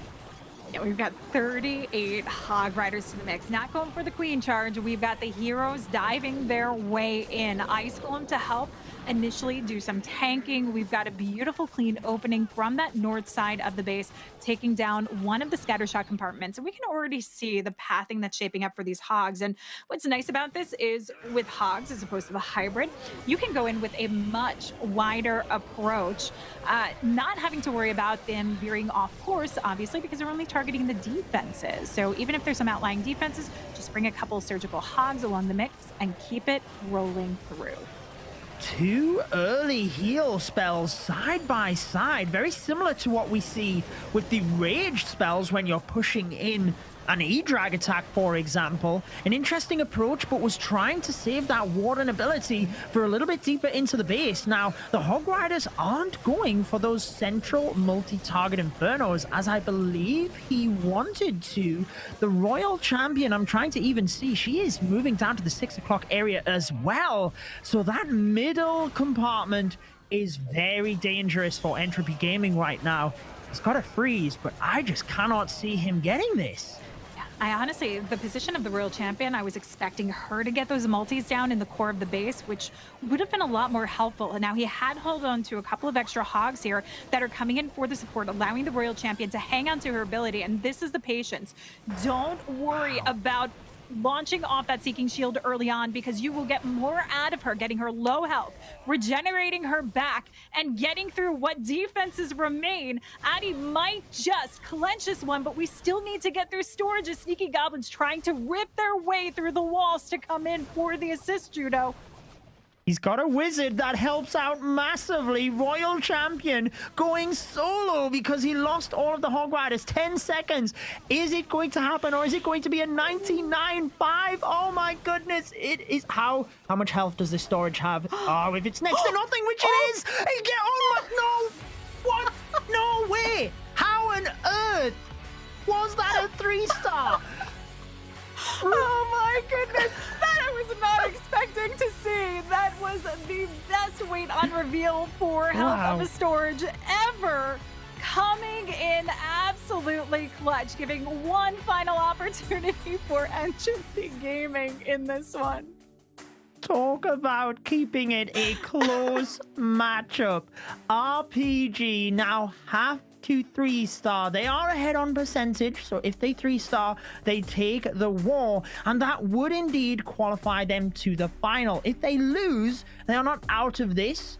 They will just be into that mix alongside MCES and Bad Zinger. We'll have to see if MCES beats ATN first, otherwise it could just end up being outright Bad Zinger and Reported that go through. But Entropy Gaming, if they win, will still be on track for the first placed seed if MCES do beat Alternate Attacks. We're getting all over the place, but trying to just set the picture for you. Yeah, there is definitely a lot of interesting opportunity coming in with the seeding, but also interesting turnarounds with these attacks.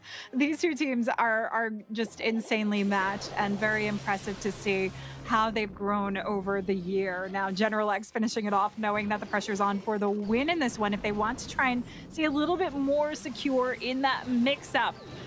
In the ranks here to try and stay in the number 4 spot. Zapquake to kick this one off, starting to shape up the path leading to the town hall. And this should actually give some easy access for that blip to sail through, while also sectioning off a huge chunk for the dragons to actually stay quite narrow within this. Yep, the funneling has been set up perfect for them. Interesting ice golem on the outside of the base. I wonder if that was just a tad too early, to be honest with you. It tanked the archer tower, but it's not going to get too much freeze value before the king gets in towards that eagle. However, the dragons still push through the center of the base relatively well, with the battle blimp having a somewhat easy ride to the town hall so far. Does get there. Rocket balloons are pulled out, and it seems... Is it sneaky goblins? But the rocket balloons are over the top. Yes, it goes down. Okay, those sneaky goblins, they are very sneaky because we literally can't see them.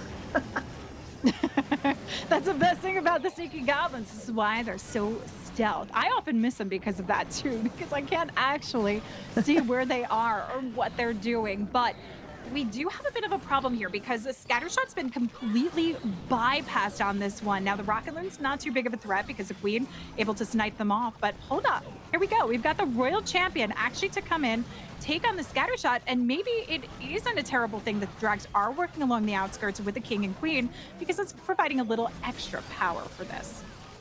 It is looking pretty good right now, I would say, for General X, as he's being able to protect the Royal Champion Seeking Shield, only just uses it, should jump across to that multi, and with the Queen ability and a freeze, it is going to be the win for Reported Gaming, meaning that they will move directly to the finals. They will not get drawn into that bottom area. This will now be 8 victories for them, given that they beat Bad Zinger earlier on today, and it means that MCES could only catch Bad Zinger up on wins if they beat alternate attacks. So it really does just keep things interesting, moving down to the final stage of this. But Bad Zinger, they've beaten MCES before as well, so it is going to just come down to the final parts of this. Reported Gaming have done what they need to do, though. They have secured their spot into the finals with a percentage win over Entropy Gaming, who also go to the finals. And interestingly, Lady B, actually, Entropy Gaming have lost. So this will be the opening matchup of the finals, because they will be 2nd and 3rd seed. So Entropy and Reported will play each other in that first round of the finals. That is going to make one brilliant matchup. Yeah, I hope that it's going to stay that close, because that was one of the most exciting matches we've seen. And, you know, I think more times than not, people expect the 3 stars are going to be exciting to see, but it's those defenses that can carry through and the adjustments that are made. So beautiful job to both sides in this matchup, but we still have more to come. And boy, do we have a doozy, because MCES is going to be facing off against alternate attacks. So if you want to watch this one, which I highly recommend, make sure you stay tuned, because it'll be right after this break.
ESL Mobile Challenge is brought to you by DHL and Pay Safeguard.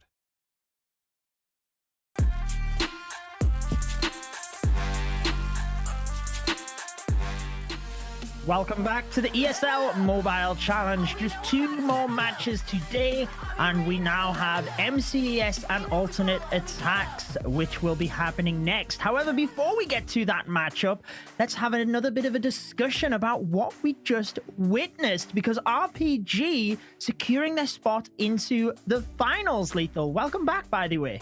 Cheers, mate. Cheers. We've got a great matchup in a second, but yeah, let's talk about this a little bit deeper.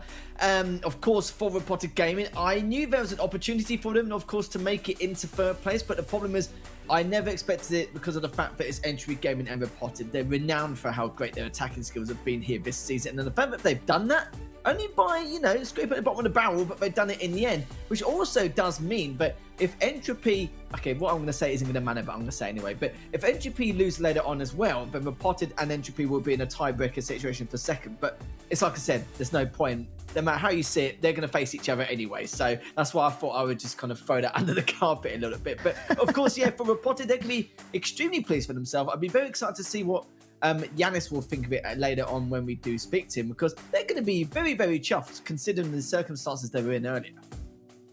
Well, just for you, Lethal, why don't we speak to him right now? Let's get Yanis on the line for you. Thank you so much for joining us, my friend. Congratulations for getting through to the final. You must be thrilled. An impressive performance today with both of those victories. Hey, yeah, thank you very much. Especially like the second match was very close, and it was like till the last attack. Not decided yet, but yeah, we're just very happy that we made it to the playoffs. Yeah, it's worked wonders for you here. Of course, Badzing are losing both their games in order for you to be able to secure that third place spot. So no tiebreaker situation, anything like that. You can sit there comfortably and just watch the games rather than sweating of relief, hoping that something happens towards the end of today, which ain't going to happen for you guys. So I'm relieved for you guys as well. So what was your plans coming into today? Because you knew the circumstances, you knew that there was a good chance that there was going to be a tiebreaker situation involved. Did you expect to beat both Entropy and Robotic, considering the reputation they've shown with having a great attacking force? Well, like our plan was to go come up with symmetrical bases for both matches today, which actually worked out quite well. Comparing to our previous defensive results. Yeah, the match against Bad Singer, winning that was just huge. And after that, we were quite comfortable, maybe too comfortable, which basically was to some kind the reason why we didn't do well in the beginning versus Entropy, as we just thought, yeah, they don't 3-star as well, so we don't have to as well. But yeah, that's why it was so close in the end. Yeah. Hey, sometimes you need to be able to grind out those victories, and that is exactly what you did. Is there anything from that last matchup that is going to help you moving into the finals, knowing that since you beat Entropy, they cannot get the #1 seed? They will only, well, be the #2 and you be the 3, or vice versa, meaning you will play each other. Is there anything you can take from that last match for the finals, or do you not want to share? Well, I will just say it like that. It was quite interesting to see how like this certain type of base that seemed to not fit them as well as like anti-3-star bases, but maybe it was just because they were already qualified for like the playoffs and they were not as motivated as we were. So yeah, maybe we'll take something like from that for the playoffs. Who knows? Bit of a confidence boost, if nothing else. But best of luck in moving into the finals. I'm sure you can go and celebrate a little bit before you start all of that hard work, getting yourselves ready. And we look forward to seeing you there. Thank you very much. Always great to hear from the players, isn't it, Lethal? Particularly when it's a happy interview. We've had our fair share of interviews following the teams losing out the matches as well, which never seems as exciting for the players. Yeah, Yanis is always very calm and collected with his interviews, but you see the little sparkle in his eye and a smile in his face. He's definitely really happy knowing that he doesn't have to wait a couple of hours for the outcome of his team, and they really do deserve it. And I think they know what to work on as well. We know that for Robotic, they are definitely one of the worst defensive teams, but because of their attacking side, it just shows how well they've been able to excel through the ranks here in the standings. But as long as there's a few nicks and crannies in terms of what to fix on their defensive purposes, they're going to have to be very tough. They're literally going to be extremely hard to fight against no matter who you are. And I'm sure Reporter Gamer will continue on with their strengths, especially with that attacking force we've already discussed. Definitely, and it's interesting that the defensive side of things is what they will draw from that matchup in terms of the bases that they felt worked well. It seems like they threw those bases up on a whim, and it worked. So, you know, that's definitely something they can now use as a benchmark to start etching out those stronger bases moving into the finals. But into the next matchup, this is a repeat of the opening matchups of last year's final between Alternate Attacks and MCES. Obviously, we did see Alternate move through as the #1 seed last season, MCES as the #4 seed. MCES beat Alternate and went on to win the entire thing. But this one is interesting when you look at the stats, Lethal, considering MCES arguably have a better statistic than Alternate Attacks, but find themselves all the way down the league. Yeah, I'm not going to lie to you, mate. I was literally scratching my head wondering what on earth's happened, considering the results don't really show exactly the stats we're seeing on the board here. It's a little bit of a shock to the system if I'm honest, but it looks like they do have the slight edge in hit rate and defense. It's not really too much to talk about. 1%, it's not really a huge margin to really dissect or discuss there. But yeah, it is a little bit of a shock to the system. It really is. It's probably because of the weird wide swings of results they've had. Sometimes they've had 12 or 13 stars, but they've actually had the most perfect wars here in the league, which is something we've definitely seen. A good example of it being earlier on, of course. But for MCS, this is tough. The fact that they've got to win the El Clasico, or El Clasico, no matter what you want to call it, and actually be in order to stand a chance, it's going to be very, very difficult. But let's have a look, though, because we're going to have enough talk from us. Well, you're going to hear us talking, but enough chatter anyway, as Boomer's going to be kicking things off against Tryhard Space here to see what ATN can bring to the table. Starting with his Blizzard Lalo. And I do want to very quickly pick up on the point you made as to, we'll not dive into 1%, but that is all the difference was in the first match when these teams played each other in Play Day. Won 13 stars apiece, and Alternate Attacks had 1 percentage point more, 95.4 to 95.2. If that had been the other way around, it could have been a whole different story for MCES. But starting out with Boom, he has a very good opener with the Town Hall down. That entire section gone, actually, due to the Blizzard, and diving the heroes up to the northern area. Yeah, let's see what he can do at the moment. He's already hit 6 triples out of the 11 he's been involved in. He's going to see if he can try and whack that percentage up a little bit more. As already now, the RC ability does come out here on towards that scanner shot, the cannon there, using the invisibility spell as well, just to give the RC alive a little bit longer here. With the Queen also in that north compartment, will pop her ability also here. With the RC though, we'll have to deal with the rocket loons. Invisibility spell comes straight in. Took a little bit of damage from those rocket loons, but obviously not going to be surviving long enough. The Queen also been taken down. Those rocket loons definitely did themselves justice, because even though they would have stayed alive a little bit longer, but didn't get, like, you know, the extra value they would have liked towards the end, like doing a little bit more damage into the Inferno Tower, to the center, or maybe doing a little bit more damage to the AD or cannon on the north side of it. But already the loons are coming out to play. The Warner's directly behind it as well. Let's see what he can do with the rest of his attack. Yeah, so far so good.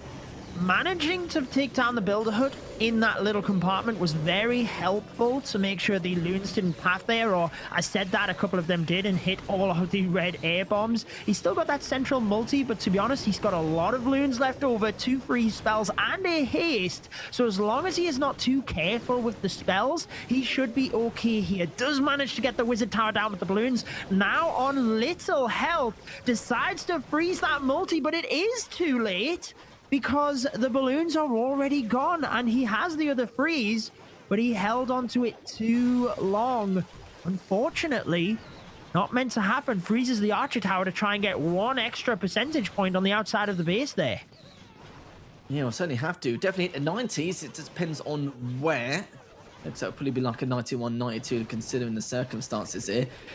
But it's a little bit of a shame though here, like considering what we saw from Boom. We know what we normally expect from him. He has done more than half of the bases in terms of getting the triples, but it looks like he won't be able to add to the tally here. 2-star, 92%. not too bad. But the problem is MCS have been looking extremely strong earlier on. So ATN should be a little bit worried here for to hold on to that seed. Well, they did get the perfect war, didn't they, over Carnage Gaming, which when they move into this knowing they had to win both of their wars and they start with a perfect, you just know MCAS are meaning business. They've got that defense early on, but remember, as I did just say, it was 13 to 13 stars in the first matchup that these teams played. Wouldn't surprise me if it was just as close. Just which side of the fence MCAS will fall this time. This is great for them though. This early on, they have a 1-star difference potential and the 8%. You know, this is something to really capitalize on now. And MCS definitely have a chance to try and go to the standings in terms of getting that tiebreaker here. Just looking at it as well, because they want to try and do the best they can in order to keep that tiebreaker here with Badzing if they can, because they're on their last legs at the moment here. We know that they really are riding that struggle bus, but yeah, getting something done here against ATN, this will definitely help them just a tad here when we talk about it at the latest stage of today or after these matches have commenced. But the blip now coming out towards that south side into towards the center. You can see already all the spells dropping down here for Arium to get as much distraction in terms of that blast radius as possible. But he's already done a fair amount, taking up the scanner shot as well on top of it, trying to do a little bit more into the center, which he has managed to do. So, you know, can't go wrong there from what we've seen so far in terms of the value he got. Oof. I thought when he turned the Super Wizards invisible again at the end that he wasn't going to get much more value, and then you just seen the lightning bolts obliterating that left-hand side.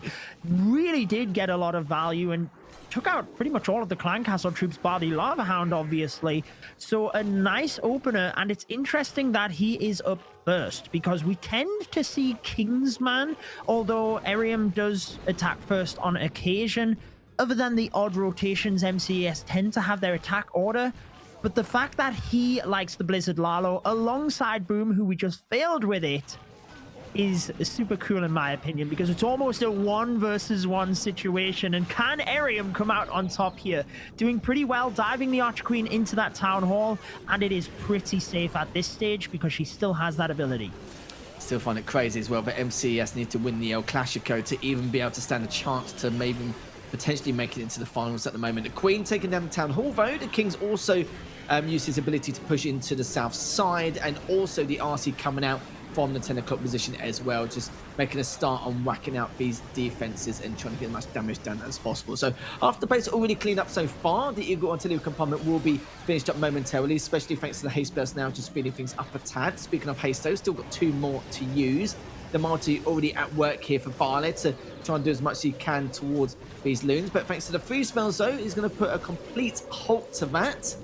Another haste spell does come down once again. Still has 1 more to use though, but I must say this is a very clean attack, and I'm sometimes a little bit worried for Arium, because we either see attacks where percentages are roughly in the 80s, or sometimes he gets an incredible triple. But it looks like the incredible triple will be coming out here for Arium of MCES, and this is a great way to continue this off, or to start this war already with a start and 8% lead. Yeah, that was a beautiful attack, particularly when you seen the Warden ability go off in combination with that haste.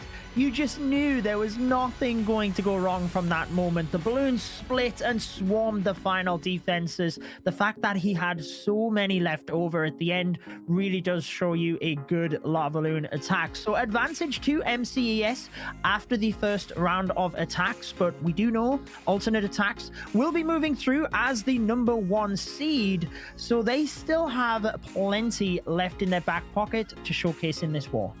Yeah, they're not going to be too worried as of yet. They've seen this happen time and time again. Of course, the perfect war we saw from MCES. For 18, that's going to be lingering on their minds and they're going to be thinking about it. But they also know that Carnage Gaming haven't really been known for their defenses. I believe before that war even began, it was 32%. I'm sure it's probably below 30% after that perfect war, just literally making it even worse here. Maybe even one of the worst percentages. We know Repotted had the worst, but because of the couple of defenses they had before, Carnage Gaming may have overtaken them, if you can call it overtaken. But of course, it's not something to be proud of either. Yeah, exactly. Yeah. beneath. But again, not something to be proud of, but it doesn't matter. It's already said and done. They're already out, but just looking for the good placement. Queen now making a start here for Vale on the right-hand side already. And let's see exactly what shenanigans he's going to be up to here. Already doing a fair amount of damage already and just going to be pushing through into that Eagle compartment. Yeah, Queen decided to go for the Barbarian King, maybe a little bit faster than Vale might have expected, so quickly had to send a Headhunter in to help out. However, not the end of the world, has managed to keep her at full health. All of the healers are there, and I think he's just hoping that after the Eagle, she turns towards the multi here. Keeps the healers out of its range, otherwise he might be forced to use a freeze spell. She does indeed go for the Expo, so he probably will use a freeze spell here just to make sure the healers don't lose too much health, or is he just going for it? He's not going to use that freeze. He will get through the multi, but what it does mean is if the healers hit a single red air bomb, they are going to be pretty much history lethal. Yeah, you're right, and we'll have to see exactly how things will go here. Just finishing up the last of that Tesla farm, which they were greeted by right at the very beginning. A good find as well, actually, in all fairness. The Queen, the Rage Spell come down, we'll be dealing with that defensive RC. But in all fairness, though, it's not a bad use of that Rage Spell, not just for the defensive RC, but of course it's in range in terms of the placement of that spell to take down the other defenses there. The Drags and now Balloons will be coming up shortly from the south side already. But look at this though, some of the healers have already been taken down already. That's all going to be cleaned up here. So you have to rely on these Drags and the Drag Riders here as they're pushing on forward. King comes out as well, heading towards the west. And now this is where we can see how this attack is going to go. With the Blimp also making an appearance. Yep, Queen goes down, but it seems like he mustn't have wanted too much more value than that. We will see that Warden ability pretty soon. I was expecting, as the Battle Blimp was moving through and the Dragons were getting to that central area, but still holding on to it. Wants to obviously use the Warden ability to get through the Town Hall, but he's taking a heck of a lot of damage, lethal, prior to that. So even before they get to that Giga Poison, they already took a lot of hits there. They do hopefully manage to get that multi-target Inferno, though, because with the Royal Champion left to go and multiple spells, it just gives him so much more moving towards the back end. Yeah, that Town Hall and the multi in the centre definitely giving each other a firm handshake for the teamwork they managed to put in terms of the value against that attack. Is Barley will be coming up with the RC on the north side now to then push on forward. And of course, because he just released it, still got the ability to try and make it work. And even with the King and the ability as well, we were definitely worried at one stage here. But the problem is with 5 seconds left, the attack definitely could have gone his way if it was a bit sooner. But sadly, just not the case here, as another failed attempt from ATN. And that's going to be a 2-star, 86%, which does mean that if they get another triple on the side of MCES, they could be quite far behind in percentage and 2 stars behind, which is not looking good here for ATM. Certainly will not be, and yeah, there will be a very large margin behind. Every once in a while, you get just sucked into watching how an attack is working and the methodical approach, as you always put it, lethal, as to how it's unfolding, that you forget about the time. And it seems like Vale was being very meticulous as to what he was doing there. And I'm sure he had his eyes on the clock, but we just get distracted, enjoying the attacks every once in a while. Not what ATN needed, though. And Tryhard, interestingly, who most of the time attacks last for MCES, attacking second with the Queen Charge Dragon Riders, looking to really put themselves in a good position here.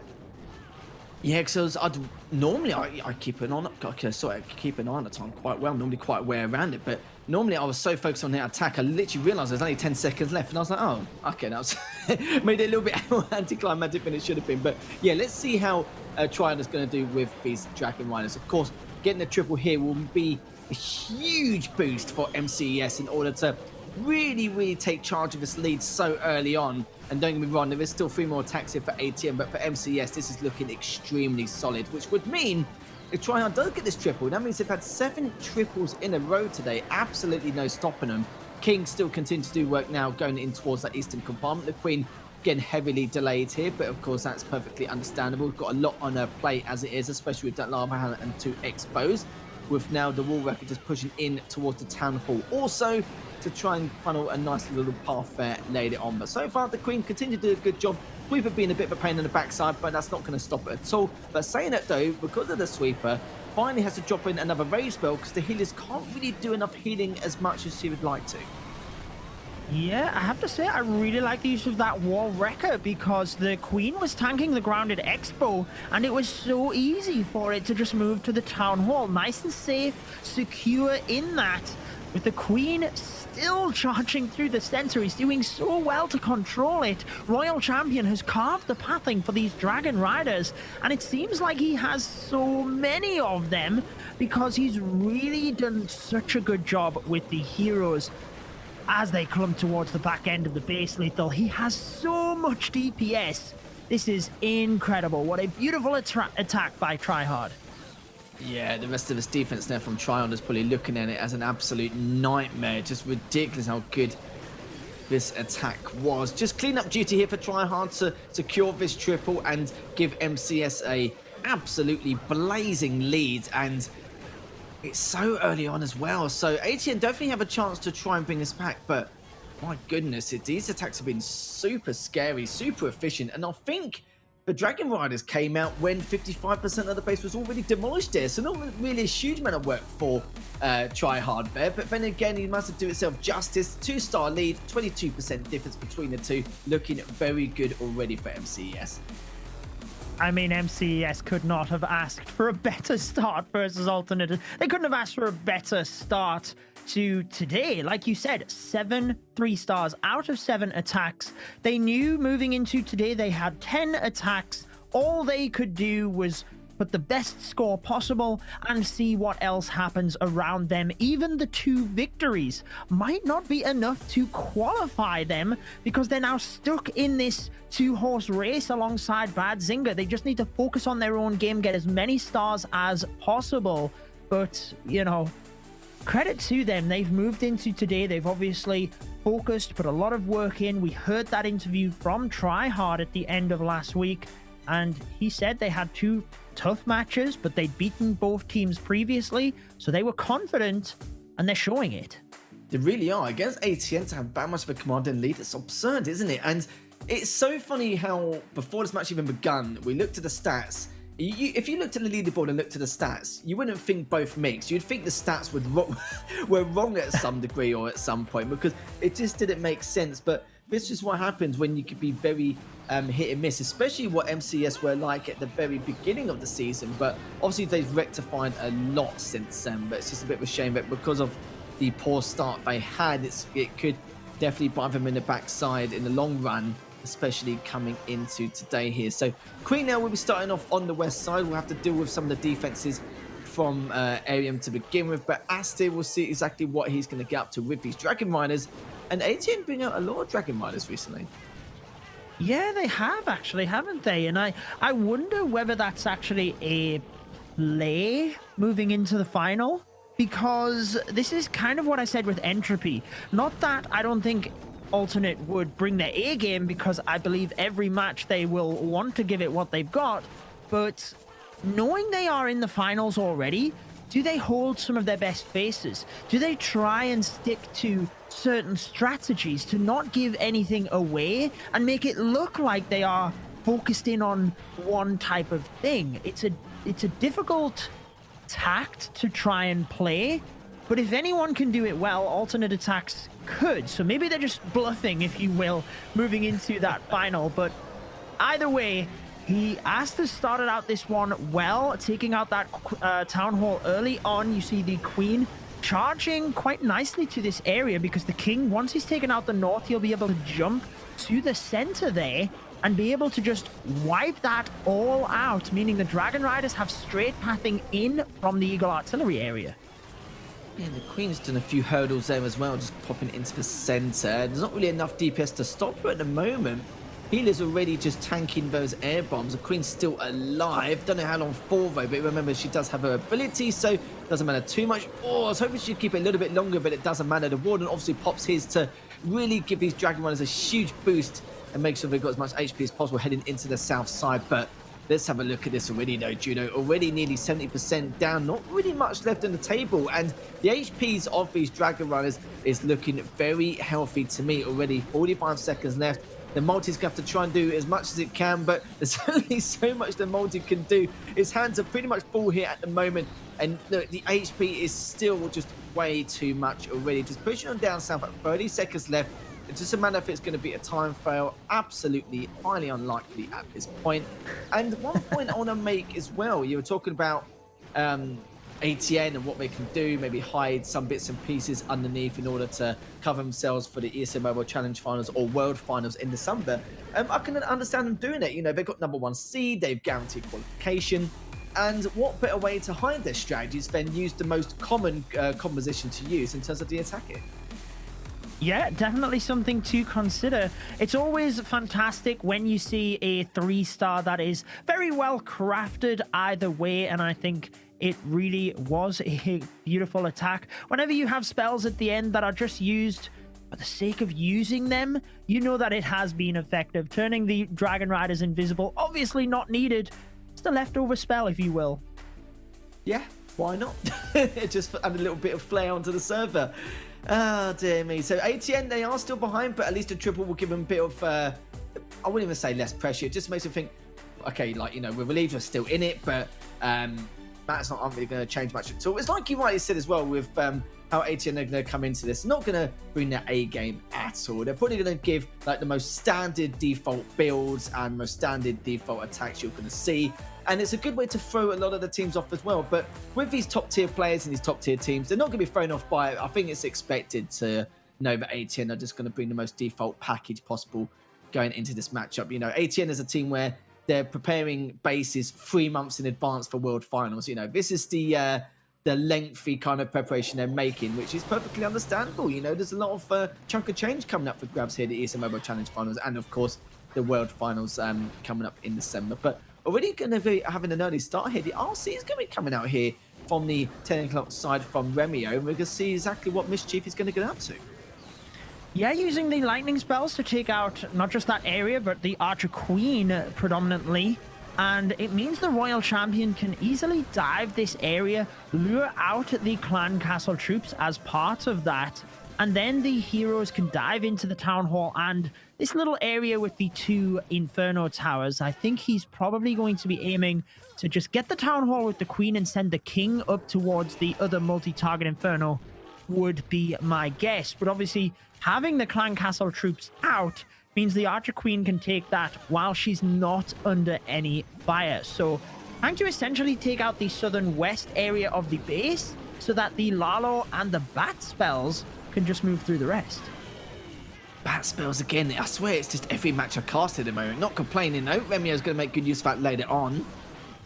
As we can see already, just using that King to dive into that next compartment to deal with that multi there. The Queen is still there on the south side, just lagging behind a little bit, but it's understandable with the defense she had to deal with at that moment in time. Stone Slammer's out, which only means one thing. These loons will be popping out momentarily as well, with that Lava Hound already heading straight towards the AD. Already found one of those black air bombs along the way.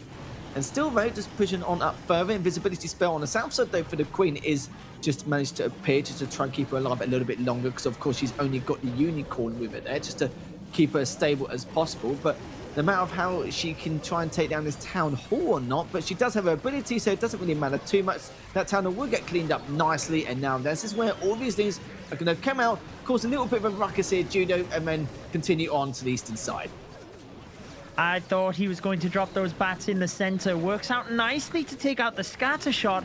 I wonder how well that has worked out for him though. 4 spell spaces, and essentially he got the scatter shot, which, thinking about it, I mean, he could have even just froze through it, potentially even took a haste spell. So whilst it's nice to knock it down, I'm not sure how efficient it ended up being for him. But nevertheless, the balloons do move across to this area. The Wizard Tower is being repaired, and I think that Wizard Tower is going to knock him down, Lethal. It's all whether he has enough minions and lava pups to swarm the rest of the base here. The Headhunter might just help, but the fact the Battle Builder Hut didn't go down does not help the situation either. The reason I say the Headhunter could help is that the Wizard Tower cannot lock onto ground and air troops at the same time. They don't get there at the same time, and unfortunately, it is not meant to be. 97%. So closing the gap a little bit there. Alternate attacks, but MCES still in the lead. Yeah, I think they could still be grateful at the moment. Having a 1-star 19% lead against a team like ATN is still a huge feat in itself, and I still think it's still a commanding lead. The 2-star at the beginning is like just things what award dreams are made of, really, aren't they? In terms of having the dream start there. But 1-star 90%, I don't think they're going to complain about that at all. Even if they do fail along the way, having a very good 2-star will definitely keep MCS in it. And there's only a couple of attacks left remaining, isn't there? 2 on each side. That depends on how 18 is going to even approach this yet at the moment. I'm trying to think who we've got on top of my head in terms of 18. I think we've still got Yo-Yo to go in. Oh, speaking of Devil, do you know what? I'm not even going to mention it. There we go. We've got Dragon Riders coming out here for Yo-Yo. Yep, Yo-Yo has had a little bit of a mixed result, I would say, in the challenge. He's got 6 3-stars, 7 2-stars, and I would definitely say his hit rate in Clash of Clans is above that, so struggling a little bit within the challenge, but Mask coming up next is their top player. So 10 3-stars he's had across the challenge, by the way. He will be finishing off strong for alternate, but they need both of these attacks to be 3-stars and hope for a defense from MCS, because that was their first slip up of the day on the 8th attack, and it was a 97. So, you know, they're not giving up much today, but Yo-Yo with this Queen charge is doing relatively okay. The rocket balloons get right across to the Queen, but does manage to freeze them. You see the wall break perfectly, just sneaks into that second layer to allow the Queen access not just to the scattershot compartment, obviously, so that he can get that single target Inferno down to help alleviate the damage from her. Yeah, I do agree about Yo-Yo as well. I remember last season he was always the final attacker, or most of the times anyway, for ATN, and always been very creative. Still a creative player nonetheless, but now we're going to see what he's going to do with his Dragon Riders now. We haven't seen, the best from him compared to what we saw last season, but still he's been doing pretty good nonetheless here. Stone Slammer coming out, heading towards that Eagle straight away. Dragon Riders are directly next to it, and still going to be pushing on forward as well. 50% of the base already covered. The Queen is still in the center, causing a bit of a ruckus and a bit of chaos already. Ability has been popped. Sweep has been a bit of a nuisance, Queen. but could be okay. But the problem is the Stone Slammer is still alive. This Queen is still somehow alive as you're going to try and go through. Invisibility spell comes down, and I must say this Stone Slammer is getting huge value to give these Dragon Riders a lot of room to push on up. Well, at first I was thinking the Queen was stuck on the wall when she could have just took down the Expo, but it ended up doing him a favor because she then quickly locked onto the scatter shot, probably quicker than what she would have, and nicely gets through that. Now, he's still got a Giant to tank on the back end, a couple of other cleanup troops to put in, and the Dragon Riders should be enough to push through the remaining defenses with 40 seconds and only 15% left to go. It's looking like Yo-Yo is going to get that 3-star for alternate attacks, making sure MCES cannot have any other slip-ups, keeping the pressure high for them if they wanted to come down to a tiebreaker in terms of who moves through. Because if they lose this matchup, MCES, Bad Zinger will outright move through into the final on total wins. So alternate attacks, making sure they keep the pressure high on MCES with another 3-star. Interesting stuff. Have you noticed as well that 18 are just using Dragon Riders? Like, they're literally just being so generic in default, but it's understandable, isn't it? They've got nothing to lose here, even though there's no point giving anything away either. So, and still, even after discussing that as well with yourself, 18 is still putting this much pressure on them. Okay, it's 1-star 90%, but the thing is, with these triples to consistently continuing, MCES now needs to find at least one more triple and just one more decent 2-star in order to secure the deal here. But the only thing I was thinking about in terms of ATN, it depends on how much they want this. They could definitely be the team in order to throw one spanner in the works and also to force MCES to lose and then guaranteed to be knocked out of the competition, because they will have to face a lot of trouble against them if they do make it into the finals here. But we can talk about that later on, as Synthwave now is going to be the 4th attacker here for MCES. A triple would be nice to give him a nice, comfortable lead for whoever's going to be attacking last for MCES, but let's see how he cracks on here. Scully Donut from Synthé, standard at this point, using the Rage and the Skeleton spells, then the Invisibility, nice and timed to make sure the Skeletons take out the Clan Castle and the Scatter Shot. He always seems to find an area in a base to do this, And for anybody else, it seems like a risky strategy. But for Synthé, it's just second nature at this time. I mean, that's exactly what it's like. It's just like watching your watch. Just looking at your watch. Synthé can just take it down as easy as that. Let's make it look easy. Already now the king heading towards that compartment still. The queen just outside the town hall, but we'll be pushing in momentarily here. Finally now doing the damage. And now the king has also popped his ability with the RC. Also using hers as well, just to try and clean up everything in that scatter shot compartment. Invisibility spell comes down now for the RC as well, just to try and finish things up. It pretty much done her job anyway. So is the king, so is the queen, taking down the town hall as well. Would have been a nice little addition to take on the Inferno Tower and that compartment as well. But we'll see how this goes here for Synthé here. As you've already said, you know, his attacks are just ridiculous. Stone Slammer coming out in great position. The sweeper just trying to back it away a little bit, but of course needs that Stone Slammer to get in as soon as possible in order to help tank some of his damage. A couple of loons have already been taken down because of that sweeper, but it doesn't change the fact that these loons are going absolutely ham now into the center with his haste spells. Still got a haste spell and a couple of freezes left to make this attack work. Yeah, forced the Lalo in from that right-hand side to try and push the Stone Slammer in towards the center. Didn't quite happen because there was still a lot of buildings at the top and the sweeper.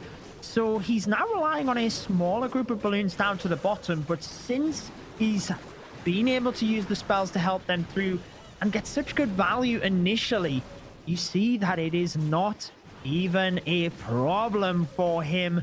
And I was going to say, by the way, Lethal, that MCES are that far ahead on percentage that really they needed 2 slip-ups to give Alternate the chance of winning this. But since Synthé is bringing home the 3-star, they will be 1 star in the lead with a significant percentage. Alternate attacks would need a huge defense and the 3-star if they wanted to win this. So MCES look to be tying things up on wins and losses with Bad Zinger.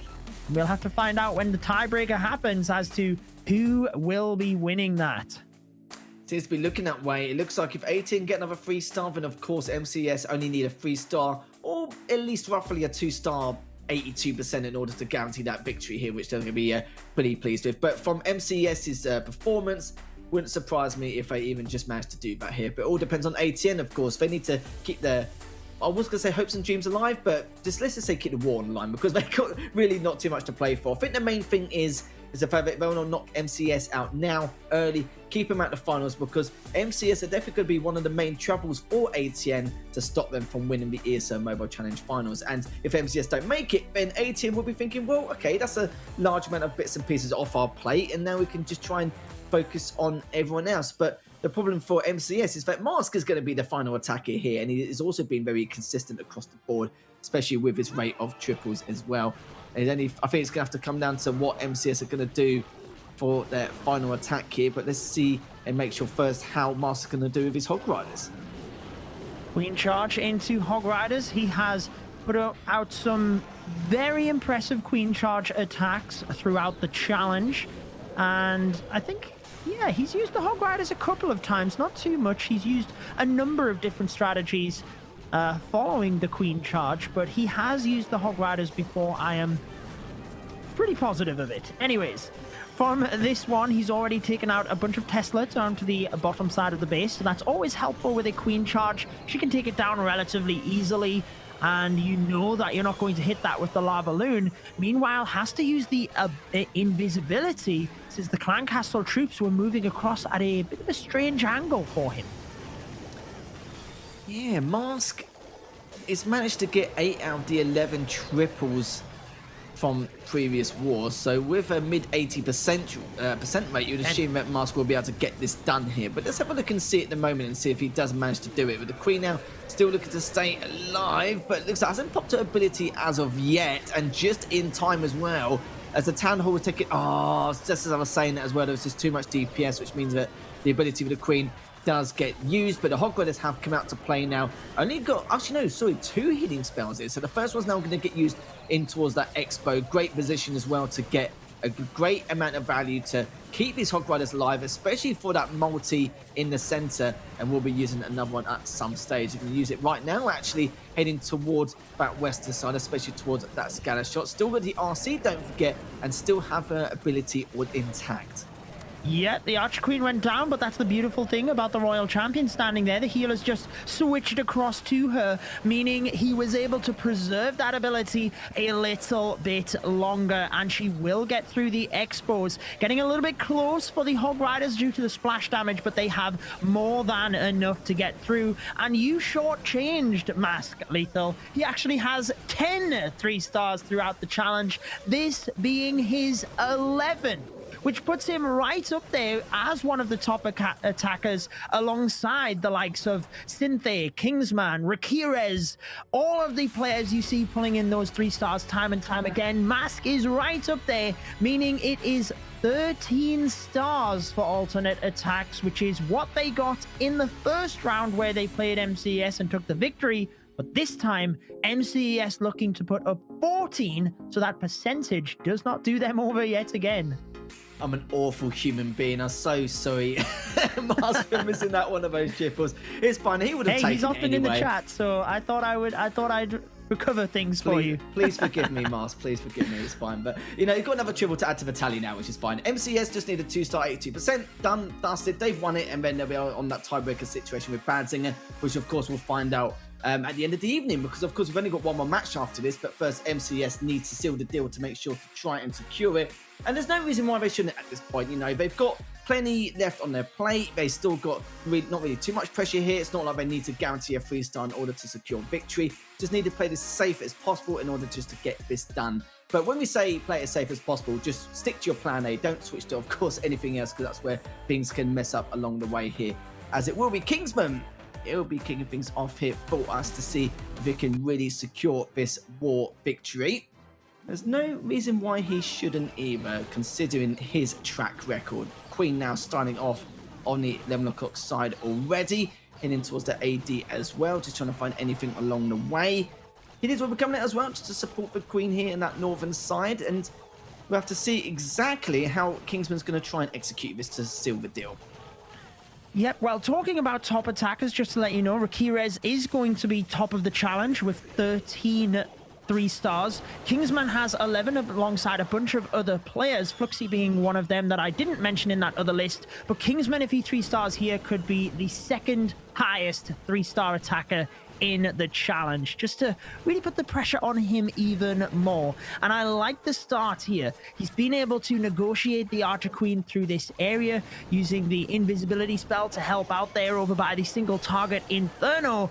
Oh, but she took a lot of damage, and the freeze spell was just in time. How did he manage to preserve the ability there? That was incredible. Certainly was indeed. Still has to deal with the delayed approach here, but at least it gets it done. I still can't believe with Rakira, so the amount of triples he had, yeah, that is just a ridiculous achievement in itself. Still though, taken down though, as now the healers and have to swerve away. And this is going to be an issue, of course. It's going to be such an issue. Sorry, go on. I was reading, I didn't mean to jump in, but I think this is quite important. I was busy double checking stats and watching the attack. I think the invisibility I saw over the single target Inferno was actually to turn it invisible to send the Queen to the town hall. That's exactly what it was. And it didn't happen. She still was drawn over that way. So now he's had to send the King to the town hall. Disaster right now, because normally he sends the King down the side with the siege barracks and even dives the King into that eagle compartment, but he can't do that. The hybrid is going to split massively across this southern area and across the middle because he doesn't have that pathing set up. It's going to be difficult, but Kingsman will have to see exactly how good this recovery is going to be then now. Just still pushing in towards that south compartment already. We're taking down an eagle in a moment's time. Hogwarts is headed in towards the center, especially to make sure to take out the single and the multi there. Healing spell's already been used. RC still has the ability on the near 60% margin. Surely MCS can't go out like this. The RC ability has already been used on 69%. Still trying to make this push. He's still got some units on the outside, but the problem is the bulk of it's already gone now. 72%. Needs to try and find at least 10 more to make this work, but I don't think it's going to happen. This scatter shot is going to potentially put a stop to it here. 75, and it's still looking for a little bit more, but at this rate, there's not going to be enough DPS, and it looks like we're going to be out just because of this one attack. Can you believe it? Just because of this one moment with the Queen, that's going to be 76% 2-star. Both these teams will be on 13 stars apiece. But it does mean that ATN will take a very, very unlikely victory, considering how generic they were playing, stop MCS from making it to the finals and win by only a 1% average. They beat them on percentage again, and I feel like I was hyping up Kingsman so much to be the second top attacker in the challenge, because he really has been that incredible. And in doing so, we obviously seen what happens, but that does not take away the other amazing success he has had throughout the challenge, because he's one of the very few players that has put up 11 3-stars across the board. But that does confirm to you that MCES, our current champions, cannot qualify to the finals. Can you believe it? We still have one more matchup though before we see the leaderboard and exactly what will be happening. Entropy Gaming and GH Rest is coming up right after the break.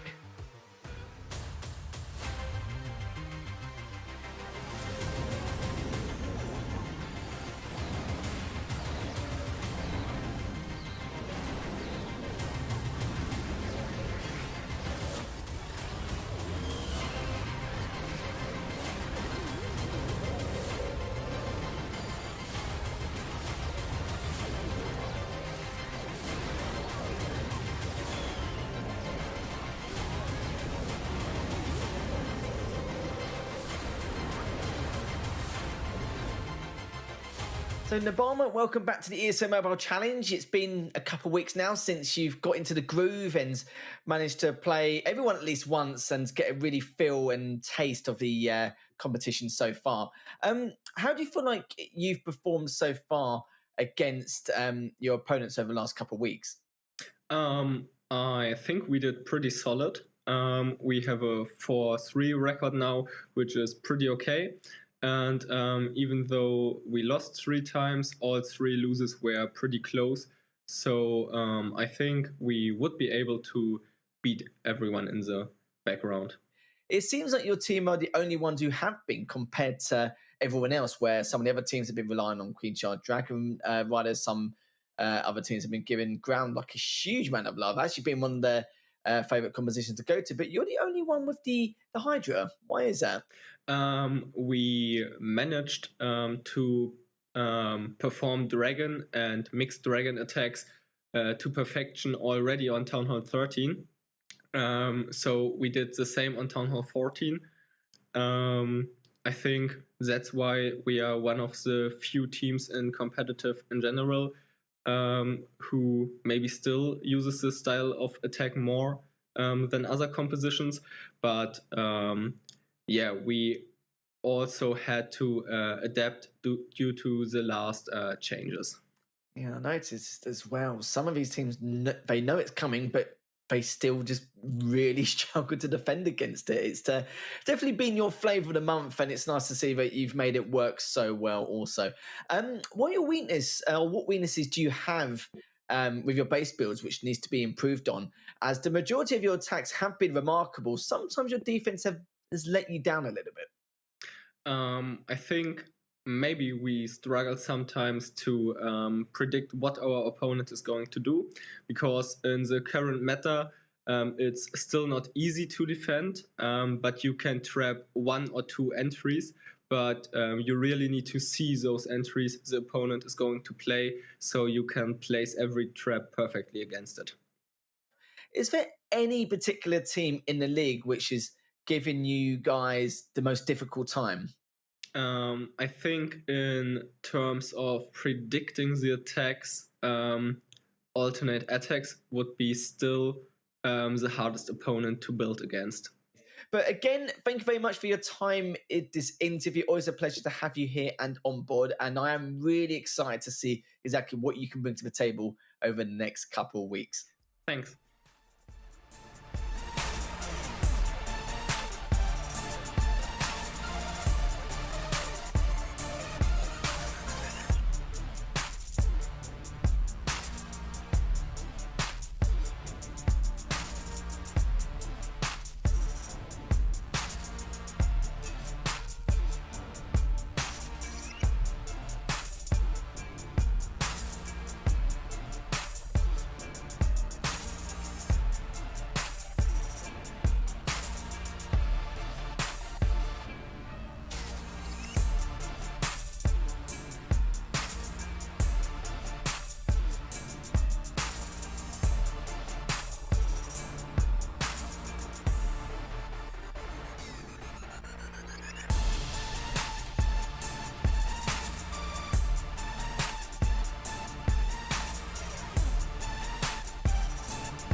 ESL Mobile Challenge is brought to you by DHL and Pay Safeguard.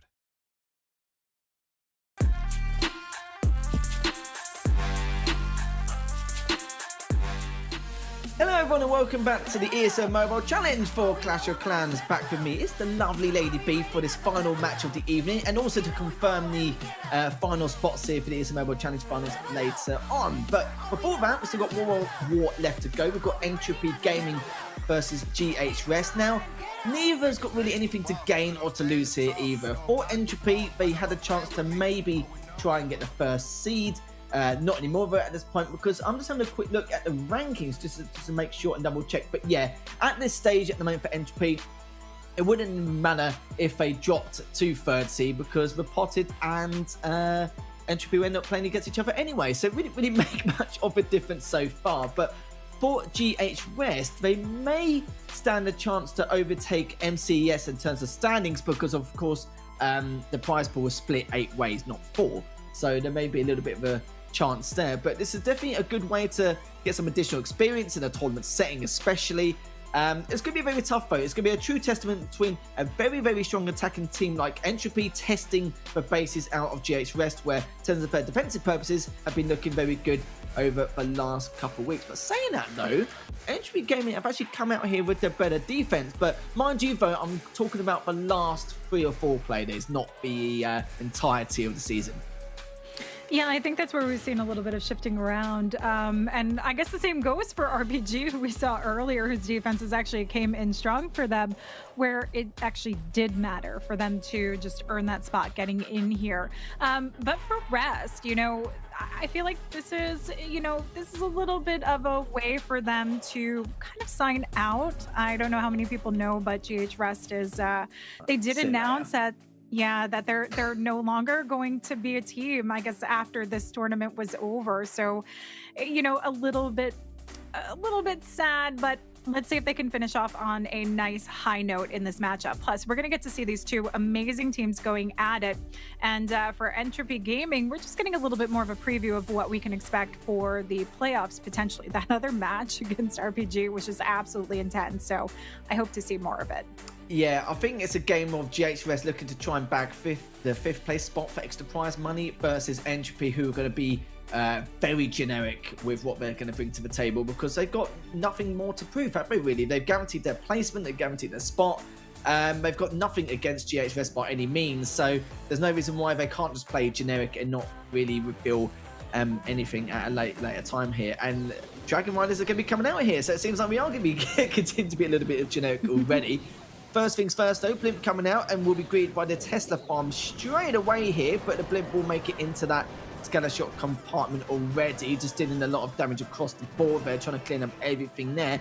But yeah, we've already mentioned it with Entropy Gaming as well, and GH Rest need to see what they can do in order to get back a placement. But I do feel bad for GH Rest. Obviously, they made a lineup change which was very effective compared to the spring season, where they didn't even make it to the challenge season, to now. I remember them saying that in terms of the improvements they made, they were very well structured, very well prepared, and I kind of felt like if I had a little bit more time coming into this and work on their attacks, things could have been a little bit more different. But let's see how this attack is going to go, as we can't really dwell on the past too much. Yeah, I think it just took them a little bit longer to adjust to the changes with the meta, particularly because they were relying on the Drag Riders, but they have found their groove. I mean, they proved that in their previous war, just some amazing attacks that came through. But Milanello, let's see what he's going to wind up doing with this. A beautiful cut across. I mean, this is a lot of power with the King.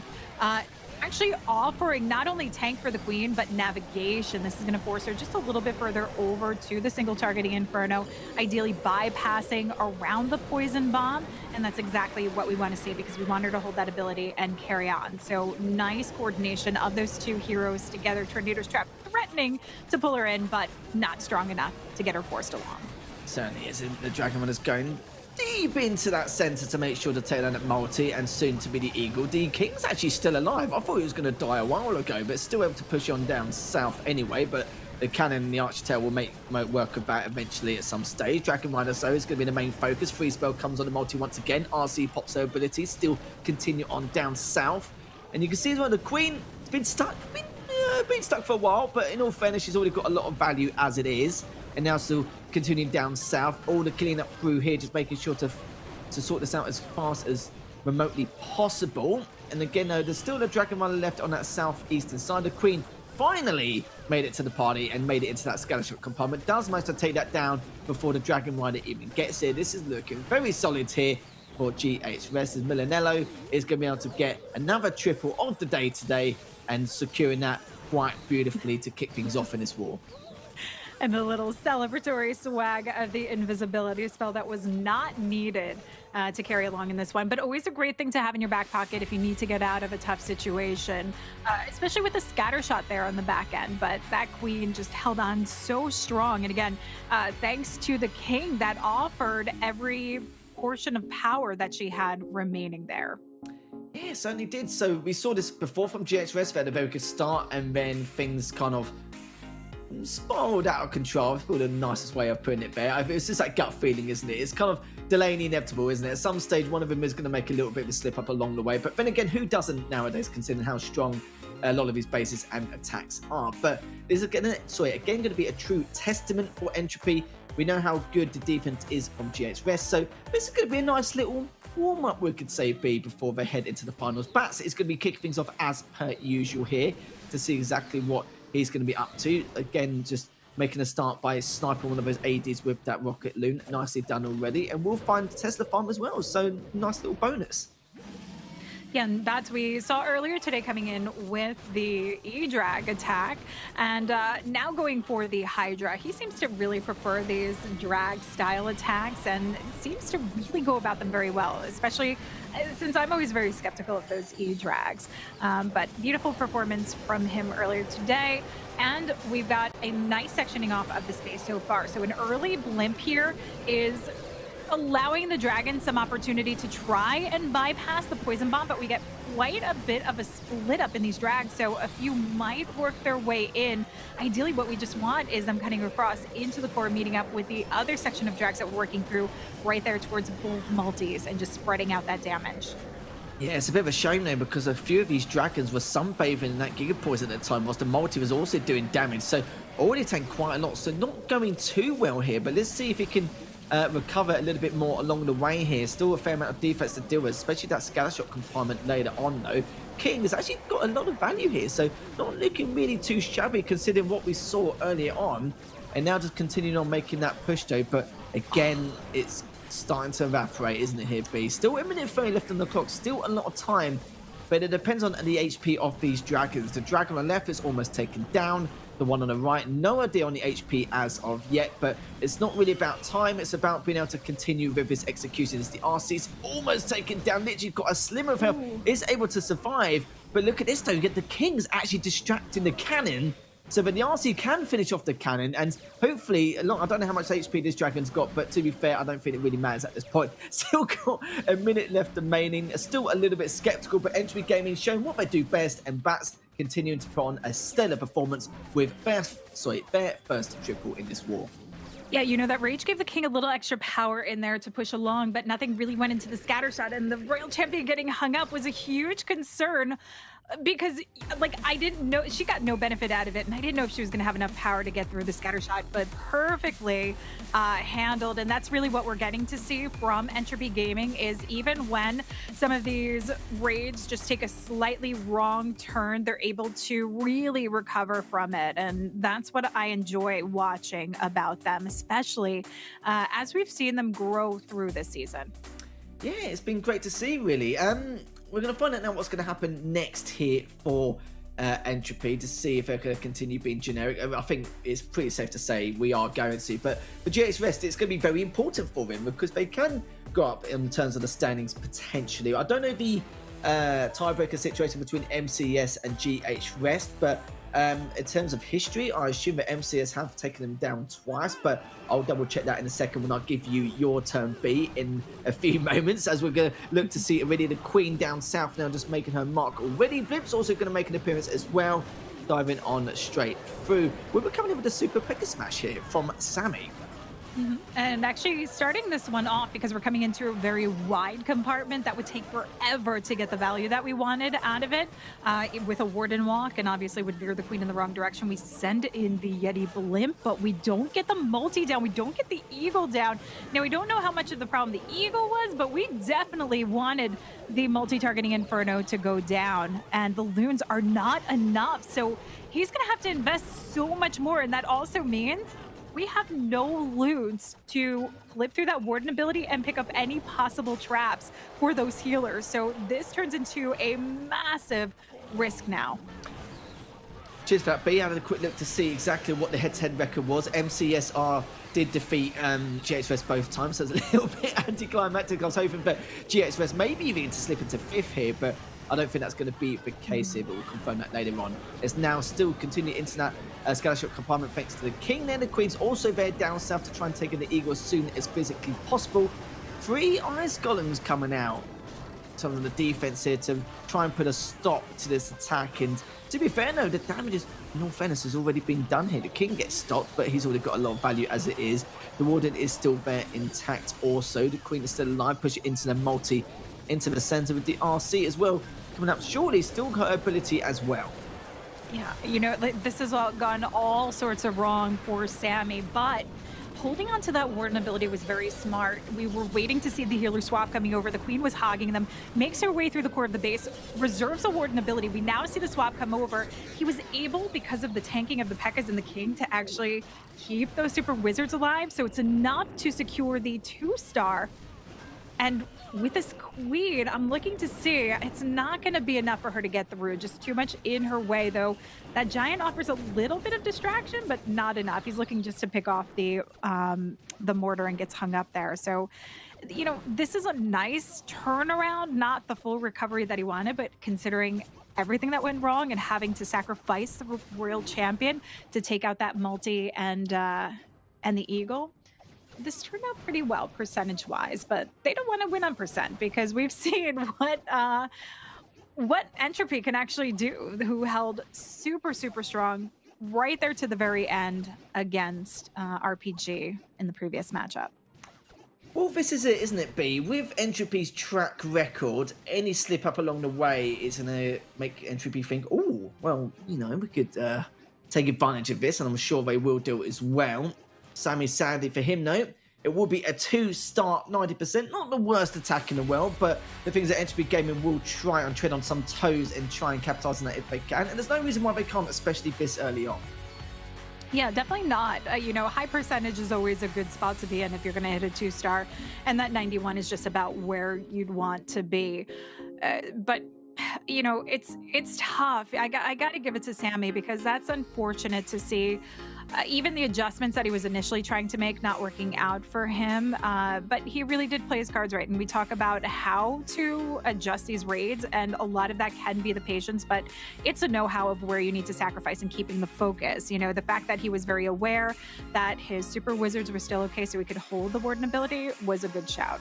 Yeah, it was like a nice safe bet really to get a decent percentage in the long run, wasn't it? And he was still able to make it work to the best of his ability, didn't it? It was a bit of a shame for him. So Entropy Gaming are going to be up next here for this next attack in this war, looking to try and get a triple to now add even more pressure onto GH Rest. But I don't know, this matchup, it's hard to describe it because of the fact that because both teams got nothing to play for, we don't really know what to expect, do we? We could see absolutely anything at this point, or we could see the most basic, common, highest attack rate composition coming up. So we'll have to see now coming out here for Nobama from Entropy Gaming, and now he's going to be trying to add a little bit more pressure onto GH Rest to come in with this 1-star 10% lead if they can. Yep, and opting to go with pretty high hit rate attack strategy that we saw last week. Provided an 88% hit rate, which is huge, the Queen Charge Hybrid. And I think it was surprising that we haven't seen so many more of these, though I think on Monday we actually saw quite a few, maybe people taking a few notes there and recognizing it. But we've got a beautiful path for the Queen. Just need to get her back veered out towards the Town Hall compartment. Just a slight distraction here. Let's see if he's going to start throwing in this hybrid towards the scatter shot, so we can actually get the Queen moving back down and around. Everything's coming out now, just starting from the north side here already. The Queen, though, just trying to stay alive. Got a couple of Expos just being a bit of a pain here as she enters that Scattershot compartment. The Hog Riders are here as well. Does have those 2 healing spells to name if need be. Of course, his multis are going to be very, very important. Of course, the splash damage from the Scattershot and the Wizard Towers laying it on. Healing spell comes down. Good positioning for here. Has to deal with the defensive RC on top of that. It's going to be a little bit of a pain, but the Hog Riders have diverted already in towards that Town Hall compartment. The King's still going the outside. The multi, though, is still alive in that northwestern point. The Hog Riders have come out to try and secure that and just try and take it down as soon as physically possible. The Town Hall also take down on the complete opposite side here. So now the Hog Riders are looking to make that push, head towards the Archer Tower, was going to head towards the Eagle, but they've already been cleaned up so far. Queen is still alive though, Warden is still there on top of that. The problem is how is this going to continue to work out. The Queen still has her ability intact though, don't forget, if he does need to go for the best percentage possible. Ooh, Loon's coming in clutch for that Eagle. Really nice shout. You know, this was a really tough timed push to try and keep the hybrid kind of sectioned together, especially with the movement of the Queen and how long it took her to get back around to the Town Hall compartment. It would have been nice if she was quicker working through, but of course we had the scattershot and storages that were actually distracting her. So there was really no bypass around it. It's just unfortunate because this means we need to see if the Queen and Warden are going to have enough time, but the fact that she has to still beat through walls to get to the back end of the base and still get through into that King compartment who would defend, it's not going to happen for Nobama, but a really nice, just a really nice standing to keep the percentage high. And right now, that's what matters in this, knowing that they have the defense. Let's see if they're going to be able to. Oh, they are going to get more than enough, because the 91% is what we actually saw coming in from the previous attack. So just over that mark now. Yeah, at least they've got the advantage now. And I know it's not exactly, you know, inverted quotes, taking advantage or capitalizing, but you know what? Something's better than nothing, isn't it, coming into this matchup? Getting a few percent known, but as long as you keep having the perfection in terms of going towards the end, they're fine. At least the fate's in their hands and not in their opponents here. So it looks like GXRS will now, not the worst positions in the world. They could have been a star behind to make matters worse from here, but coming to this next attack, though, we know it's not in their nature to be some of the best attackers in the world, considering the caliber of players, especially some of the bases we've seen also, especially in the coming last few play days here. But we've still got a few of them left intact. I'm interested to see when Kingpin comes up, if we'll be bringing the Super Bowlers back once again. He's been very hit and miss with those Super Bowlers. Sometimes he's absolutely wrecked some bases, and sometimes he just absolutely hasn't. And we saw that with that 60-something percentage earlier on. So not really inconsistency. It can just be very, very hit and miss if it doesn't go your way. But if he does bring it back, you know, add a little bit of magic to this war. Yeah, I think the problem with that previous attack he had with the Super Bowlers was just there was not enough access for them to easily get in. It's not like if you're using P.E.K.K.A.s, you can try and beat through walls, but that's not really always the best option because you just need to move through the bases fast. So I was a little bit surprised on that plan, but we'll see what he brings to the table a little bit later today. For now, we have Tritino coming in with the Super P.E.K.K.A. smash, and we have the Siege Barracks. So for this, we're going to need to really connect through with the wall breaks and the jumps, and I'm looking to see his exact plan of approach, where he wants to set it in course so he can work through and get the most out of this one jump spell with the Warden taking down the Scattershot. We should, oh, I already see it with the Eagle. We've got some easy access to path along and get the jump right there into the back end of the base for the Town Hall and potentially the Scattershot as well. Yeah, just taking his sweet, sweet time here. But here's Tritino now, just chilling with the Warden, just to try and get the best possible outcome here. And saying that though, the P.E.K.K.A.s have made nice little appearance on the eastern side. Now just making that push alongside the King as well. The Queen's also going to be out here, pushing in towards that 4 o'clock compartment, especially with the Eagle. The other P.E.K.K.A.s have also come out to play just to add a little bit more, or shall I say a lot more damage, pushing in forward. And you can see the other P.E.K.K.A. as well, just trying to help out with that King for the multi there on that northeastern side. Perfectly understandable. And let's see exactly how they're going to try and turn out. Still a fair amount of defense coming along their way. Still got Lava Hound and the Ice Golem just to delay this push a little bit. Rage Bow comes down. Great placement as well. Everyone involved. And now the Hog Riders might as well go straight for the Expo whilst it's being distracted, facing against something else. Yeah, nice open path there. Easy access to work through the core of the base, and no need to actually work into that scattershot compartment because of the opening for the King and the Royal Champion to take through. That gives the power for the Super Wizards and the P.E.K.K.A.s along with the Queen to take down the Town Hall fast. But the Hogs even came to the rescue on this one. So we have a lot of hero power on the back end. Most of the heavy hitting items are down, and even with the poison bomb that might affect a couple of the troops, he's still in a good spot for easy cleanup. Certainly is. The Queen still pushing on from the south side, even with that one healer. It's going to be enough to keep her alive and keep this as sane as possible, as in to try and get this triple. And it's going to be easy for Trotino. Easy here, as now you can see he's still got all 3 heroes intact. He's still got the P.E.K.K.A. as well. No idea how much health it's on, but who cares at this point? It gets to triple. That's going to be the main thing, which is going to put some nice pressure onto Entropy. Certainly is. They're keeping this one mighty close. It feels just like a repeat of what we saw with Entropy Gaming against RPG. And, you know, I said earlier, this is kind of like our preview into what we can expect from Entropy Gaming for the playoffs, especially since we saw the previous matchup. And if we're getting to see these close-knit tight wars, that is going to make for some superb action. But, you know, is it going to be easy to try and keep it this close against ATM and Badzinger in that mix-up? You know, they've already faced off against Rapata Gaming and know that that's kind of where they might be, but those two teams have a little bit higher defensively, so that might make it a challenge for them. You know what, you make me wonder actually. I'm very curious to see what the stats are going to be like when we see Entropy play against RPG, because they are in terms of style, very, very similar. Their defense is a bit debatable, but their attacks are so good. It's going to be an interesting matchup. It's going to be super weird in terms of like, what we're going to witness, what we're going to see. That just basically says a high star war game, you know, no matter how you see it, because both of them will probably absolutely ruin each other's defenses, no matter how strong or average each attacks are, unless Repotted or Entropy bring out something random out of the woodwork to really try and put them off in terms of their base builds or their base layout. But going back to this game though, Beezus from Entropy is going to be going in as the third attacker to try and get the triple to keep that lead going. It's only by a small margin, but you know what? We need to take everything at this point to really put on a strong performance to finish their season outright and to make a statement to all the other teams to show that they are still one of the best attacking forces in the long run. And now you can see already Queen coming out. The King's already popped his ability in the Eagle compartment. RC also coming out here and will be greeted by assuming that Tesla Farm coming out as well. Well, she was actually trying to push into the scanner shot compartment here. So a bit of a delay here with the RC. We'll have to pop her ability, and that will also give her time to now push in a little bit quicker into that scanner shot. And still having to deal with a lot on the northern side as well. Finding that other compartment's already been cleaned up here. RC has been taken down though. And the Queen looking to get taken down also, so doesn't actually get the chance to take down the scanner shot.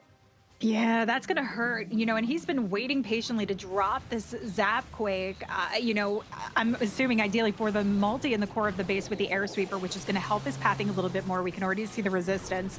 So drops that down, but a scatter shot on the back end is going to hurt. This is going to be a tough one to try and turn back over, though. He does have the Skelly spells, knowing that we still have the defending Queen and this Royal Champion here. We want to use it to distract, especially with the scatter shot where we're seeing it being used. The Stone Slammer not lasting long enough. We still have to fly through the Town Hall with this Lalo. There's not going to be anything. There's not going to be anything left over to take care of the scatter shot. No way. No. And if they just, you know, start passing through the poison like it's their day job, it's just not going to happen, is it? You still got a haste spell to avoid the poison, but it's going to take way too much damage. Do you know what? I don't even know why I'm even debating it at this moment in time. Yeah, it gets out, but they're still just taking way too much. Even though there's a minute left remaining, it's still going to be pushing on forward. But this is the problem you see. You got a free spell, but you haven't got any haste or rage to help this out a little bit. The only thing is with a multi-pronged attack, it could keep it at bay, but you can see it's just not going to happen. He's trying to make the best out of a bad situation. Doesn't work out, taking way too much damage. And you can see there's a couple of dragons there as well, also just trying to make that push. You know, and you can see the traps that are still there on the back end of the base. That tornado trap tried to send in a couple of loons to distract, did hold on to the freeze to allow the dragons a little bit of opportunity, but not enough, especially with more every single trap cropping up here. You know, I'm assuming this was slightly baited for a blimp entry to try and hold things off, but coming in to serve defensively, even on the back end of the space, definitely held off that Royal Champion, who took on just a little bit too much firepower with some of the outlying Teslas. And then still unable to recover it. And it's a shame because I didn't expect the loons to get quite as far. He handled the warden timing great. The haste coming out of it to keep those loons going perfectly, holding on to the distractionary loons as well. So much so that he was able to turn that into a 97% with that stone's scatter shot being the last thing pretty much to remain on the board. That's very impressive. Yeah, and he had the Tesla and the Wizard Tower as well, didn't he? Just to back him up a little bit more to keep these loons away if the scatter shot did get a little bit too distracted from that multi-prong attack. But we're just going through it at the moment here in terms of percentage at the moment. So 294 GH rest, and you can see on the other side of Entropy Gaming it is 291. So it means that they do have a 1-star lead on top of that. In the meantime, so really kind of close at the moment in comparison so far. So if they do tie the stars up any time, it will be that 1% gap, but of course it can be increased depending on if Entropy Gaming can get the triple and depending on GHRS. So again, for GHRS, it's still looking pretty good. We know it's still got 1-star lead. That 1% doesn't really matter much. We can talk a little bit like that later on if Entropy do get another 2-star, or sorry, if GHRS get a 2-star 99%, because we've seen it happen quite a few times before. And we may see it happen again here. Wouldn't really surprise me from what we've seen so far the last 8 play days. But yeah, let's have a look so far. We've still got 2 more attacks left from both these teams to try and just maybe improve on their win-loss ratio, really. Because it's not really about placement, it's about win-loss at this stage. Yeah, you know, and like I said, you know, for GH Rest, I think it would be a nice high for them to kind of finish off with a win, not only for the season, but since the team will be dismantling after this, just nice to have that strong, solid legacy to end on. But Entropy Gaming is a team that's going to really try and dig hard into this one. And you can see by that beautiful turnaround for the attack, well, almost turnaround, you know, that's not an easy feat. But we do have Keiko coming in, and we've got the Queen Charge Drag Rider. Now, we saw him previously come in with kind of the same attack, but with the different approach of using all of the heroes.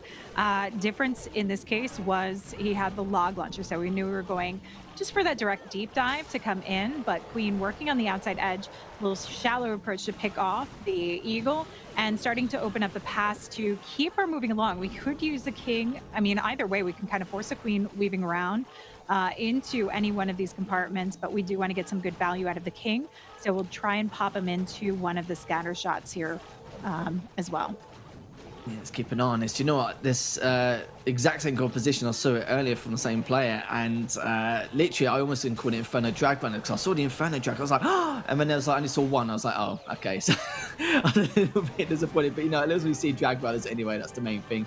The Queen now still inside that rage spell, just barely. As I say, that though has come straight out, but it's already done the damage already in that 3 o'clock compartment. It's heading towards the Expo now as well on the northeastern side, and continue to take out the rest of these structures. So just a matter of where these Dragon Riders are going to come from. But at the same time, he's already found one of those Teslas. So getting some more, or feeding himself some more information as the Queen now just pushing in towards that scanner shot compartment. The defensive RC is also there though. Rage Spell comes down rightly so, as she's going to continue to make that push. The RC is actually pulled back a little bit here, but will be greeted by it at some stage.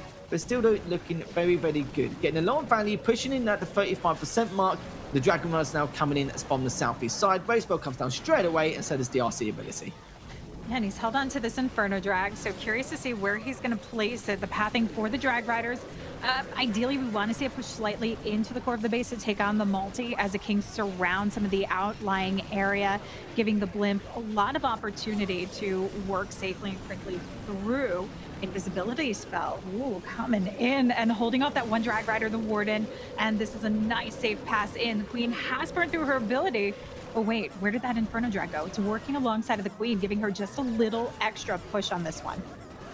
This is huge for GHRS. I kind of feel like they need to triple every single one of his attacks now. And if they do it to this one, then that will be massive. But the problem is, time is of the essence, and there isn't really a lot going around you. You still got that Inferno Dragon there. That's been taken down. The Queen's also pushing from the outside. But the question is, can she stay alive long enough to stop this DPS from... Actually, do you know what? It doesn't matter at this point. 15 seconds left. It's not going to happen. It's all about getting the best percentage possible and just trying to do what they can, but it's just not going to happen, sadly. As it doesn't work out in his favor, but at least he gets a decent percentage nonetheless. So it does mean that if Entropy do get this triple, they'll be up on the percentage by 7%, I believe. But they will have the same star count. So, of course, fate will be in the hands of Entropy going into the final attack.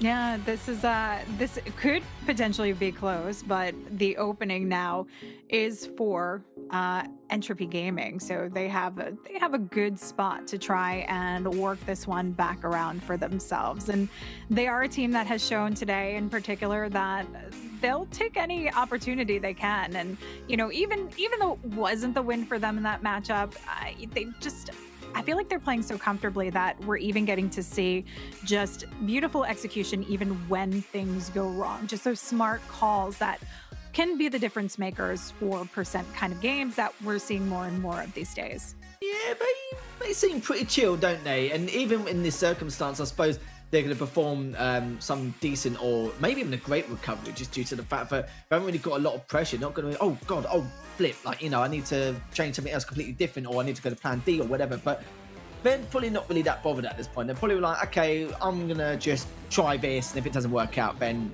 you know, who cares at this point? But Reen, hopefully for his sake, that doesn't happen, because he needs to triple in order to have that nice 7% lead. Of course, tying the star count as well if it does get that triple. Let's see how this is going to go. Nice destruction there already in that west compartment. Getting a fair amount done, actually. He should be pretty damn pleased with himself already. And that's going to be a nice little start here for Reen. I'm assuming we're going to have a very aggressive approach coming out next. Starting off with the King now on the north side. The Drag's now coming out straight away, along with some of those Drag Riders on the 9 to 12 o'clock slot. And here we go. We can see a nice little aggressive approach as we expected there from Reen. And let's see if this works out in his favor. Hopefully we won't see too much of a split. Now, this is interesting because we've got the Dragons working alongside the heroes. King takes a slight lead over the Queen, but how quickly can he actually pass into the Town Hall before the Dragons make their approach there? The Tornado Trap maybe working slightly in Reen's favor, just holding off those Dragons so that they don't pick off the Town Hall and work their way through the Poison Bomb, because there's still a lot of back end to worry about. So you need some of these Dragons surviving and staying alive. And as you can see, we do have the Drag Riders and Dragons, just about half of them cutting across into that Poison Bomb. But as long as it's enough to get that scatter shot down with what remains there, he should be in a solid position. And there's no reason why he shouldn't either. Let's keep a close eye on this, as Reen now still pushing into the south side. King, of course, to clean up those structures along the way. And the RC and the Queen still there, you know, still both got their abilities intact, considering what is actually left at the moment. Saying that, though, the RC's just used hers, considering the circumstances they're in. Queen still got her ability, by the way, and there's literally barely any defense left. She's going to break through this wall at some stage, and still as well just trying to finish up all the strategies on the western part as well. But eventually the Queen will get through this wall to try and put us out of our misery GHRS's misery, shall we say, until he gets that triple. We'll pop her ability now to try and speed things up a tad. King's having the exact same issue here, doesn't actually make it through. But the Queen now is going to try and continue making his push. Oh, do you know what? I thought this was actually going to be a much easier triple than I thought. But instead, it's not even going to work that way at all. As Reen's going to have to just go for percentage at this point. Maybe even trying to hit the 93 if he can, because he's just out of range of the Archer Tower. For some reason, I just assumed it was going to be a lot easier than expected. You know, losing out the Royal Champion because of the Skellies there, even though he dropped the Poison Bomb, it was enough distraction for her to lose a lot of steam. And, you know, this is the problem about that angle that he came in from, sending in the Drags, where he's losing out some of them through the Poison Bomb. And that's what I was waiting to see, is how he was going to try and time that to maybe allow the heroes to take the brunt of that, the king would have been a much better option to take down the town hall. Even though he did a lot of work on the outer edge as far as cleanup goes, just the loss of power of the dragons can really hurt, and that's pretty much what did in this raid. I don't know why I thought that was going to be such an easy triple. Maybe because it's getting late, but then again, it's not technically gamer hours, so I can't really make that excuse as of yet. But it does mean that the only difference we saw from his last two attacks is that Entropy Gaming gained 1%, and that's about it. That still doesn't change the fact that there's still 1 star behind. So we need just one more slip up coming in from GH Rest, and it is Kingpin, I believe. I think he's going to be a final attacker. So unless he messes up his super bowlers, that's if he does come out with the super bowlers, then we'll have to see exactly what he's going to bring. And no, okay, he's not going to bring him this time around. Maybe he just had enough and doesn't really want to take too much of a risk and just wants to play it a little bit safer with something else, which is understandable. Or maybe it's just this base doesn't work out for the super bowlers here. But let's see what's going to do here with the Queen now. Just already pushing into the right compartment, takes down the AD and will take down the Wizard Tower as well to give his loons a little bit more room to breathe, to take out any other defensive structures on the outside, and see what shenanigans he's going to be up to. Yeah, so we already have the northern side of the base opened up to the air defense, but the Queen pathing down to the opposite side, and we still need to get to the Town Hall compartment and work our way through. Gets the wall break open, also opens up the exterior wall here, but the main thing is just to get the meat of it so that the Queen will force her way into the Town Hall. So drops the baby dragon to keep this forcing along, and she's already set and on course, and great timing for her to take on these CC troops before having to really contend with any shots onto the Town Hall. Just needs to keep the focus on the Queen with the scatter shot firing away. Yeah, remember as well, if Kingpin gets this triple, he's guaranteed victory here for GH Rest.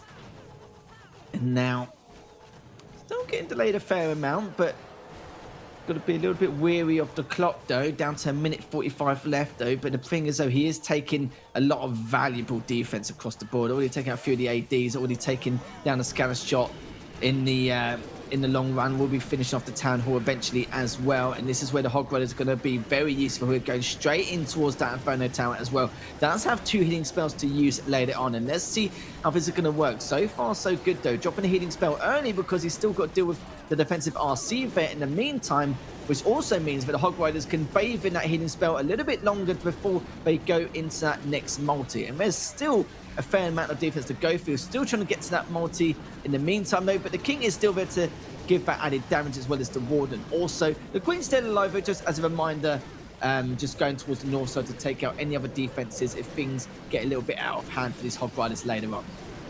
Yeah, you know, he's got this back end wall open, and like the Queen has easy access to work her way through, but the Hybrid's almost done with this base. The Queen pathing was superb for this, taking down the scatter shot in the core, just making some easy work, and the Warden timing, just cutting through into the compartment where we had the multi, where we had the Queen, gives not only the miners the opportunity to help burn along things, but also gives those headhunters that opportunity, particularly because of the defending AQ. Absolutely solid finish here for GH Rest. This is exactly what I would have hoped to see for them in their final matchup. So kudos for the 13-star performance and what is ultimately going to be the win over Entropy Gaming.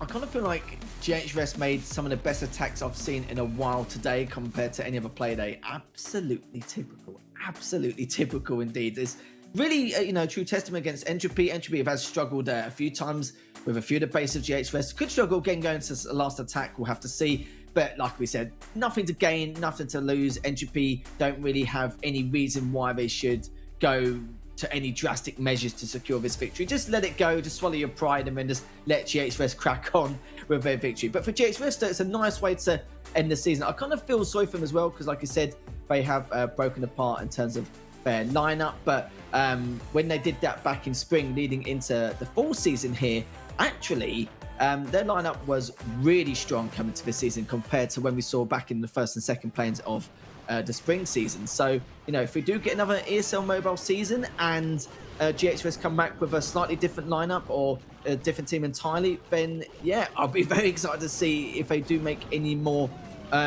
ridiculous or incredible improvements in the long run here, because obviously there will be that few month stints. But let's have a look here. Ready, the King just making a start now on the western side, just trying to break into that compartment. The Queen's already inside Batan Hall looking to try and take it down as soon as physically possible, and there shouldn't really be too much of an issue here. The RC has come out as well to join in with the fray. Yeah, easy push for that queen, especially with the tank from the Ice Golem King. Just working along the opposite side, which is allowing the Royal Champion the path to work through in here and try and take on the multi-targeting Inferno, but the Hound actually distracts her and keeps her away. So he drops that invisibility spell, which gives her just enough time to actually get that Hound out of the mix, get her focus on the multi. This was beautiful. Smart move there from Addy. And this gives just about all the value he was hoping for. We do have to be mindful of this Headhunter, particularly because of the Warden. But he does have the Electro Owl and these surrounding pups and minions that can help strike back quickly. Yeah, the Stone Slammer is going to be taking all that damage in the south compartment. We'll find a Tesla farm along the way.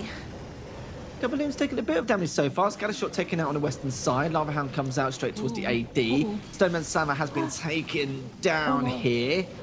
Addy's still looking to try and make these loons work. Still got quite creative in terms of his spells. He does have 2 haste spells to use here to help these loons out a little bit further. The Tornado Trap's not going to help. It's going to give the Scatter Shot a little bit more value, but the Warden have to pull his ability probably a little bit earlier than he would like to, but would have to use it at some stage anyway. The loons just drifting off a little bit towards that Inferno Tower in the north. Is actually getting a lot of value here. This is getting a little bit worrying so far. There's a minute left remaining, and there's still a little bit to try and tackle before Addy can even try and reclaim a triple, which is looking unlikely at the moment.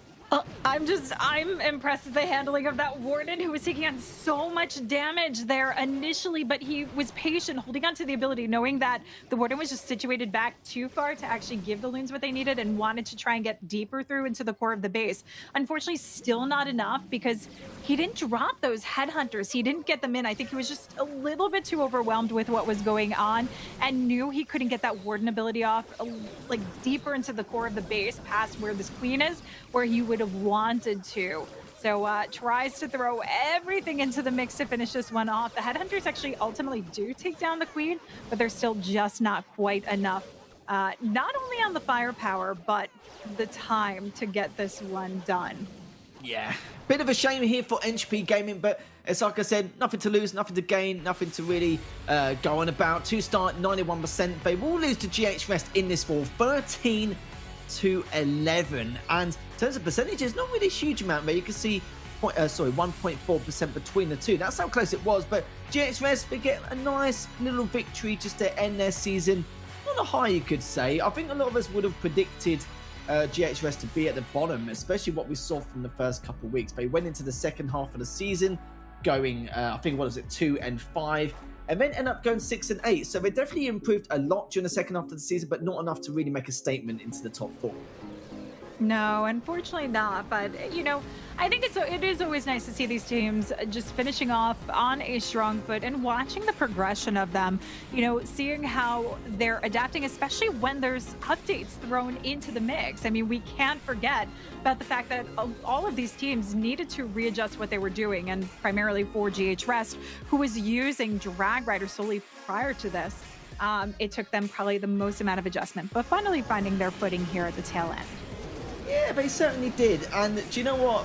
You know, for all these teams so far, they've created such an incredible season. Like, who else can say in any esport with the fact that all 8 teams, which started off at the beginning of the season over the course of 14 matches, could still get to the final play day and still all of them could have qualified? That is just ridiculous in itself, and it shows how great the competitive scene is in Clash of Clans and how close it is, of course, overall, as we will go through the results shortly, just to go through exactly what happened over the course of the day, because there is a lot to discuss, especially with the standings later on. I'm sure a lot of you guys at home are probably wondering exactly who's going through with what seed, how, when and why. We'll get to that in just a few moments, but we'll go through the results first, as already Banzinger had some serious issues today, and we'll definitely need to discuss. Don't get me wrong, they've qualified, but there was a lot of weaknesses along the way they will need to rectify before finals, but they still got, you know, a good 10 days or a couple of weeks to try and rectify that. So RPG, though, they are definitely the talk of the town, coming up with both victories, and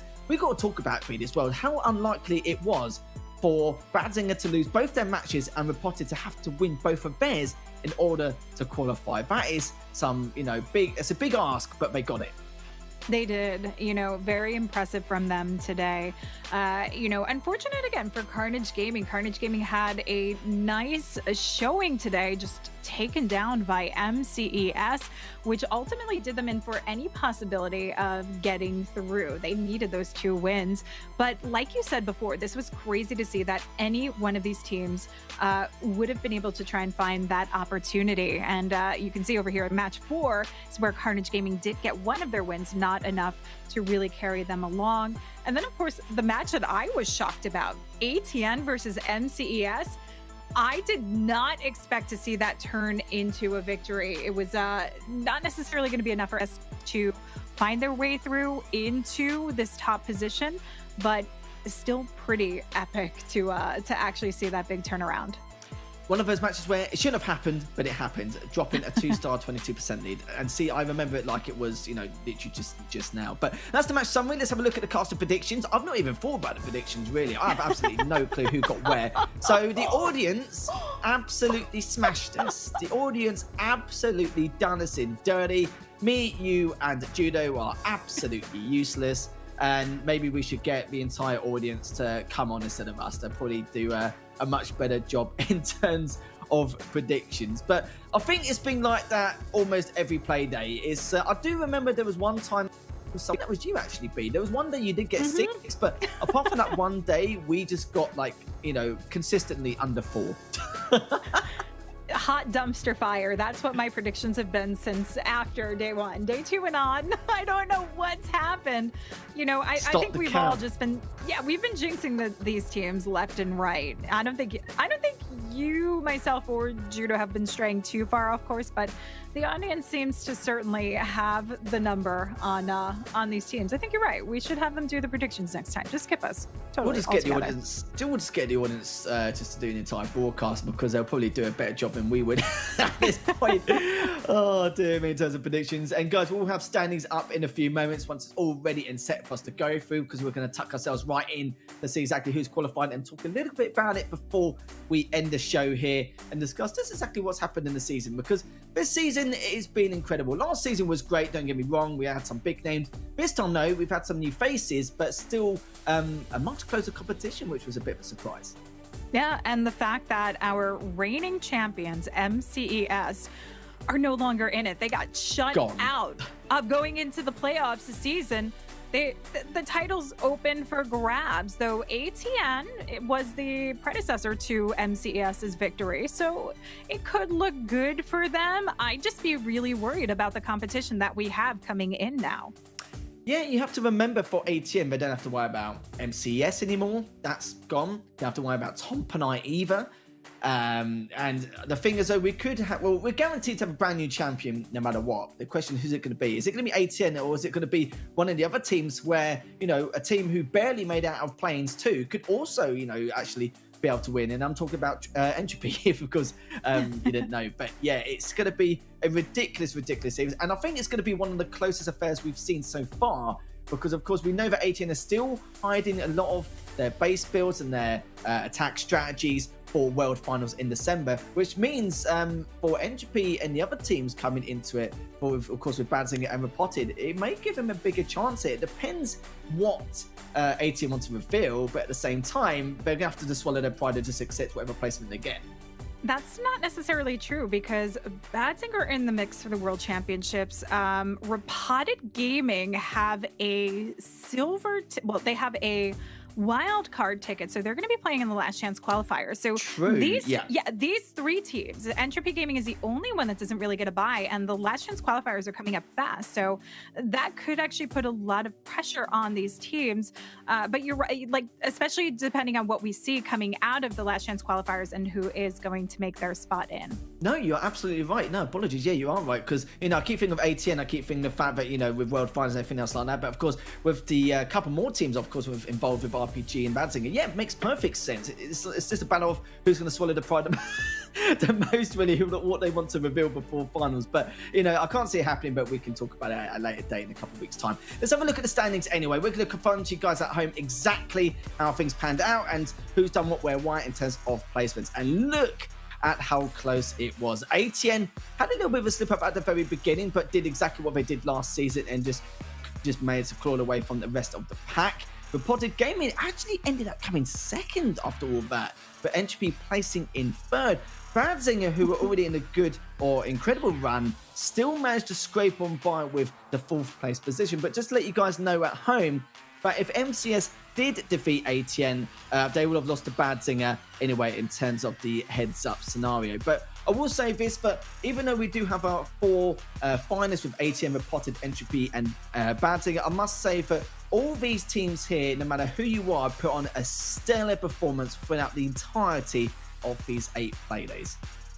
They certainly have. We've seen impressive performances offensively, but we've also seen these defenses just stacking up, and that's been very exciting to watch. So kudos to all of the teams, and great getting to see some of these, you know, we can say new faces to the mix, but we know them from the competitive scene. And again, we're going to get to see more of these guys within the World Championship circuit. So just showing the incredible talent out there that we, of course, get to see here at ESL Mobile as well.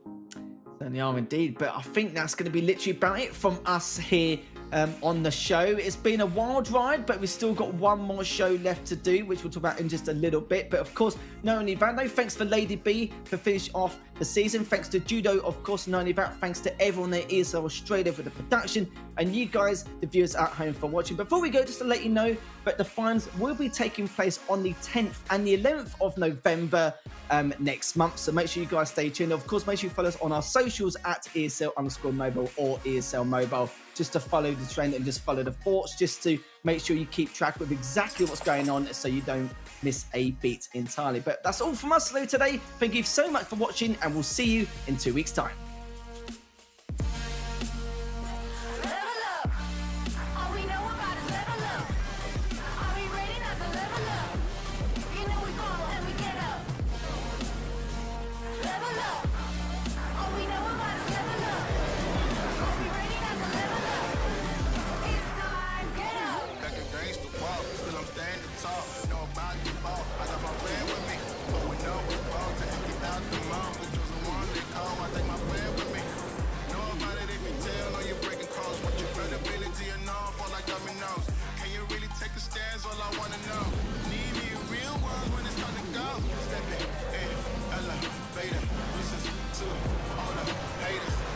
That's all we know when we level up.